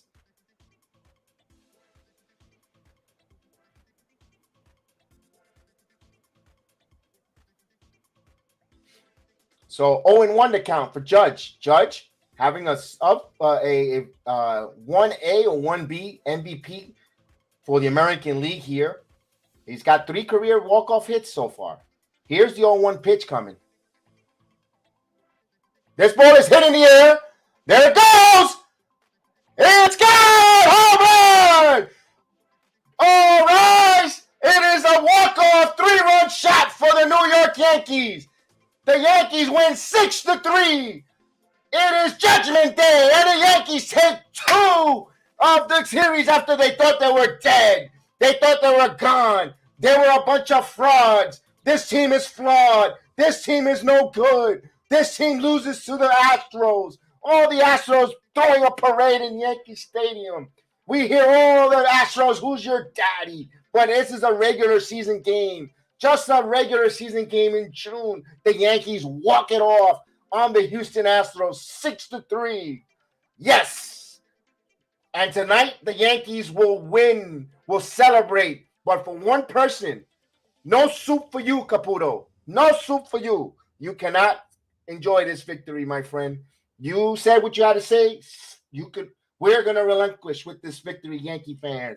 But salute and thank you, Houston Astros, for giving us a battle, for giving us a wake-up call, for showing us there is some warts in this Yankee team.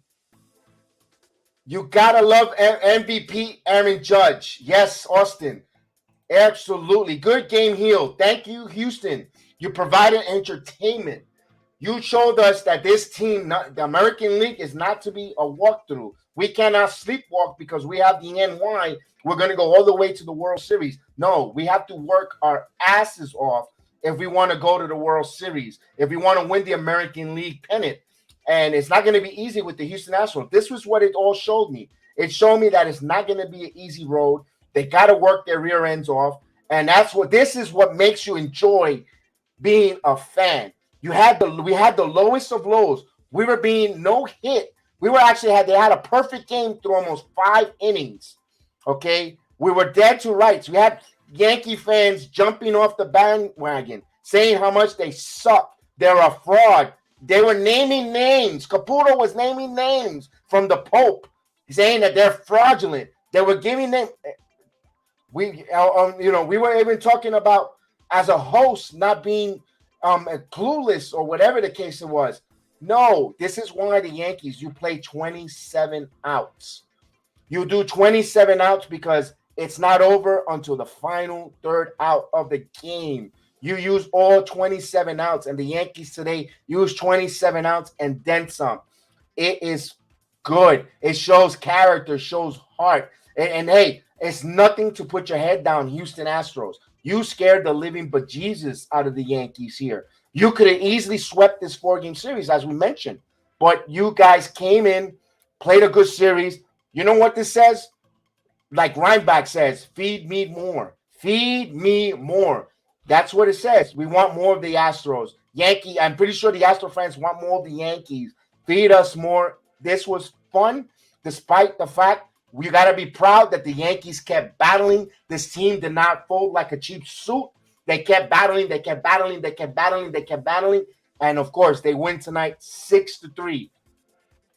What else can you say? I can't say anything else no more but to say thank you for joining me on this Sunday afternoon. I hope you guys enjoyed this game. It was a come-from-behind win in extra innings. You got to love it. 6-3 final. He gets a home run. Wow.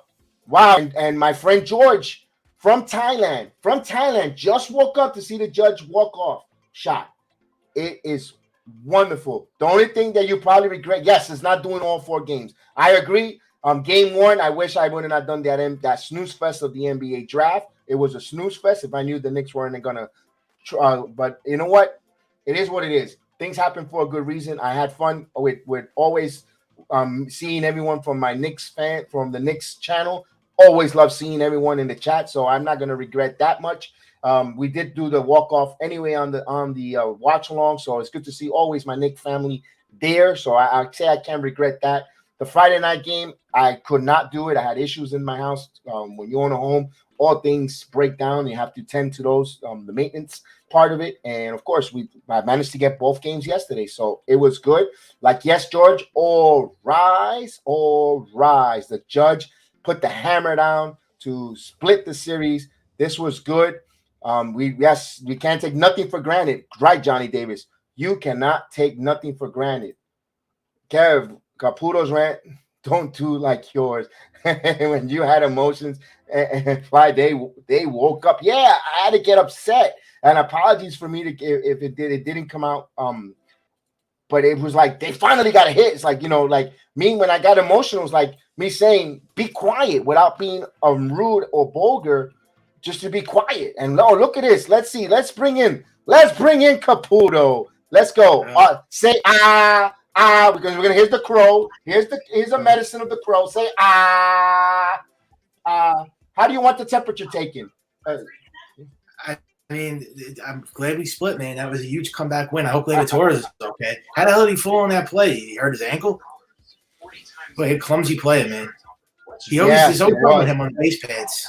I hope he doesn't miss a lot of time now. Who the hell are they going to call up if he gets injured now? Miguel Andujar. It looks like it.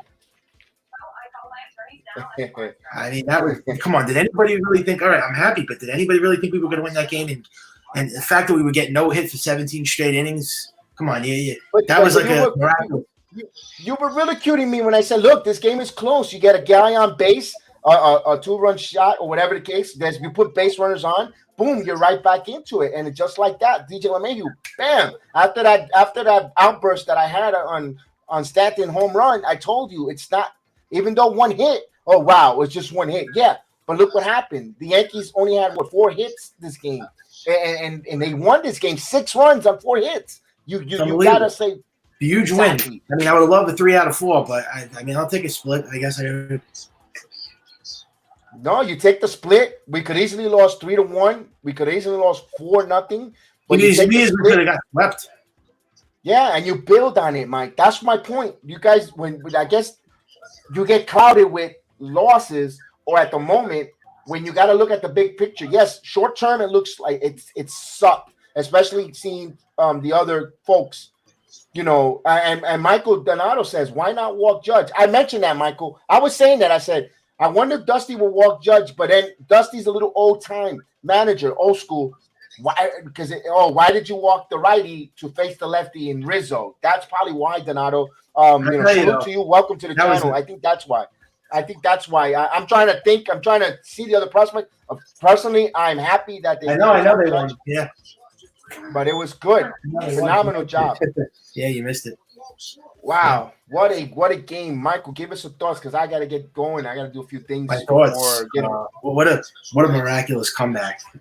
I mean, that was after all that ranting, it paid off. You know what? Sometimes you can turn a negative into a positive. It was. I guess they heard me all the way from over here in Long Island, from the Bronx. They must have heard the yelling of the Yankees in that dugout over there, and they must have said, "You know what? We got to make this kid happy. He looks like he's having a nervous breakdown." I can't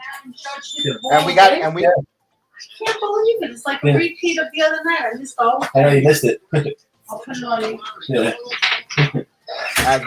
Mom is happy that the Yankees won, and she missed it. Yeah. Wow. Michael said, if we got a 4, you would have loved 3 out of 4, obviously. But right, Michael Donato says split is like winning the series. The way the Yankees were out. I mean, nobody wanted the series to split, but it still shows that we could beat the Astros now. Now it shows that we could beat this team. They're vulnerable. They're human, but they've got to come up big in the playoffs. That's the whole thing. Right, and the thing is, do you see the Houston Astros out pitching again like that? Yes, maybe. I don't know if they're going to have a dominant game like the series like that again. No, others could be, but are the Yankees going to be this lethargic in here? That's why we have to make moves at the There's a little bit of a balance, a little bit of both. Thursday it'll be good to see them. They will be playing in that. I just hope that Torres is okay. I hope he has a speedy recovery. I mean, we can't lose. Now we're going to start getting injuries now. I mean, there's always something with this team. It didn't even look like he hurt himself though. Did you see the way he stepped off the bag? How did he get hurt? You saw the ankle return. I know, but it was like a little Mickey Mouse step. I mean, a little. Yeah, those things. Trust me, I've done that at the construction site, just walking. And I've twisted a little bit like that, and that hurts. That really hurts. Especially him in a base runner who needs to run.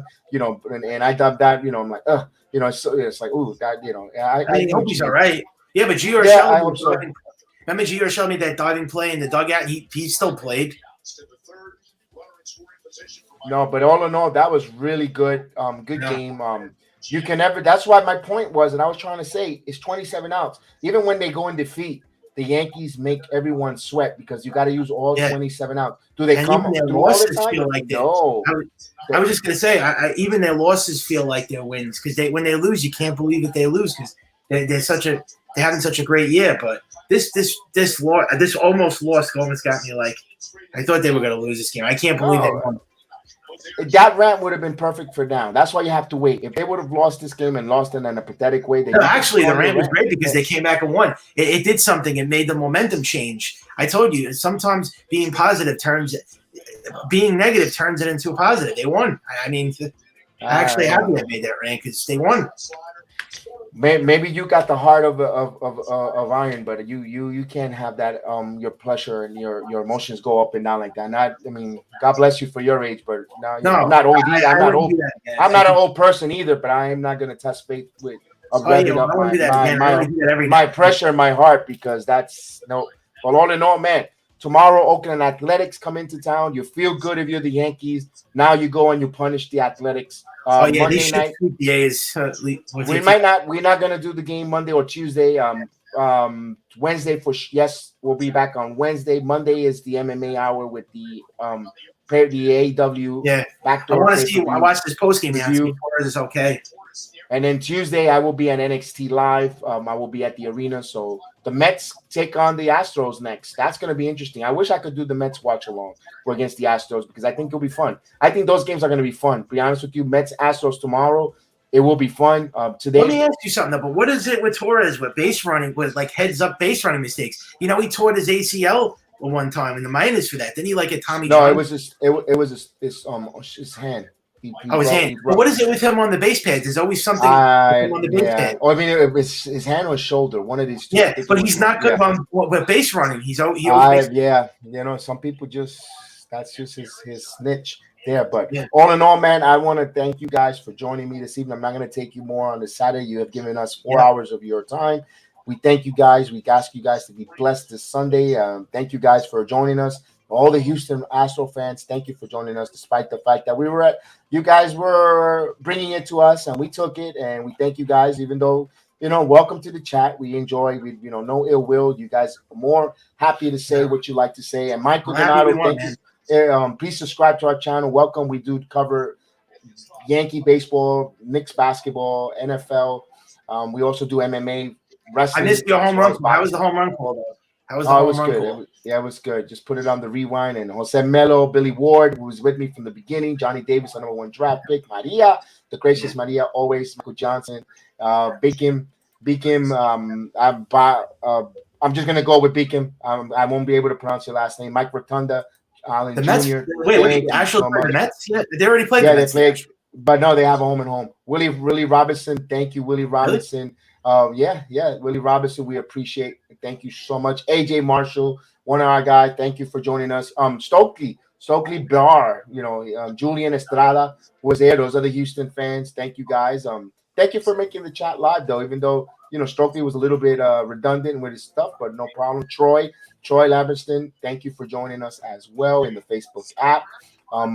Everyone in there, if I left your name out, it's not because I'm purposely not. Cajun Craig was watching us, who couldn't watch it in Houston or actually in San Antonio, but he watched us on the play-by-play. Thank you. And George Broman, who watches us from Thailand early in the morning. Thank you so much for joining us. We thank you. We appreciate you guys. We'll see you next time here on the Bomber Strike Back podcast and watch along with myself, Caputo. We say good night. Good evening, ladies and gentlemen. Welcome to Yankee Stadium.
Ladies and gentlemen, here are the lineups.